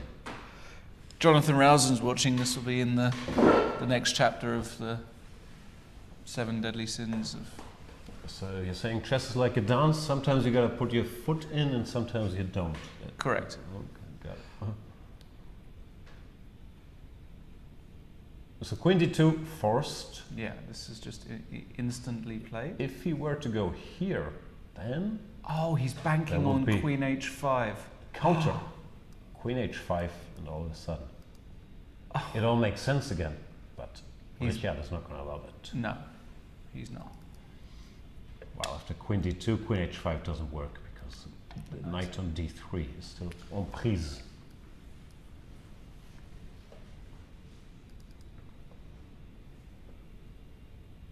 Queen a4 would be a gift from the gods. Where's Rapport? Is he even there? He's walking around? He's walking around. It's a rapid game. Sit at the board, Richard. Plenty of time. He doesn't have that much time. 23 minutes? What's he doing? There's plenty of time. Yeah. And MVL indeed did not play h5. Yeah, this can get out of control pretty quickly. So after queen takes, because then knight f5. Queen takes, now knight f5. Oh my goodness, and there's a check on it. Oh my, it's mate. Landing. Queen f4, queen h5, knight e7 is instructive. That would be checkmate, yeah. Yeah, that would be unfortunate.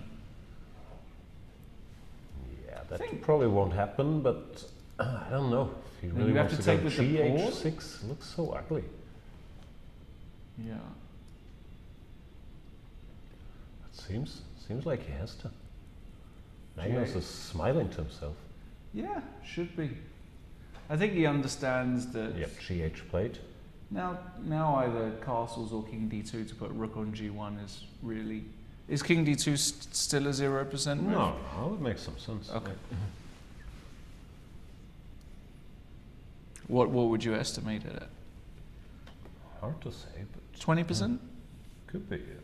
Looks like the most natural move in the position to me. I don't know. Why isn't castles more natural? Future checks. The king has the shadow knight check from the knight on f4, as Carsten Miller would say. Whereas on c1, there is still some checks when the knight lands on f4, and you still want to go rook g1 anyway. So there's no additional benefit to having the king on c1. Fair enough. Didn't think about the shadow knight checks.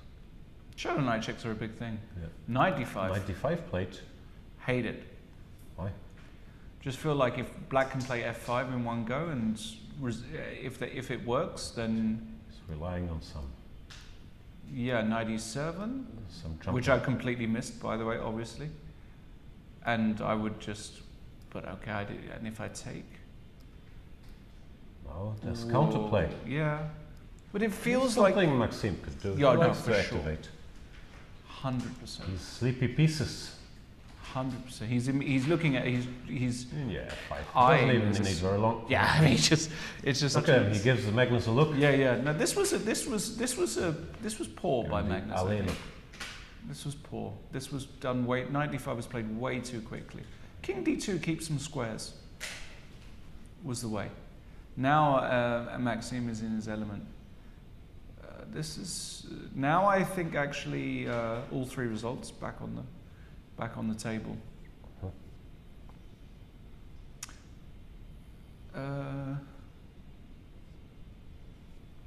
Yeah, surprising. Computer Really says now to castle queenside, but would be weird to allow allow f5 FE4. and then to do it. No.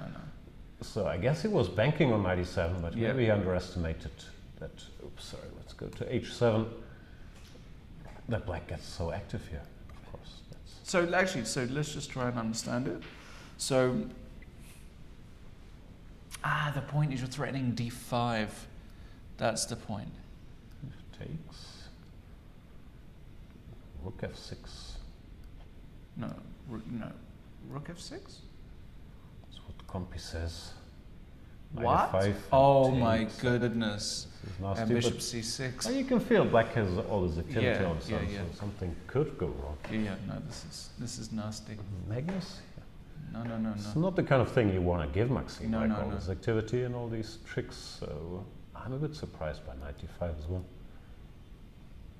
Don't know if king d2 or long castles or whatever, but get the king out of the way. Invite everyone to the party and then you think about where the knight goes. Probably Magnus thought that after king d2, knight f4, rook g1, queen f6 was kind of I holding. guess queen h5 maybe. But What? yeah. Queen h5 here. No, but I think queen f6 is, and importantly knight d5, I can take it because I protect my queen. Amazing.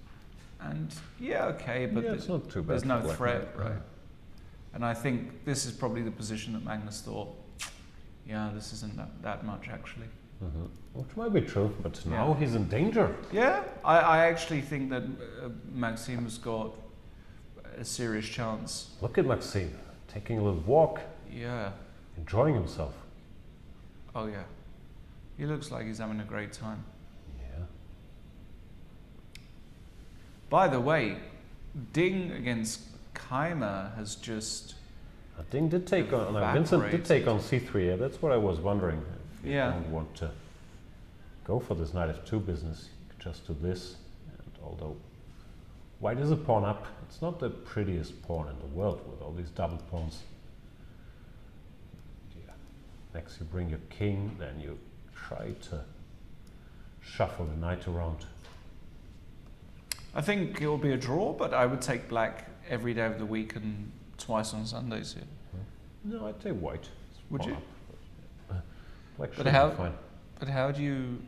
If I put a king on e7 and a knight on d6, what's your next move? No, you can't make 4 moves at once. So I'll go bishop d3, rook e1. Ah, you play rook e1 and you have f4. Yeah, okay. Right, okay. Agreed. Let's have a look at we have the Daniel exact... Friedman and his squares, but no, he's just losing. No, knight e1 hasn't been played yet. That is true. But if he plays knight e1, it's just over, right? Or rook e1. Oh, rook e1 is cute as well. But rook e1 is weird, because there is actually this move.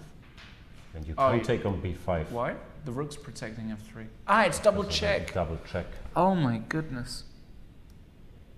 But what you can do is after knight takes e1 to go bishop takes e1. All of a sudden. Yeah. Every black piece is under attack. Okay, there's no way he's playing knight e1. Rook e1, sorry. Just knight e1 is just... It's so much more human. Yeah, it makes a lot of sense. Yeah, knight e1 removing the defender of the rook is just... Yeah, black's just overexposed. Just it looked very, very active, but... Yeah. And after knight e1, Daniel's going to go for a think and he's going to realize he's busted. If he might realize it already, of course. Most probably. Rapport looks unhappy though. Maybe he's just trying to calculate. Richie is fine.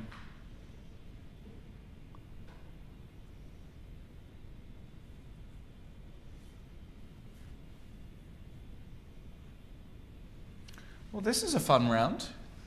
Yeah. A lot of complicated positions, not so fun for Daniel Friedman. No. Looks like he's gonna lose this one. And Magnus Carlsen. Yeah, man, we can switch back. We'll report if Rapport has wrapped it up. But Magnus now in deep thought after allowing this f5. Probably also not thrilled about the overall situation. Company said it's all fine, he should just castle queenside and he's in business, but yeah, but after castles queenside, what are you doing against fe4, sorry? Okay. Oh, queen e3, but I thought just... No, but then I take and take on f2, or yeah, you just... I noticed, but d6 is also sort of loose. Loose. Here we're doing all right. He did. And yeah, he did play castle queenside after prolonged think. Good decision. Maxime will probably push b5. Yeah.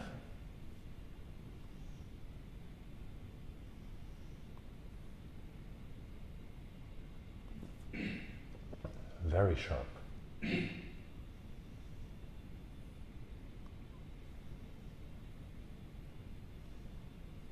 Knight e1 was played by Rapport. Yeah, that's over. That's really, I think, there's just no... This is not... You're just overload. This is like a beautiful case of overload tactic. Huh. Yeah, I think you jinxed Daniel with all this squares talk. Look how many squares he found. Look what it did for him. Peter's fiddler still hasn't forgiven me to this day. Right. Peter, if you're watching, it's been a long time, my friend. I hope you're well, wherever you are. He's not watching, is he? No. He's watching something, but not chess broadcast. We're watching cricket. Yeah. Some high-stakes Hearthstone match or some niche TV series. He has his stuff. Rook d5 by Ding. f6. What's the rook doing there, Ding?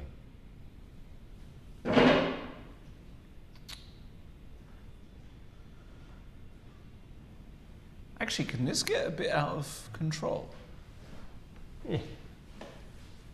No? Okay. I'd still take black, but... No.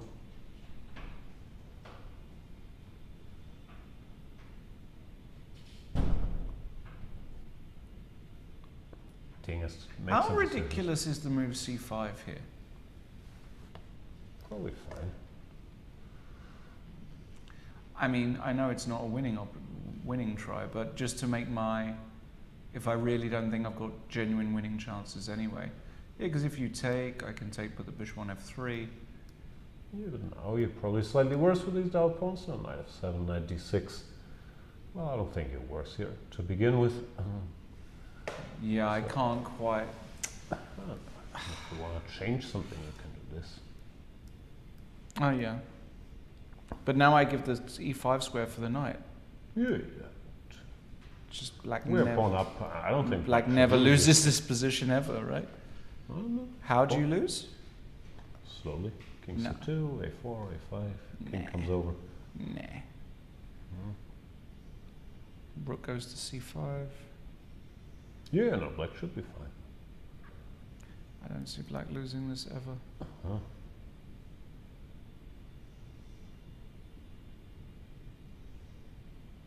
Ding in deep thought. Yeah, it's not straightforward at all.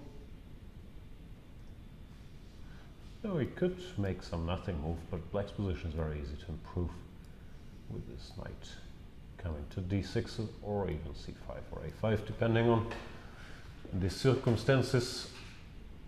Yeah, then it's gonna be hard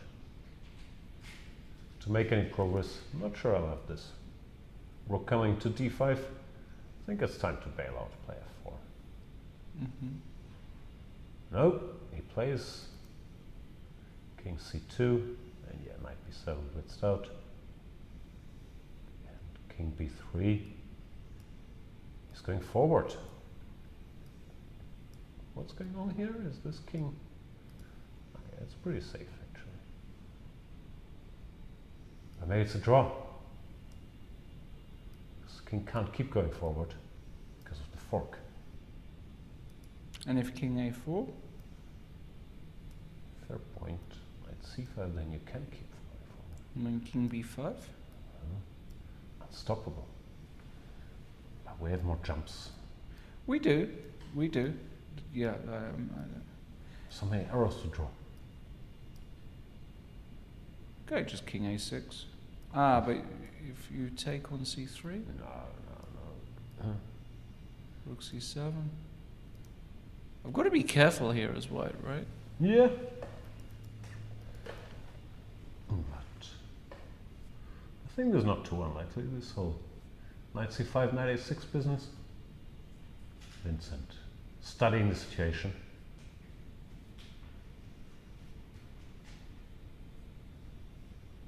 Also, Vincent normally wants to keep the game going, so he probably won't be too thrilled by having spotted potential move repetition.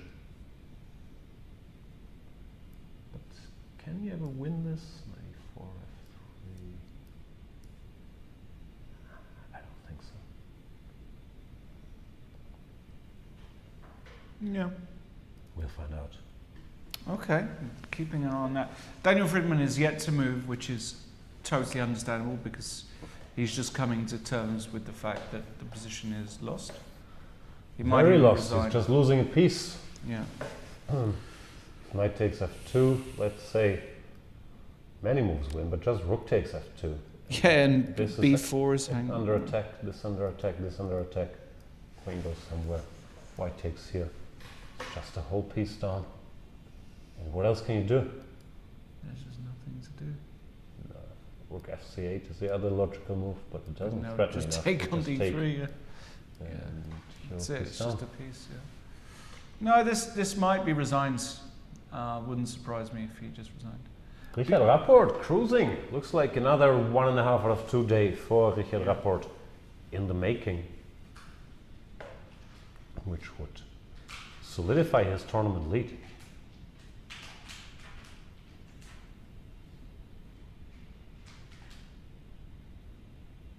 Okay, b5 played by MVL, by the way.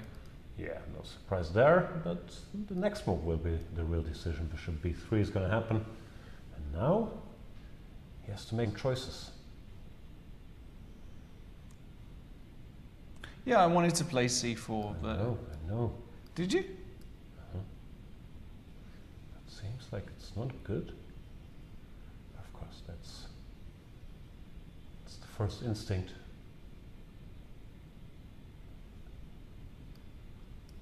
But the black king is also weakish, so Some stuff like this. This could very well happen. This looks logical, but Compy Boy says white is better. I can Still believe very it. logical. You could see Maxime totally playing like that. What? Wow. Okay. Yeah, we shall see. So Friedman's lost. Keimer against Ding. Vincent now has his option to go 96 check, which I would blitz out, hoping for the move repetition, but Vincent is wired differently. So I'm not sure he's going to do that.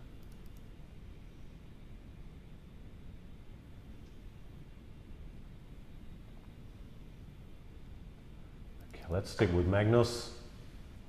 Magnus making some faces. What's he thinking about? He's thinking about throwing in Rook G1 right here, right now, or if he should wait with it.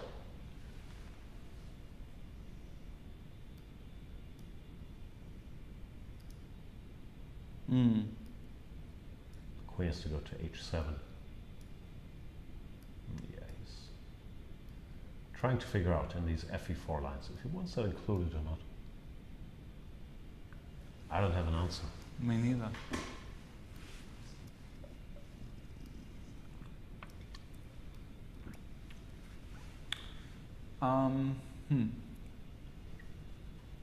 Still very complicated, even these endgames. You take a pawn. 97, we win it. White back. jumps around. Well, it's super tricky. Chess is so hard. Yeah. Why did we choose this game? Why didn't we choose something easy like drafts? Are we going to get a lot of heat from the drafts community now? I don't know what drafts is. Checkers. Checkers? Ah, we call it drafts. I don't even know the rules. I know They move side in diagonal. You jump over And you jump enemy up. pieces, Yeah, right? exactly. And you can make a king and then it comes backwards, so they move like pawns, they can't go backwards. And when you get to the end, you can make a king and... Sounds fun, I'll try it out. I'm very good at Connect 4. I thought you would be. Yeah.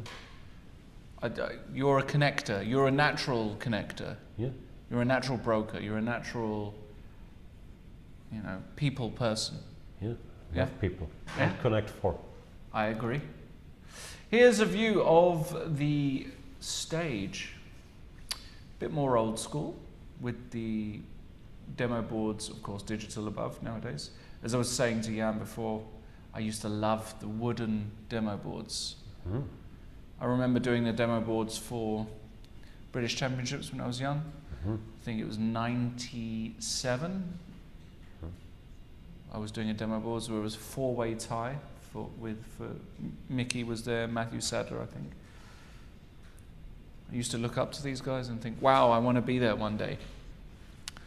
And my dreams came true. They did? No. Still a beautiful story. No, I did. I actually did make board one of the British Championships, I think once or twice. Congrats. There you can see the hall for tomorrow for the Open tournament. It's a lot of boards to be set up. A lot of boards. You don't see all this work behind the scenes. Someone has to set up all these boards. Like 1,350 boards. Unbelievable. And they're not even all set up. I'm too lazy yet. to set up one at home, frankly. I know. Then you need all these cables. You need a lot of cables, you need a lot of, it's kind of insane, but the biggest tournament in the world, apparently.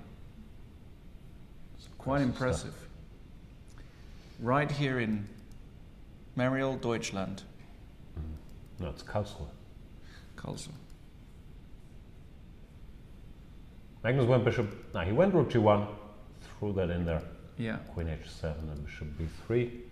And now it's Maxime's turn to figure out. c4 or f takes e4. Look like the obvious follow-ups. But there could be other moves. Bishop c6, I don't know. If we have time for a5 or something, probably not.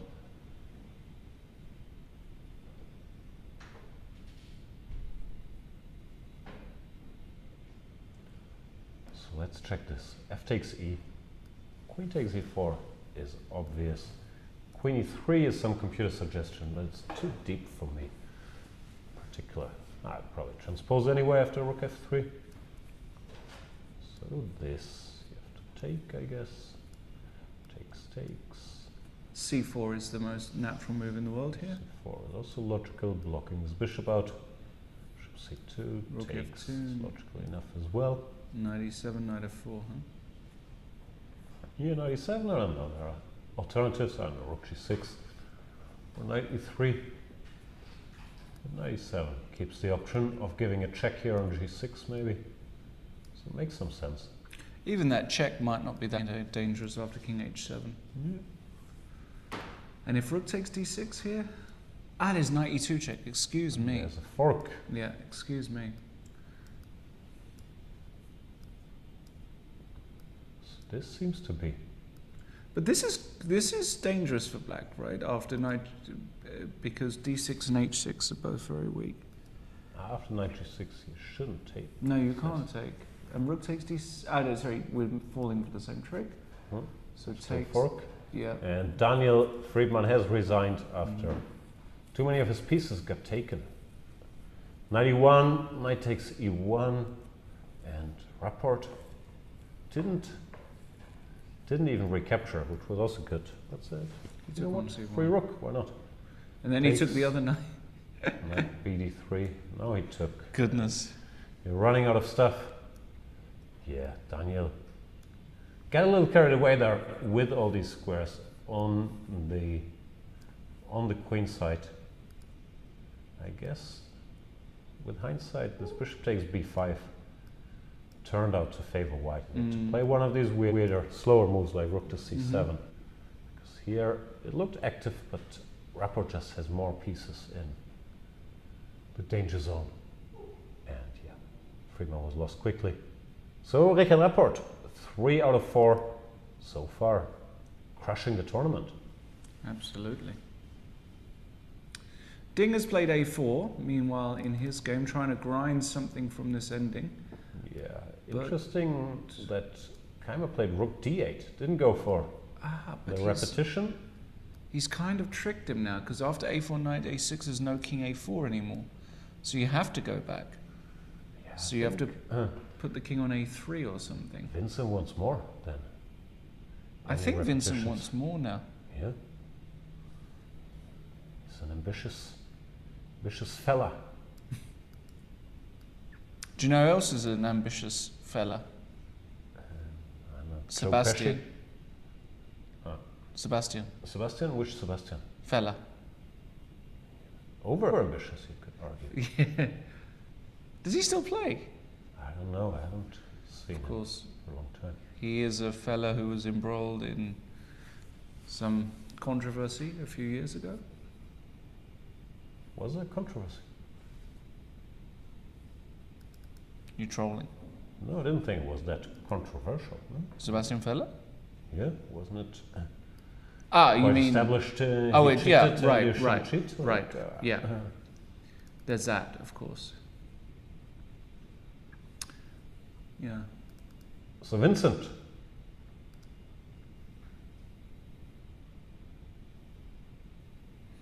Whenever I think of Vincent, I don't think of Van Gogh. Which Vincent do you think of? Cassel. Cassel? Yeah. Good actor. Yes, we all know. La Anne is your favorite movie. It is. Of all time. Great movie. It's actually up there with one of my favorite movies. Vincent Keimer, 94, and he's feeling it. So if you go f3, he wants to flick in a5 check. This is the key Zwischenzug.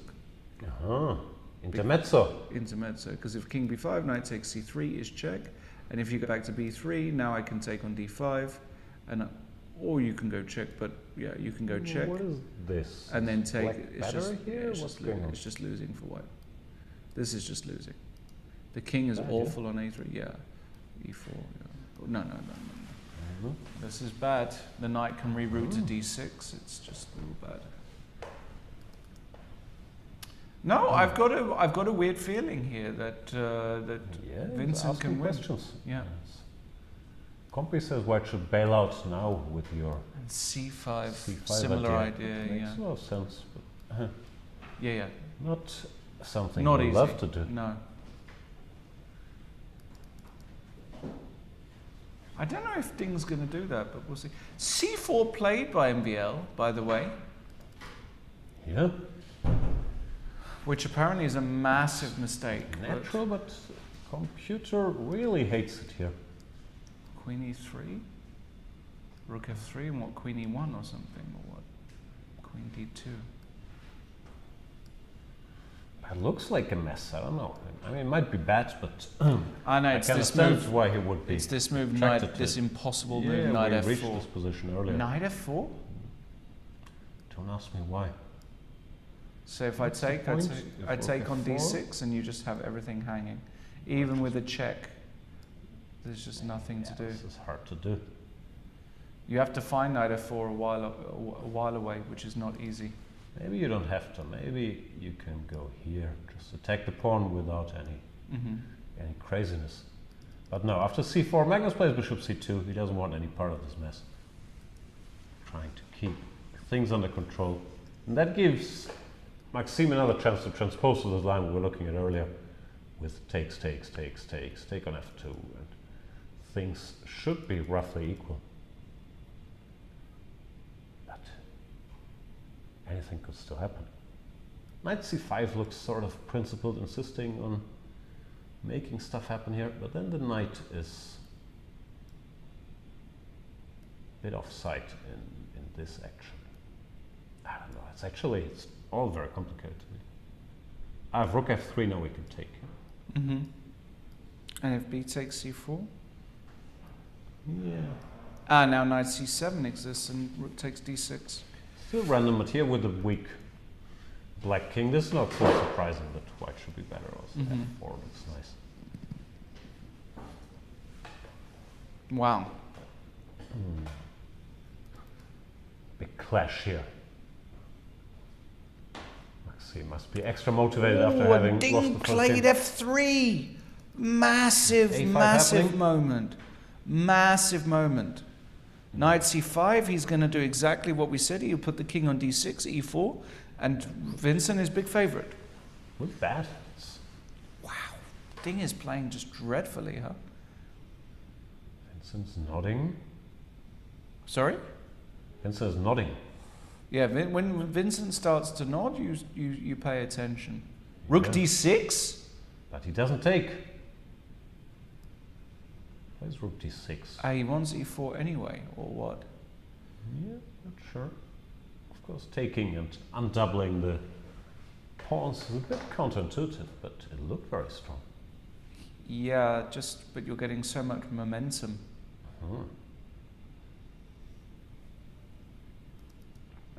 Rook d6 played.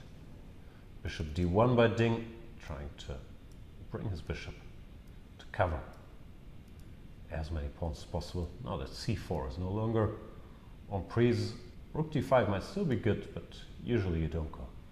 Rook d6 and then rook d5. So what's he gonna do? e4? I think e4, rook takes d5. The thing is, maybe Vincent is also not realizing that he's better according to the computer. Maybe he just wants to sit tight. Nah. Do nothing. Nah. I don't know, I wouldn't be too surprised by something like this. Yeah, he's got no risk now. Or at least very little. Actually, maybe it's just zero risk here for black.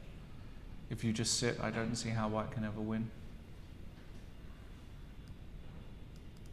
But maybe black can't ever win either. Maybe it's I think he's going to go for it. I think he's going to go for it, e4, either this or the next move. I think he's going to go for it. I don't think so. No? No. Okay. All right. We've got to get these Diet Cokes down from 6 years ago. We got a Diet Coke? Nah, I'm off Diet Cokes. Okay. What do you do nowadays? Water. Water? Yeah, just still water. Out of the tub. All right, we can. I'm on a journey. Okay. You're on a journey? Mm-hmm. To Valhalla? Don't know where it's going to take me. Open to everything. There's just no way Vincent just passes here. I think he feels the moment. A lot about chess is feeling the moment. Uh-huh. And I think he feels the moment. But he's going to give it a good think, which is the correct thing to do. So once you feel the moment, you should think, yeah?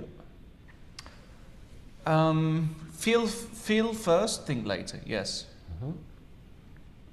In And if you general. feel it's not the moment, you should not think, or like? No, you should still think. So you should always think. Think first. But you just said feel first. Feel first, Uh-huh. think after. Whether your feeling is good or bad. Okay, so if you feel the moment, you should think, and if you don't feel the moment, you should also think. Correct. That's some advice, boys and girls. Correct. Sometimes you can feel the energy of your opponent. Like you can see Ding's nervous energy, his body language. He doesn't look thrilled. Yeah, he looks really nervous, and this is what I would be picking up. Mm-hmm. And whatever move I would play next, I would play in a sort of... Your decisions are often based on your opponent's body language, right? Yes. I mean, it's big effector for you then. Yes. The position on the board. Yeah, the moves themselves.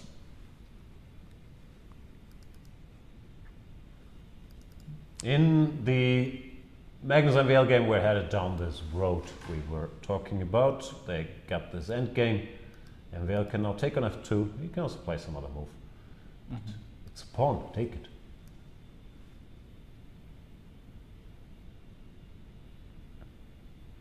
And it seems like it's still roughly equal, even though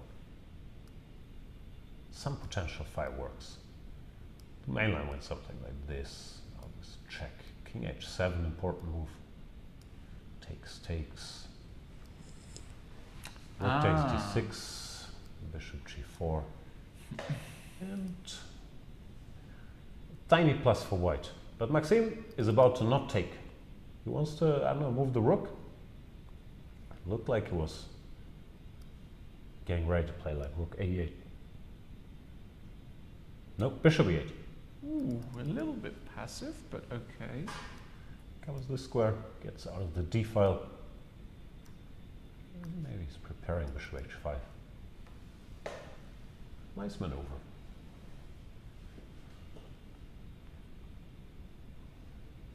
If I was Magnus, I would play rook d2, cover the pawn. But I'm not. Do you remember when you played Johann Solomon, but it wasn't Johann Solomon? Yeah, I remember. Because I'm being asked about it every day. Oh, no, you're it was not. 2015. Are you? Yeah. Really? Ruined my life. Basically ruined my life. What do you 5 mean? minutes. No, it didn't. It's painful. It made you famous. Yeah.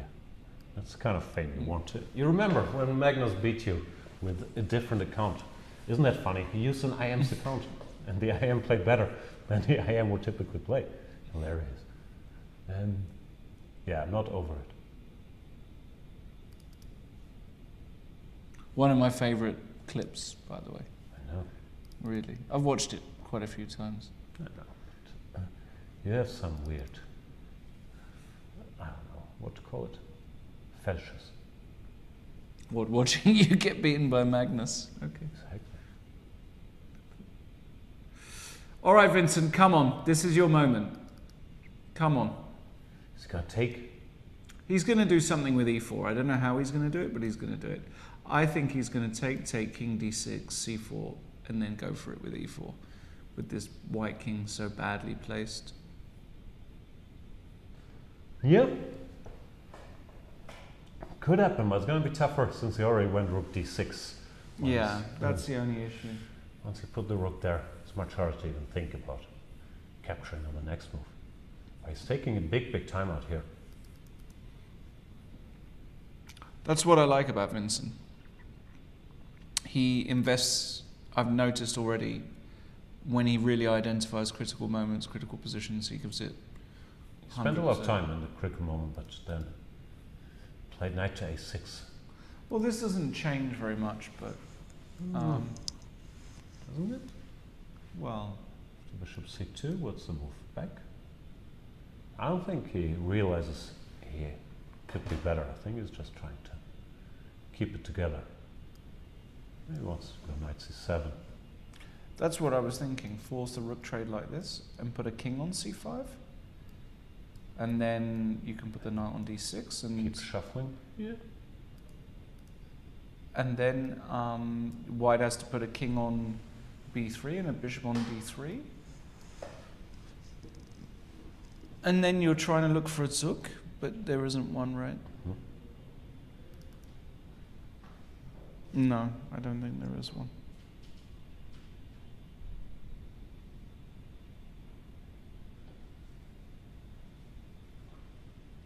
Yeah, interesting idea.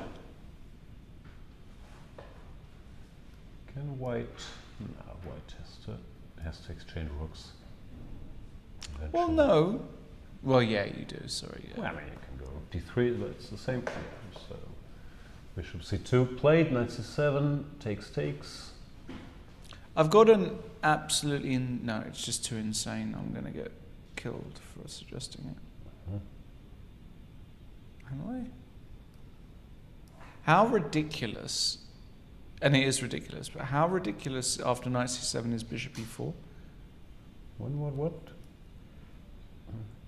Bishop b4? Bishop e4, sorry. Yeah, probably fairly. And ridiculous. takes with the pawn. I know it looks completely insane. I want to get my king to c. Yeah, I wanted to go and put my king on c3 just in time. That's completely lost. What are we doing here? Yeah, no, I know. I just thought, is there any element of a fortress here? But there's just not. Yeah, it's just so insane. I can't even believe I suggested it. Sorry. Okay, well, we get this safe now. Space. Knight a6. Now he wants to go back. Make up your mind, Vincent. Why is he going here now? It's not like this knight is doing very much. Okay, maybe it doesn't matter. White has to wait anyway, but it looks like because pawn endgames, I guess, are fine for white. Yeah. Oops.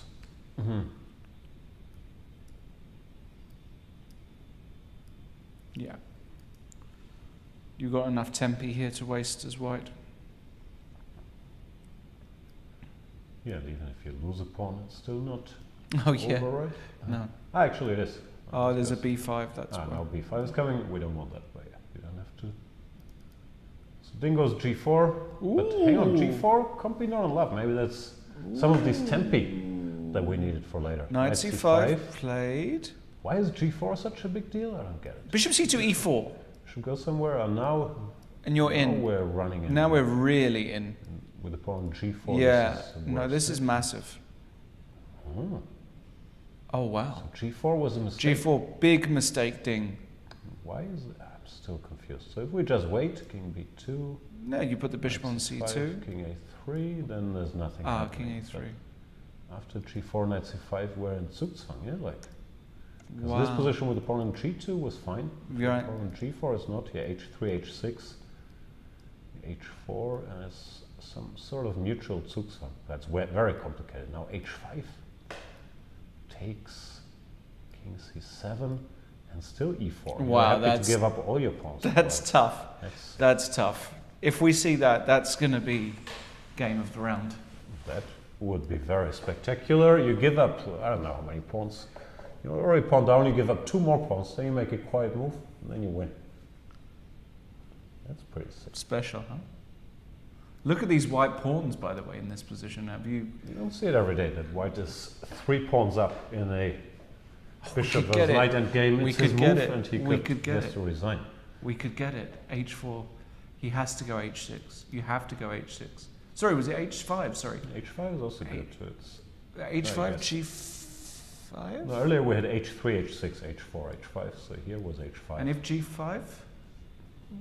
g5. Oh, I then can we just take. Create a passer. Yeah, it's potentially, over right? actually. It's just immediately over. I just take the bishop, sorry. It's immediately over. h5 is very tough. No, no, he'll find h5. He finds h5. H5 takes king c7 and Zugzwang. It's very sick. Also that, this e4 breakthrough wins for black. But he could find it. No, he finds it. I have faith. Seems very, very difficult. As John F. Kennedy once said, Ich bin ein Believer. Oh, funny. Because he said Berliner, right? But you changed it to a believer. Because I believe in... I thought that was... You like Murdoch. Murdoch? Rupert? No. What am I thinking of? No. Another guy? I was thinking of Mulder from X-Files. Really? Yeah. He wants to believe. David Duchovny. That's the guy. Gillian Anderson. That's the girl. Can't remember anybody else. But I think it was just those two. Okay. Bickering. Wow. Never watched X-Files. That takes me back. The X-Files. I can remember the intro music. So why is h5 so important? If we go king c7, that's also wins. Also wins, yeah. Everything's winning. He goes Just h5. chill. Ich bin ein Believer. Wow. I knew it. GH, and now he finds king c7. Yeah, Trust. that was the sick part where you have to... Because, well, there are no other moves. Just so. wait and then... But there are no other break moves. through. There are no other moves. It's not like you can move the knight here. You can. I mean, you can, but I'll be very disappointed. Oh, he's giving him the Vincent Keimer look. Yeah, the quick look. King c7, bishop moves, e4. This is so natural. Vincent has never seen that movie. Don't Look Up. No, he's never seen that movie. He's seen it. He moves the king. It's good enough. Good. Good enough. So the last hurdle is if the bishop moves, which it will, do you go e4? Yeah, you just do. Just roll with it? You just do. I mean, it's so natural. There's just, you park the king on e5, f4. There's no breakthrough. It's just beautiful.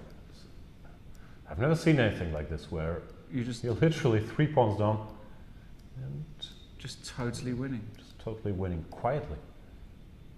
Amazing. Clearance sacrifices.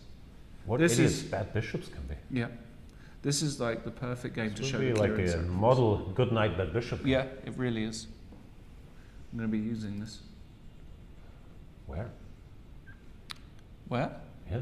For my own purposes. Oh. For, some people some people still watch me or want to learn some stuff. Where can people watch you? They can't watch me, but sometimes they want to learn. Uh-huh. So I can still teach them. So you have a full-time job and you're still a chess teacher? From time to time I do some chess lessons, yeah. When do you find time for I don't. The pleasures of life? There are no pleasures. Dance? Are you out there? No pleasures. Wow. No, nothing. No, this is my pleasure, being here with you. I know. Not really, but... It is. Well... This is your holidays. It is my holiday. Correct. It is my holidays. This is brilliant. What a player. Wow, a German world champion. Wouldn't that be great? Yeah, no pressure. We haven't had one since... Well, Steinitz wasn't even German, right? No. Have we ever had a German world champion? 27 years. Lasker? Was he German? I don't know what your categories are, but he was German. Where was he born? No idea. Berlin? Was Lasker born in Berlin? I don't know. A lot of Lasker stuff happening in Berlin.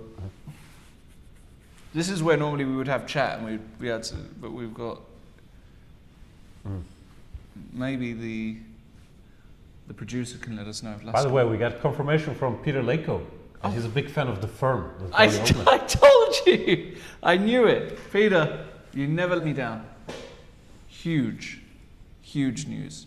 I don't think I've seen that one. It's the best one by a million miles. Okay. If I find it for you, I'll send you a copy. No, that's okay. I can look it up. No, but it's not like available just like random. You have to kind of buy it. You have to know a guy?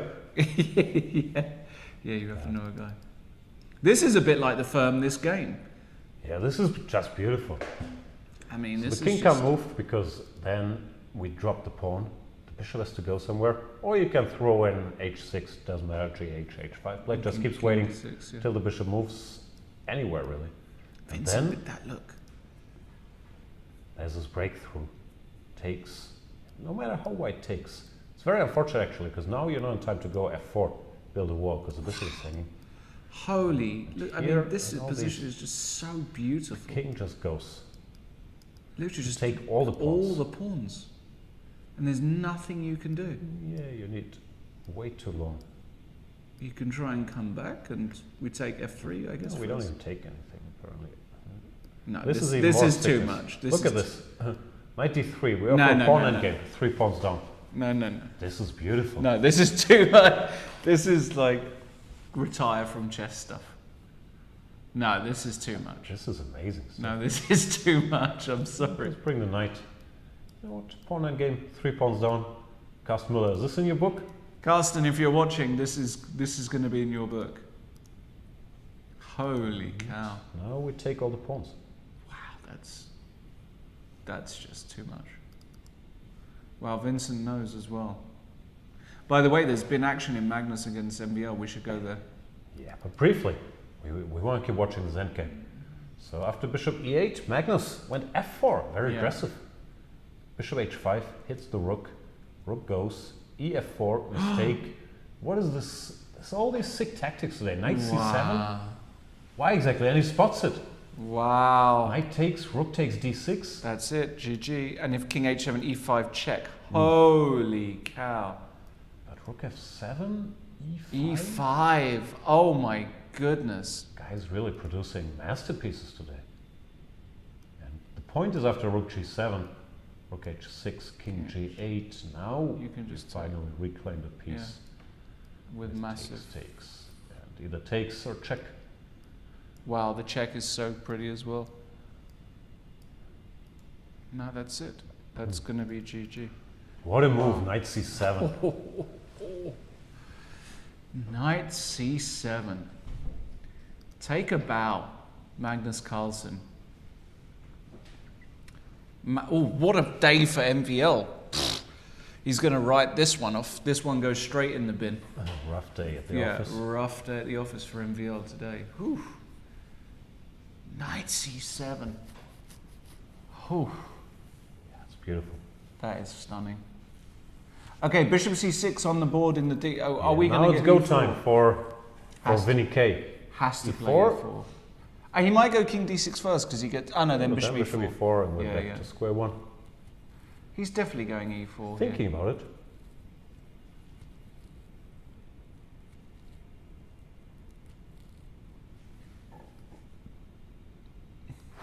Big moment. Vinny K. That's what we call him in Really? Germany. Actually, Yeah, everybody calls him Vinny K. I've never heard that in my life. It's what they call him. They. People. E4 played. Beautiful. Vinny K on fire, giving Ding. Little look. Yeah, this is such Peter is going to be so happy watching this at home. Peter's having a heart attack there, waiting for pawn to e4 I'm to glad. happen. I'm actually happy Yeah. that he's not here. Yeah, He this wouldn't would be able too much for It's him. really way too emotional. Yeah. Fe, king d6, only move. Here comes the king. Bishop d5, only move, basically. Or bishop a8, actually, maybe. But Doesn't matter. What a useless bishop. Can't attack anything. Can't defend anything. Well, can okay, defend so some bishop back to c6. Can I just take on e4, or is it too premature? No, I can. You can. Ah, because You I might just not take have to f5, and Yeah. it's just Yes. really At over. some point you have to take No, I mean I wouldn't even go king f4 here. I would Yeah, just take on take- e4. yeah. It's good. And then this drops. Wait, and if takes, c5 takes king b3, king f5, king c4. After king Ah, b3, it's you just can also way- just shut the door with king d3. b3. Oh my goodness. What a lesson in domination.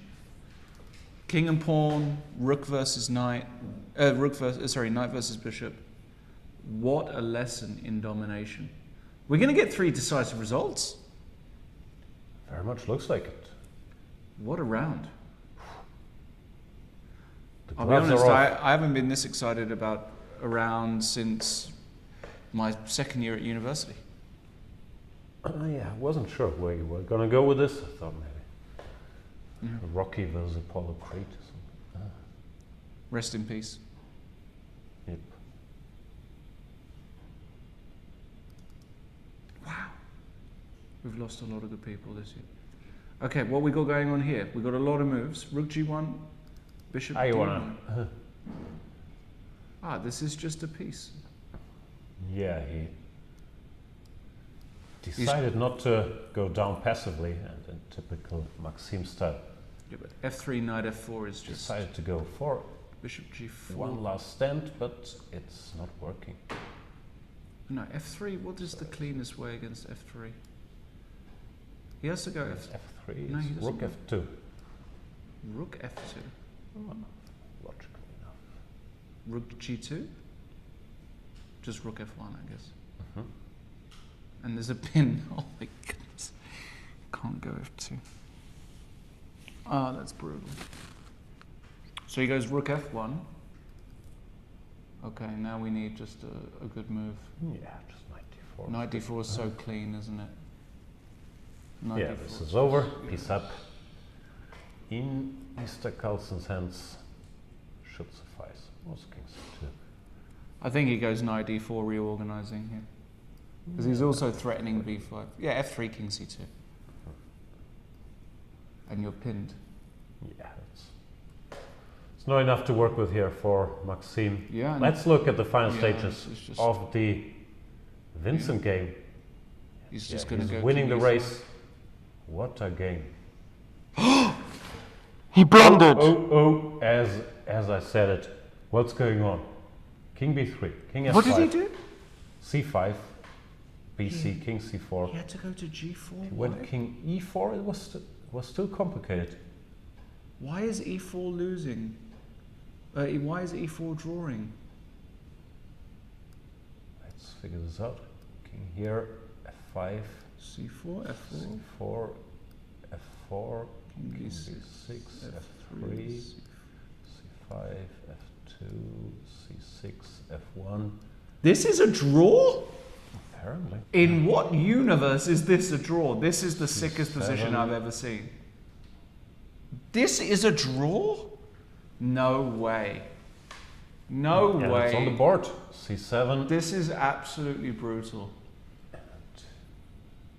Apparently this was winning with the king on G4. Because you then take, can all, take the all the pawns and win the pawn endgame. Oh my goodness. And now, seems to be a draw. This is sick. This is actually one of the sickest positions. You have check checks? this. We can keep can't giving even take a checks, pawn but then the check. king probably hides on A8 and he... But I can even take a pawn here, right? Like, I can even play queen takes A4 and play that queen ending, and I've got good chances. Nah, that's a draw. No. No, I know. Why is it a draw? I take the pawn Here. on A4. No. The problem is you can't get closer because the pawn controls the B5 square. No, but what I'm saying, Jan, is I take I the understand pawn what on you're A4. saying, but... I understand it's a still a draw. I understand theoretically it's a draw, but I think practically, like, if I put the queen on D4 and just play A4 and your king is on A8, I'm still going to win that position a lot.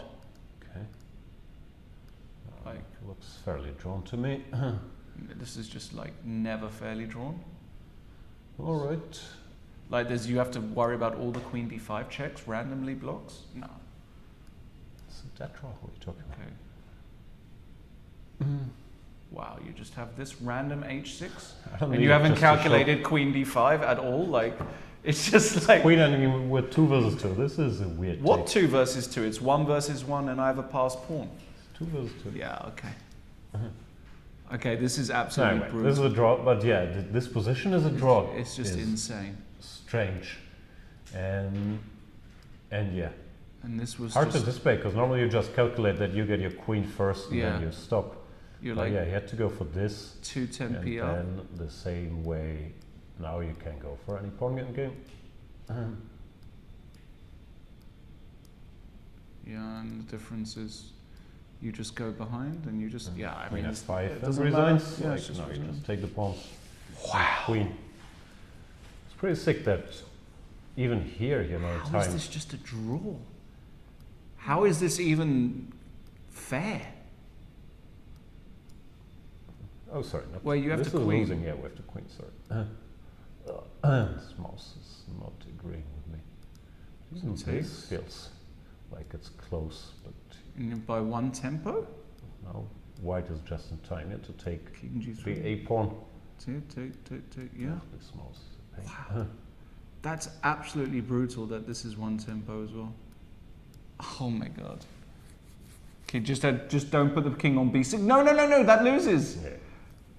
That's the only trick. Wow. And white is just in time. Yeah, that's pretty sickening. Wow. That's Poor Vincent, because it was such a modern masterpiece he was playing, and Oh my we talked about this position with 3 pawns down, and then he gets a winning position by walking in here. By the way, it wouldn't surprise, like after king One e4, move, king a lot E4. of players might just resign here as white, by the way. Yeah, maybe push. See what happens. Yeah. Holy cow. And it's a key factor that there are a pawns on the board, so the queen can't go to b5, drive the white king into the corner. I think he's going to end up going for that a-pawn ending, and I think that the odds of him winning are still... Yeah, you're still just as wrong as you were earlier. Well, am I? But yeah, poor Vincent. I'm a Vincent. I'll take 10-1.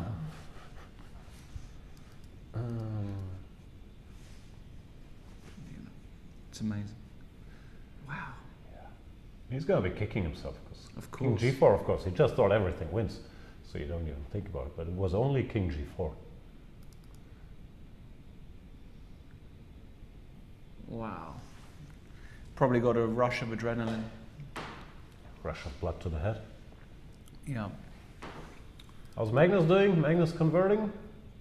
Oh, also not so clear. What? Every game we're writing off, immediately stuff happens. He's got 15 seconds, Magnus. And MVL laughing, MVL with a smirk. But look at the move he had to play. All the moves are sick today. He had to play knight to What is h5 this here. move? Yeah, this is just the most... It's like the engine's broken.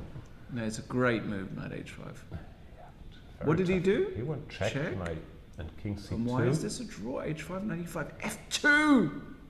All of a sudden, Oh my you have goodness. to be careful not to... Can you loop bishop g4, rook c1 check?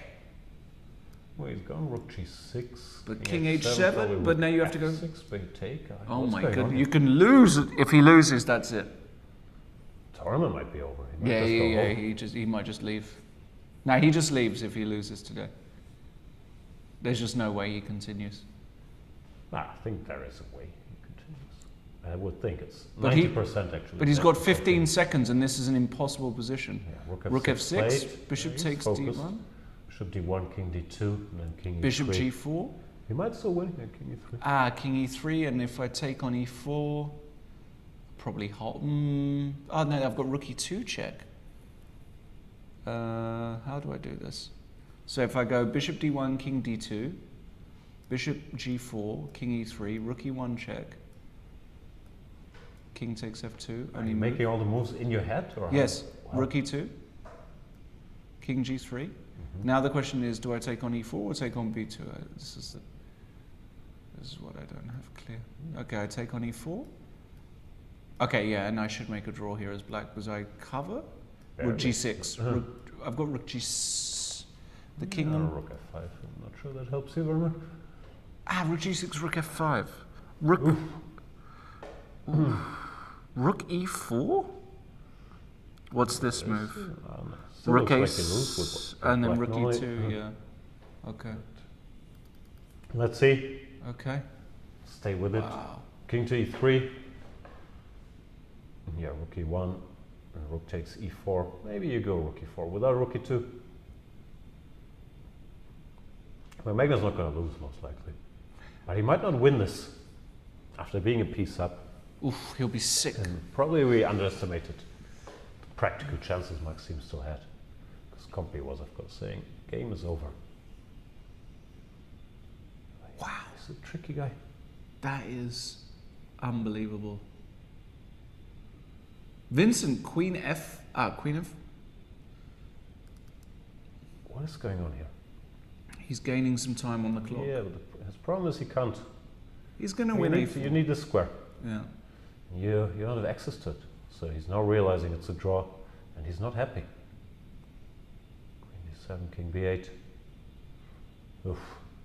Brutal. Tough break. And of course, he's also realizing that if his king was here, the game would be over.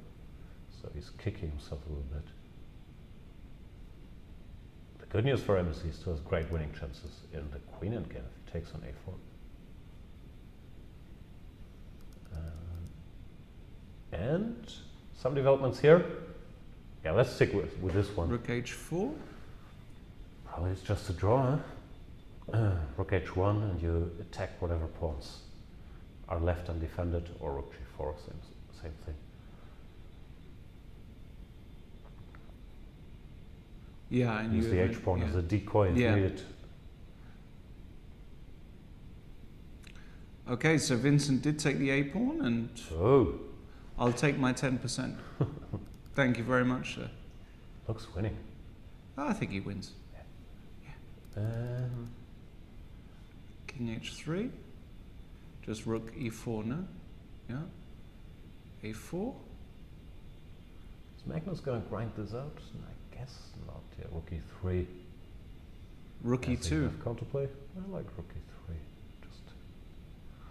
Just to gain a tempo, you mean? Okay, just force the king back. King h4, rook e4. Why king h4? He'll go king g2, no? Yeah, I understand. a6 also. This is the professional way. a6. Yeah, now you make the rook passive. Now rook e6 and rook b6 go. Do you have to be careful? No. Rook e4 check and rook e6 will be played. Yeah, he could also go rook b6. If he wants to force it, things go rook b6. No, he's going to go rook e4, rook e6. 100%. You're right again. Really can't have Vincent winning this. Yeah, rook c5, rook b6. It's just... Should have gone rook b6 to it. Check. Okay. It's a draw, of course, but... I think he's going to come with the king. King f5, rook a6, king e4. Jettison the h-pawn. Meanwhile, no, he goes backwards. Wow. Oh, draw in Ding versus Vincent. It's a bit surprising to me because I thought this endgame. No, but he has the. Yeah, this was a dead draw. Yeah, tough break, tough break for Vincent Keimer, who played a masterpiece, and then when he thought it was over, went king e4, which looks winning because he queens first, but study-like fashion. This was not losing, while after king g4, Ding could have resigned and would have fairly shortly after. So when we thought we were getting 3 decisive games, we might just get one, might just get the one. Because this is also, I think it's fairly straightforward draw. You put the pawn on h2 and chill. Chillax. Yeah, this is an easy draw. There's nothing even to really worry about now. Oof. Wow. What a round, huh? Unbelievable round. Poor Vincent. Poor Vincent. That's poor Peter Leko. Poor Peter Leko. We should mention Peter Leko was supposed to do commentary here, but he got sick, so he couldn't join us. And he's also Vincent Keimer's coach, mentor, advisor. And Peter's one of the few guys in chess who care. Like, we all pretend we care, or we're rooting for this guy, but Peter actually cares deeply. I care. Okay, you and Peter. But Peter actually cares deeply, and of course he's rooting very hard for Vincent every game. So this must have been a roller coaster. h2 king d6 will be played. One last try. c4. c4 played. Actually, no, you go rook b4 here, right? Ah, no, rook b4, king d6, and your rook is stupid. What do you do here, actually? Maybe you just come with the king to c8. Chill. But king d5, and you have to start calculating, or what? What do you calculate? I don't know. What did he do? Rook d2. Ah, this is good. This is the way. He actually has chess culture. Yeah, he really does. This is the way. And now the king sits c5, but the king comes to c8, and it's a5, and you just chill. And when the king comes to e3, you go rook a2 at the right moment. Can even do it now. What do you do when the pawn comes to a7? You can even do it now, rook a2. Rook a2 c6, one last trick. Yep. But Maxime goes rook d1. He's such a sicko. He gives up the pawn. Wow. Showing off that he can This is really showing hold off. these pawns. This is really showing off. Wow. I mean, I would... He didn't do it to show off. He felt it was dangerous to have the a pawn. So rook marching up the h6 board. and just... But if he loses, he's going to really hate himself. Yeah, I've seen people lose this plenty. I mean, it's a draw. Everybody learns that f and h or a and c is a draw. Especially with the king cut off like it is. Yeah, and you have plenty of checks when the king here. The pawns aren't arranged in the scariest battle formation. But still, No, now it's bold work. decision. Rook h6 played. Yeah, Magnus. Ready for action. He can give perpetual. He I've can pointed give he checks. can give endless checks with the setup with these squares covered. He's Oh so my clever. goodness, how sick is that? You can just give checks. But the king goes to e7, and then there's rook. And then, no, you can still go, even the king and pawn. Is the king and pawn winning? A drawing? No, it's lost. Because a6. Yeah. So he goes king c7. Wow. But you're kind of... I don't know. I'd lose this 100 out of 100. No. Rook a1, rook a5. Yeah, I'd lose.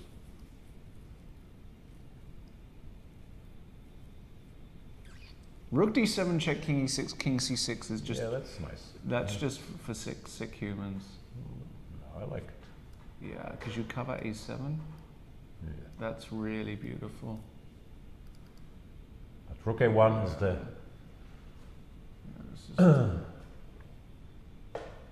Yeah, the king is just logical the wrong way. side.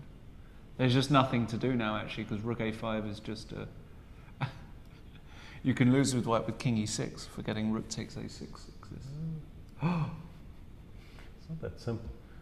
Wow. What was that? What happened? Rook a1, rook d6? Yeah. Okay, so what do you do against rook d6? I don't know, I guess nothing.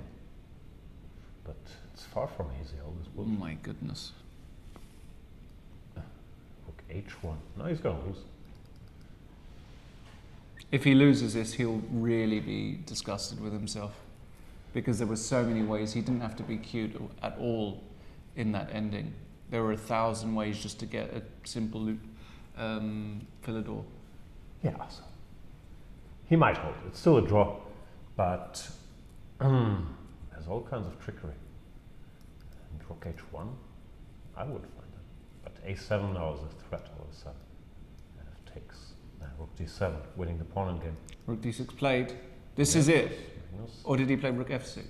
Ah, no, he went rook f6. Oh, no, Now rook a5 rook works. a5 I now. didn't manage to ask the question. That was the one question she had to no. ask. Rook d6, rook a5, a7. Now it's simple again. Oh, man. Oof, Magnus is going to be kicking himself not to play rook d6. Wow. He played rook f6. That's really Yeah, rook f6 is uncharacteristic. not asking a question.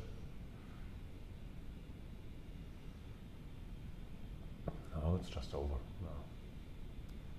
Take the pawn. Wow, he's going to be sick, Magnus. To not win this, he's going to be really, really, really upset. What a round.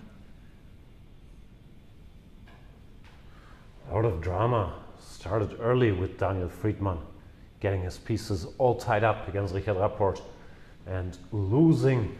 Then Vincent Keimer looked like he was on the way to create a modern masterpiece against Ding Liren, sacrificing 3 pawns and quietly entering the black position with his king. And yeah, draw agreed there. Magnus was a piece up against MVL and also draws. So only Rapport will be happy after this round. Maybe Ding and MVL for saving it. But oof. There you go. Rapport with the only convincing victory. Massive chance missed for Magnus Carlsen after finding a beautiful tactic. And a massive chance missed. Almost a model game from Vincent Keimer, just an error at the end in a position where it looked like you could play any move and it won, but that just shows how tough chess is. You have to be precise until the very end. And with that, the standings after 4 rounds, Richard Rapport out in front by a whole point, followed by Magnus Carlsen, Vincent Keimer and Ding Liren, Daniel Friedman and MVL at the bottom of the table. No one except for Rapport is gonna be happy. But yeah, it was a lot of spectacular games, and there are still 6 rounds, 3 days of these games to come, and then there's gonna be the playoffs. 1st versus 2nd, 3rd versus 4th, 5th versus 6th. But yeah, what a round. Lawrence, it's been a pleasure to see you again. Sorry that I'm so toxic and negative all the time. I do mean it, but I'm still sorry about it. I know. More of this tomorrow. Looking forward to it. We'll be back, same time, same place. Hopefully with as good as the action as we had today. Would be fantastic. What a round we've had, especially that last round. See you all tomorrow. Bye-bye.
Ja, heet ze. Ik heb de naam nu, die wil met ons uit eten. Ah ja.